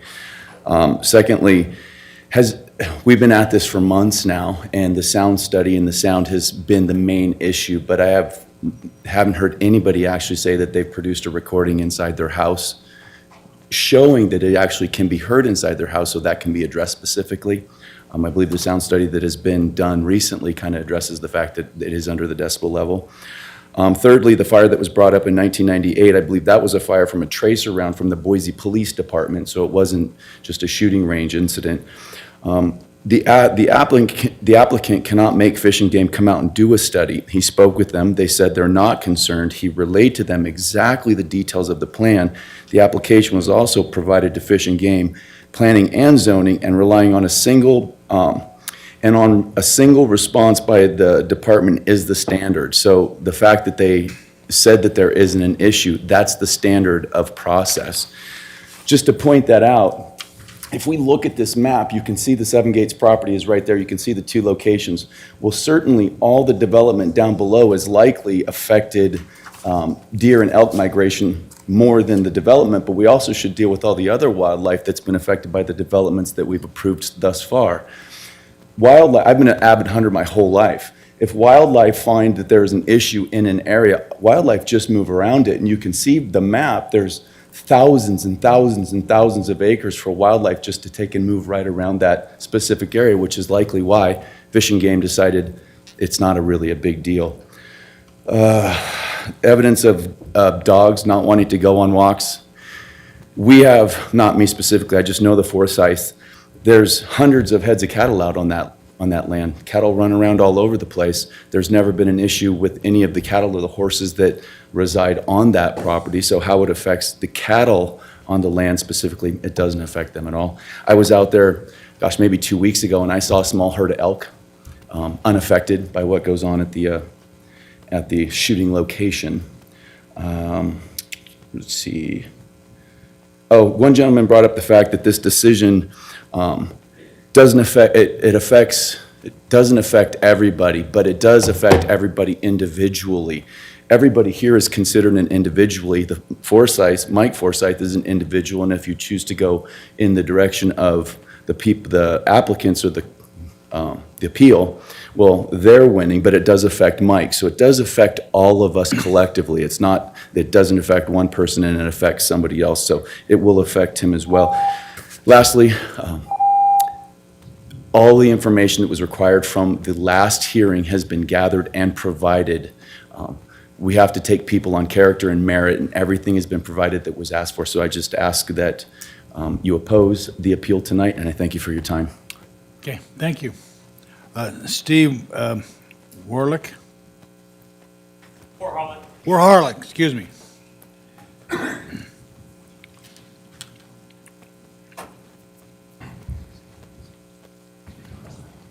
Good evening, Commissioners. Thank you for having us here. I'm going to change tact a little bit. I want to go back to a lot of the information that was provided here tonight, in addition to everything that's been required up to this point to be taken into consideration and weighted to the fullest. There seems to be a lot of rhetoric that people here are avid shooters or hunters, yet are complaining about the noise pollution generated from this range. There are a few couple things that need to be considered with that. The position or the location of the houses to where the shooting is occurring, number one, and also the context of what that looks like for their experience level of being a shooter or hunter. Another note, the big one that kept coming up was fire risks, and I really want to attack that. Pulled up data from all the fires that were in that area within the past 10 years.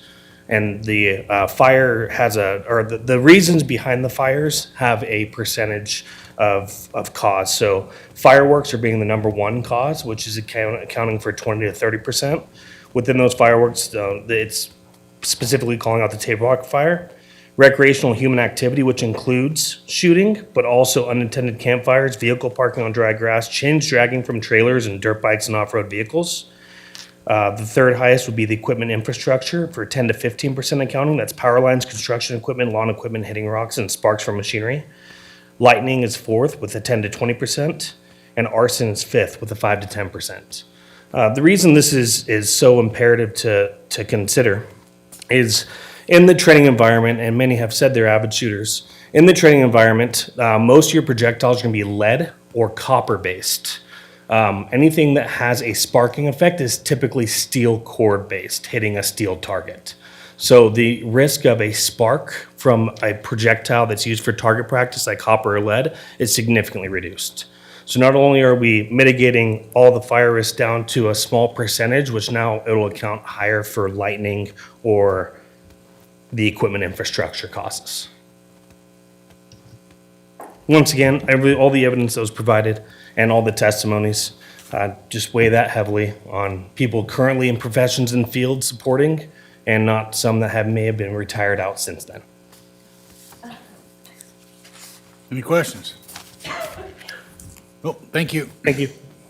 Okay, Kevin Whitey?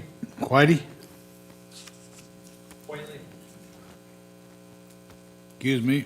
I oppose. Okay, thank you. Cole Thurman. Good evening, Commissioners. Good evening, Attorney.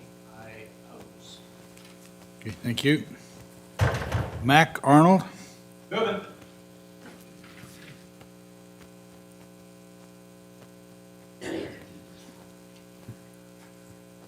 For the record, I've actually brought several printed copies of both statements and some of the other pages from that comprehensive plan.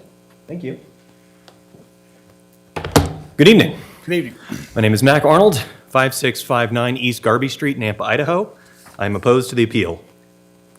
After nearly a decade as a medic in the United States Army, deployed to the GWAT and later as a maneuver advisor, I maintain my credentials as an American Red Cross medical instructor. While teaching locally, I was introduced to Mr. Forsyth. After providing professional standard medical training to his ranch staff, I was asked for my opinion on his range operations. In my military career, I was responsible for constructing, maintaining, and overseeing the safety of small arms ranges, both in the United States and overseas. Based on that experience, I can say that this is one of the most professionally designed and safety-conscious private range facilities I have ever encountered. It is a privately owned and not open to the public range. Access is limited to individuals personally vetted. Everyone I have interacted with on the property has demonstrated a high level of professionalism and competence.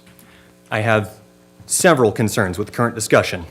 First, there appears to be a misconception that this is or will become a public commercial shooting range. Nothing in my direct experience supports that claim. Second, Mr. Forsyth has taken proactive steps to address community concerns. He conducted several sound tests at all adjacent properties and applied for and was granted a conditional use permit, despite the fact that private activities on private lands I don't believe require one. Third, as a current student of the environmental sciences with experience working alongside the Idaho Department of Fish and Game and conducting GIS-based research, I understand that the designated wildlife corridor includes not only this property, which accounts for less than 1% of the total geographic area discussed, but also adjacent luxury residential development and neighboring BLM land, which comprises nearly 60% of that geographic area. Residential development unquestionably creates more permanent and widespread landscape disturbance than limited controlled use on privately managed land. Adjacent BLM lands also allow a wide range of public activities without the same invitation-only oversight or site-specific safety controls. It is my understanding that IDFG and Eagle Fire both support this assessment, and I stand for any questions. Any questions? No, thank you. Let's see, Michael Paris? Michael? No Michael here, okay. Let's see, Dustin Mast? Thank you. Ashlyn Asman?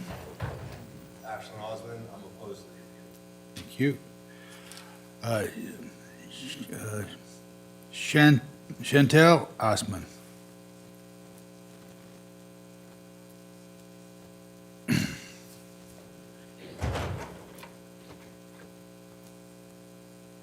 Hello, my name is Chantal Osmond, and I live at 1107 North Racing Waterway in Eagle.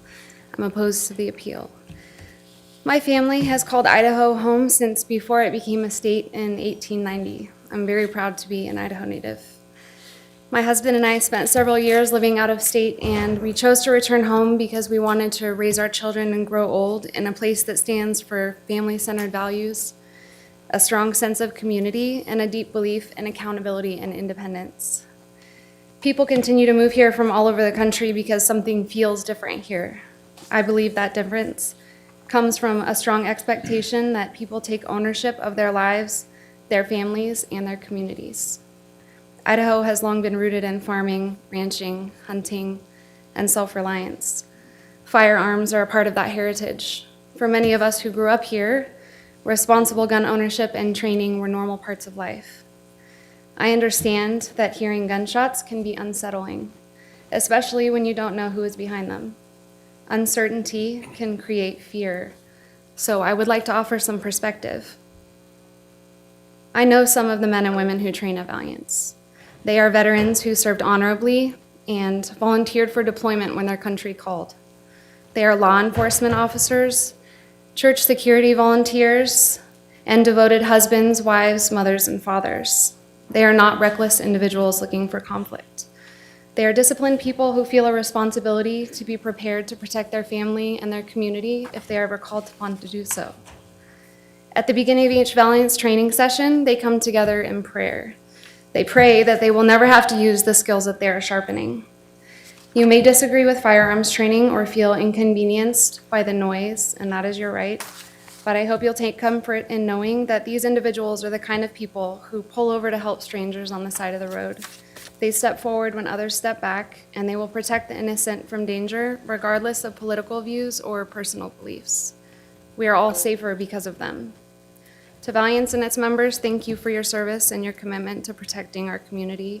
And to the Forsyth family who have stewarded their land for generations, who raise the cattle that nourish my family, who provide a place for responsible training, and who help preserve what I hold dear about Idaho, I am grateful to you.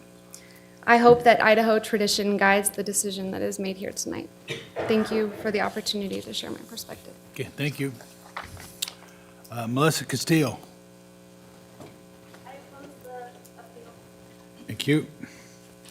Freddie Castillo. Okay.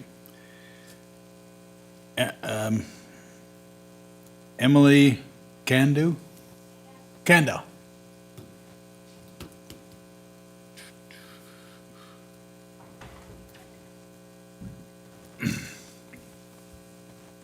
evening. Good evening. My name is Emily Cando, and I live at 13510 North 4th Avenue in Hidden Springs. I've lived there for almost 10 years. And first of all, I just want to thank you for your time. I understand you have a difficult job balancing many interests, so thank you again for your time. Like I said, my family has lived in Hidden Springs for almost 10 years, less than 2 miles from this facility. We spend a lot of time hiking and biking in the foothills near our home. And with me being a stay-at-home mom, I'm home most of the days, and have plenty of opportunity to notice any obnoxious noise. And I have never once heard gunfire from this range. I also want to emphasize something that often gets overlooked in discussions like this. This is a private training facility operating on private land. It is not open to the general public, and membership is limited. I can tell you on a typical Women's Day, we have roughly between 5 and 10 women training at a time. It's a small, structured environment focused on safety, responsibility, and proper instruction. For me personally, this training has been transformative and empowering. Before I started Valiance, I honestly did not feel comfortable around a firearm. I didn't have the desire, but I always knew that it was important as a mom to know how to safely and responsibly protect myself and my children. Through proper training in a safe environment, and that uncertainty has been replaced with confidence and a deep respect for the responsibility that comes with firearm ownership. My husband and I also trained together. Learning how to communicate, stay calm, and work together as a team in stressful situations has strengthened our relationship and our confidence as parents. There is a real peace of mind in knowing that if something ever happened, we could work together to protect our children. I want to address some of the concerns that have been raised regarding fire, noise, and the wildlife. First of all, the wildlife impacts have been reviewed and approved by Idaho Fish and Game. The property itself is about 1,300 acres, and the ranges account for roughly only 3. Compared to the thousands of acres that have already been developed for housing in places like Cartwright, Hidden Springs, Rolling Hills, and Dry Creek, the impact from this small training area is extremely minimal, if not non-existent. And the noise, I mean, we've gotten professionals, we've gotten with the fire. Let's leave it to the professionals. They've deemed it satisfactory. Let's leave it at that. At the end of the day, this is also about something that matters deeply here in Idaho, private property rights. This is a responsible operation taking place on private land and operating within the standards established by the state. Decisions like this don't just affect one property owner.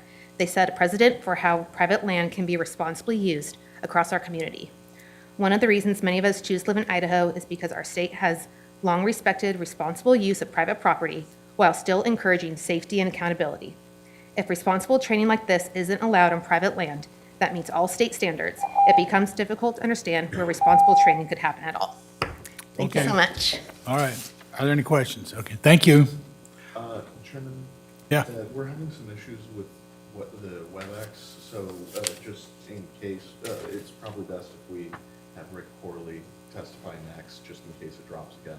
Okay, fine. I was going to call him up anyway right now. Okay. So is Rick there? He should be. Let me...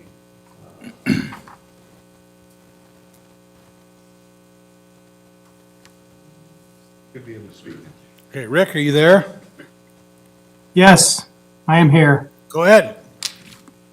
All right, so some of the topics that I was going to mention. First off, my name is Rick Corley. I'm at 4659 West Deer Path Drive. And my wife and I had moved to the Rolling Hills section of Hidden Springs 9 years ago. We're both retired, and we hope this is our final home. So some of the topics I was going to bring up have been well covered. And you've already heard many points on that. I do want to go back to the insurance thing, is because I'm one of the ones that had the insurance that was dropped. Basically, in their letter, which I have supplied and sent that, and it's now, it should be in the public record, is from farmers, and where they determined that Ada County was in the top 5% of all counties in the country for risk of wildfire. So I may have been one of the first to have it dropped, but we're certainly not going to be the last to have that, your homeowners either canceled. And this actually occurred in May of 2025. And it was due to that increase of fire risk assessment on their part. However, they use proprietary models and they do not disclose the information, even though I went to the Department of Insurance, State of Idaho, and tried to get some understanding of what their proprietary models included, but they couldn't get it out of them and they refused to give it to me. So unfortunately, all the appeals I had on that cancellation, including all of our wildfire mitigation capabilities that we have in our community as a FireWise certified community, and the practice that we had no actual impact on that decision whatsoever.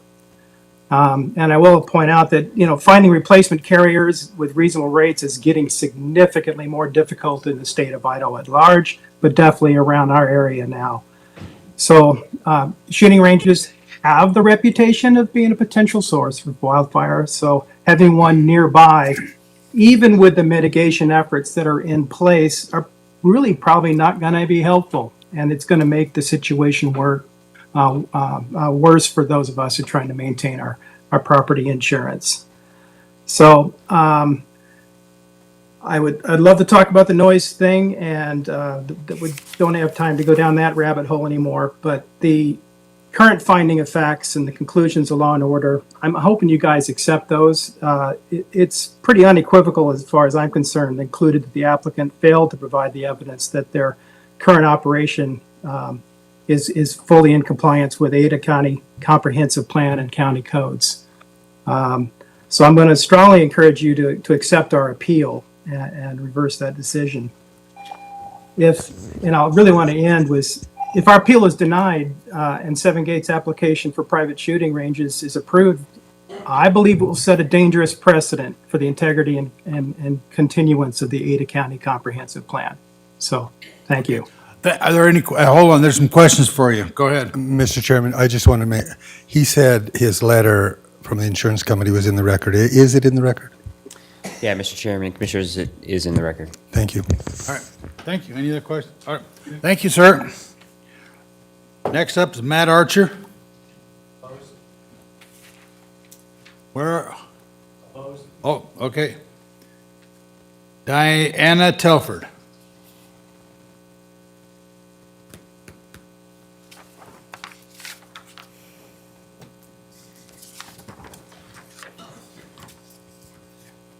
Good evening. Good evening. My name is Diana Telford. I'm opposing the appeal, and I'm at 1330 East Commander Street in Meridian. I've attended all of these meetings, and it kind of breaks my heart to see people arguing one way or the other.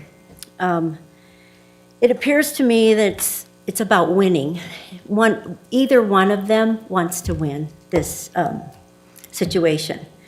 Both have valid arguments, but this saddens me because this is impacting a family. This is a family that wants what's best for their family and the community. This has become about emotions and maybe not what the law of Idaho landowners really is. I grew up on a very large ranch, and we could shoot anytime in any place, and of course, no neighbors were complaining. So I really can't think about which is going on either side. For 20 years, I have known the Forsyth family.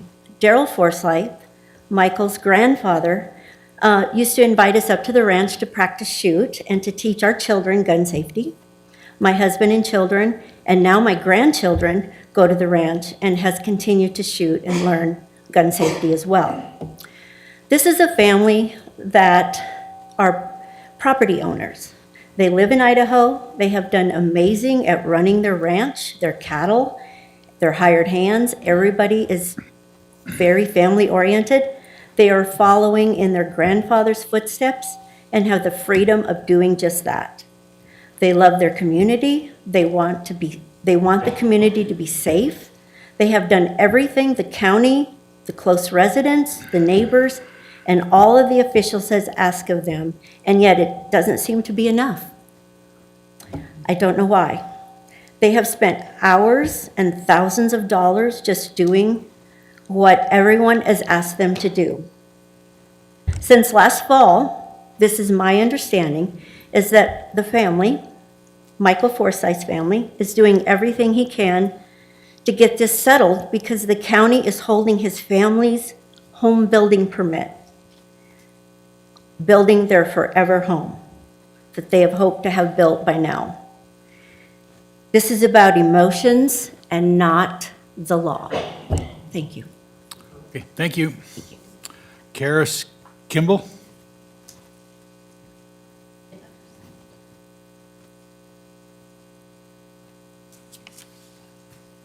Hi, my name is Karis Kimball. I live at 3814 Sage Creek Drive.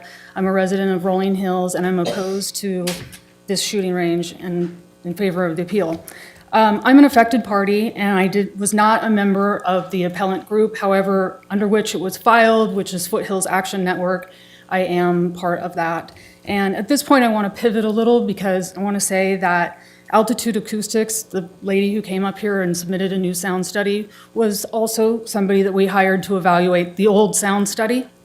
And one of the things that she said, and I'll paraphrase, in the report that we hired her for, was that without estimating the number of shots and the resulting hourly sound levels, compliance with relevant standards cannot be made. And the fact is that the operations of this shooting range have never been fully defined in this application. It doesn't include the relevant data that is necessary in order to demonstrate a worst-case scenario.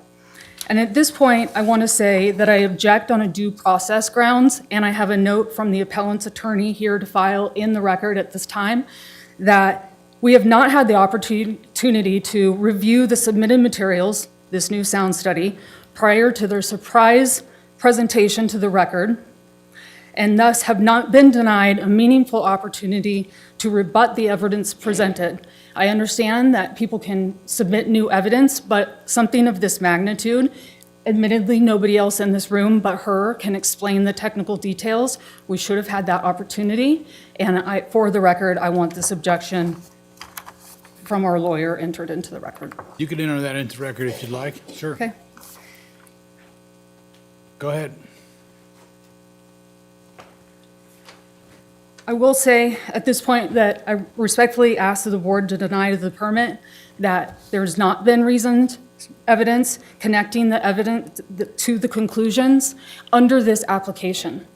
This application has had ample opportunity to make their case more than once in front of planning and zoning and now here. And it would require so much change that I don't think that it is a reasonable expectation of your commission to now have to sort through all the myriad of details that was stitched together something that approximates a full application. Thank you. Okay, any questions? Thank you. John L. Ely. Thank you. Phil Brownlee. I oppose. Thank you. Thank you. Tate Larson. Okay, Tate's not here. Okay, well, that concludes the people that have signed up. Is there anyone in the room that would like to speak that didn't get a chance to? Okay, come on up. Give us your name and address.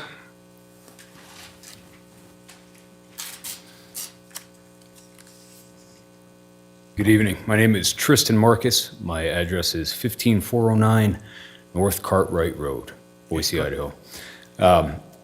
My family and I live on the property, Seven Gates Investment property. We are unaffected by any and all of the activities discussed tonight. I would not move my family to a location where there was a risk of them being caught in wildfire or being adversely affected by the environment. Now, There have been a lot of testimony tonight, a lot of emotional appeals to, some reasonable objections in some cases, and in many cases not.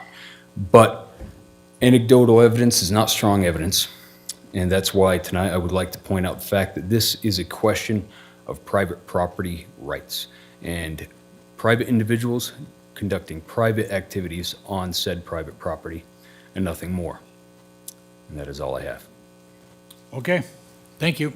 Yes, sir. Thank you. All right, that concludes testimony we'll give. Mr. Chairman, there may be one. Oh, somebody else? Oh, I'm Megan Kennedy. I live at 3993 Sage Creek Drive, so I'm in Rolling Hills, and I'm in favor of the appeal. okay, thank you. Are there anyone else before we? Oh, we got another one. Go ahead, come on up. Vince Worley, 5079 West Reba Capri Street. I'm opposed. Opposed to the appeal. All right, thank you. I want to make sure anybody else is not. Go ahead. Brenda Adams, 3844 West Deerpath Drive, in favor of appeal. All right. Another one. Hold on a minute. Go ahead. Go ahead. Joe Butta, I am in favor of the appeal. Okay. We got another hand. Yes. My name is Cole. I spoke before that I was opposed to it earlier. I looked up the difference between DBA and Speak up a little bit. You have to come to the mic if you're going to say anything other than support or oppose.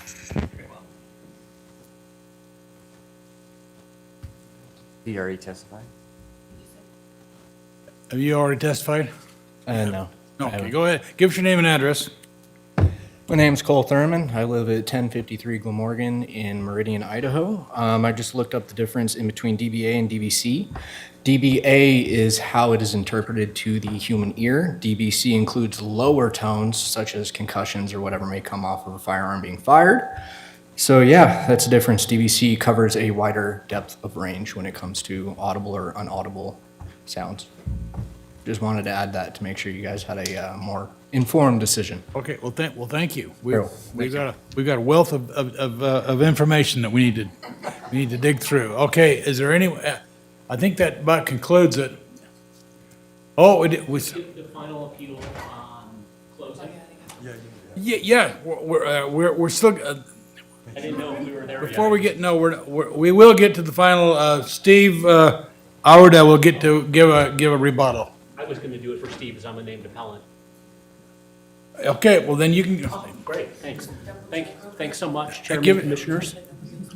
We'll have to make sure that nobody else wants to testify, because this is it. Yep. Nobody else does. We want to make sure that everybody gets a chance to speak, because we give 100% due process. So go ahead.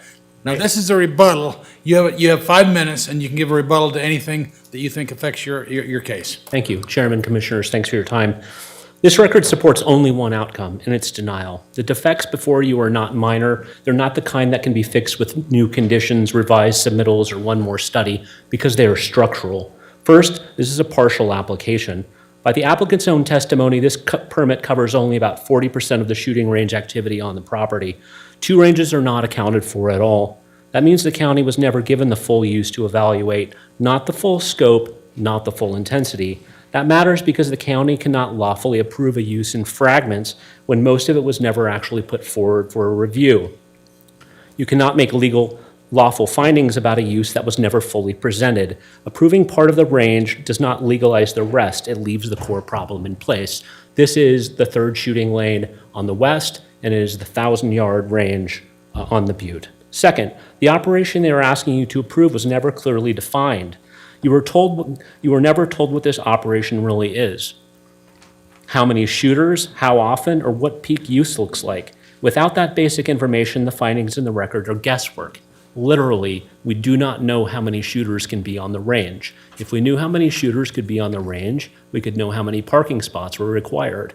But in fact, in the revised findings, the number of parking spots would need to be conditioned afterwards, after the approval. No idea of how many shooters, unclear idea of the ranges, no idea of the actual style. There's a big difference between a firing line and a run and gun tactical training. This is essential for the LEQH sound study, right, which is the total number of essentially firing events over the course of 1 hour. If you have a continuous set of people shooting over a long period of time, you raise the figure up.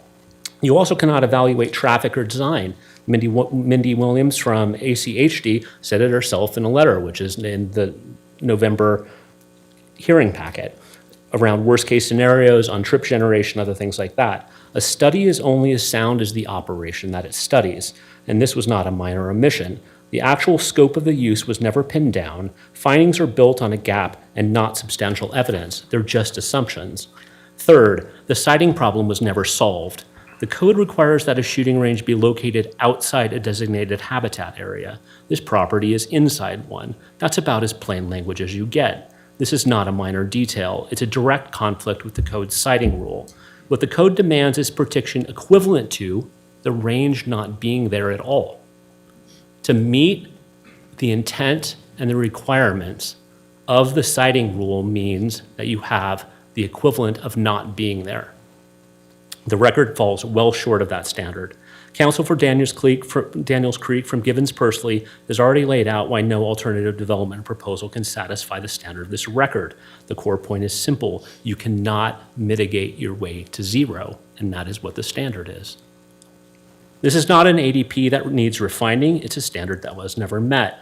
It's the applicant's burden to submit an application that is competent and complete enough to decide. It shouldn't fall to the neighbors to identify the defects and prove the harm, but that is exactly what has been happening. What we're asking from you today is this. At some point, when every question that would reveal the true scope of a use goes unanswered, the absence of clarity is itself an answer. Behind this record are families who have been living next to an unpermitted commercial shooting range for almost 2 years. They have shown up at every hearing. They have hired experts. They have written in the record, and they're not here because they oppose the Second Amendment. They're not here because they don't have the same feelings of property rights. They're here because they believe that the law would protect them. Your own staff recommended denial. The record supports denial, and the law requires it.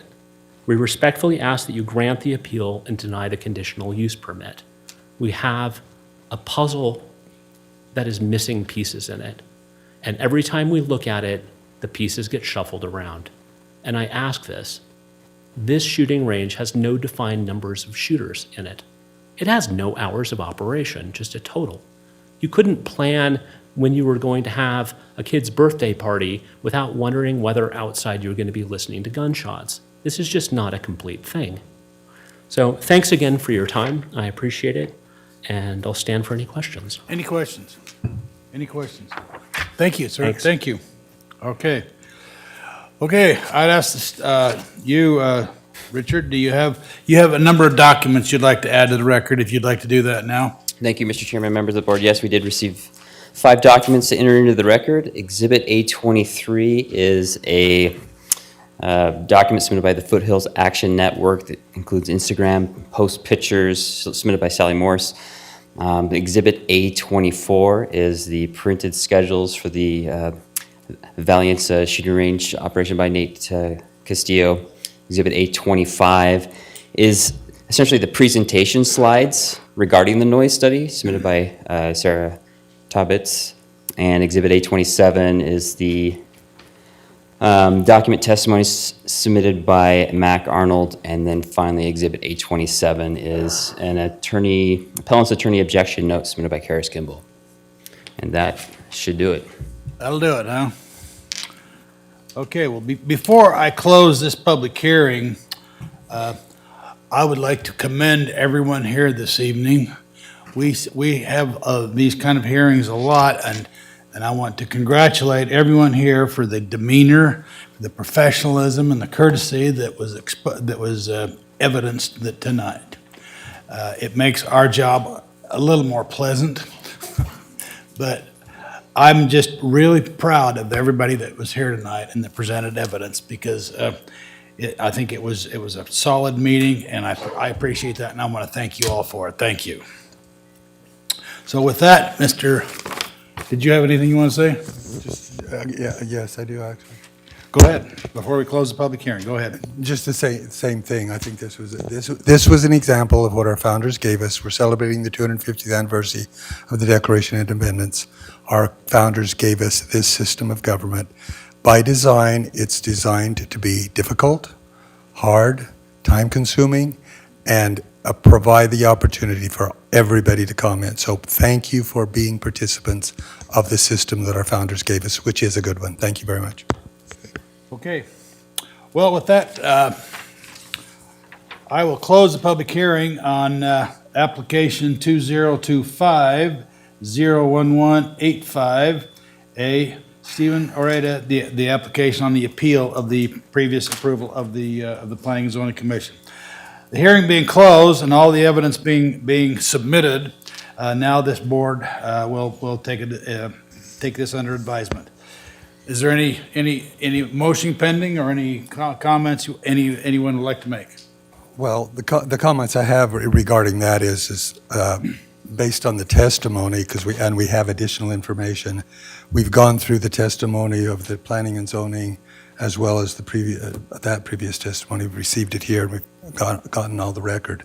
But now we have additional information. So me personally, I want to review what we heard tonight, the additional information we have received tonight, and in the context of what we've already studied in the record. And even following Mr. Forsyth's recommendation, we need legal help on this as well. He suggested that, and I agree with him. So I would be willing to make the motion to actually table this so that we can do that, have time to consider all that additional information, dovetail it with the information we already have, and be able to make a better decision. Okay, we can table it to a time certain. Do you have a time certain in mind? What are our available times? It would be our open business meeting. Sometime in the future, but Yeah, Mr. Chairman and Commissioners, it depends on how much time you would anticipate you'd need to review the information you've received. What would be our open business meeting in first one in April? Because we have a lot of information to go over. April 7th. We could do that, or the 31st. You just decide. April 7th would be, I think that would be a longer time, but not an excessively long time. So I think that would be. Understanding that now did you make that motion? I will make it if Okay, you I'll want. accept the motion. Well, before you do, Mr. Chair, Yeah, go ahead. I would recommend if this motion does pass, that the record remains open until we make a final decision to allow people to continue to submit materials. We did hear from one testifier that they felt that they did not have time to analyze the sound study and submit their own rebuttal if they chose to do so. So again, if we are going to table it, I would suggest keeping the record open. Well, actually, we're a little late for that because I've already closed the public hearing. We've closed the documents. We've closed the documents, but after our review, Mr. Chairman, If we could if we needed more, still, we could ask for something, but we'd have to open the hearing up again. so after our review, we could in fact. Is that not right, Richard? Yeah, Mr. Chairman, Commissioner, I think you're on the right track. I think if you did receive new information, that would essentially open it up for others to be able to comment on the Right. information that you received. So there'd be probably a public component as well. If that's something we choose to do amongst ourselves. After we review the If we need to information. ask for more information, we'd have to have a whole open meeting just like this to get the information and allow both sides to talk about it. That's the problem. And we could do that. But Mr. Chairman, the record's closed, and Yeah, but the record's closed now. I think we should keep the record closed, review it, then we can still open it up if we feel, Right. back to, because I agree with Commissioner Davidson. Right. If that's the case, that we feel we need cross comments on some of the information, then we could open it up again and get that. Right. And I suppose we could, if we're having a legal session on this, we could ask about any due process concerns that were raised. Yes, we could do that. Right, that would be part of our legal discussion. Because, well, we clearly will. Mr. Forsyth suggested that we needed to get legal advice, so we will have a legal discussion, but that's in a closed hearing. All right, go ahead. So, Mr. Chairman, I move that we table application 2025-01-185-8, Stephen Orada, to the April 7th open business meeting to provide us opportunity to review all the information that we've already received, that we received tonight, dovetail those together, and be able to make a decision based on all the relevant information. Is there a second to the motion? I'll second that. Okay, you've heard the motion. Is there further discussion? No further discussion. Once again, I want to thank everyone for the professionalism we've heard tonight. All in favor of the motion, say aye. Aye. Aye. Motion carries. Thank you. Thanks, everyone. We are adjourned.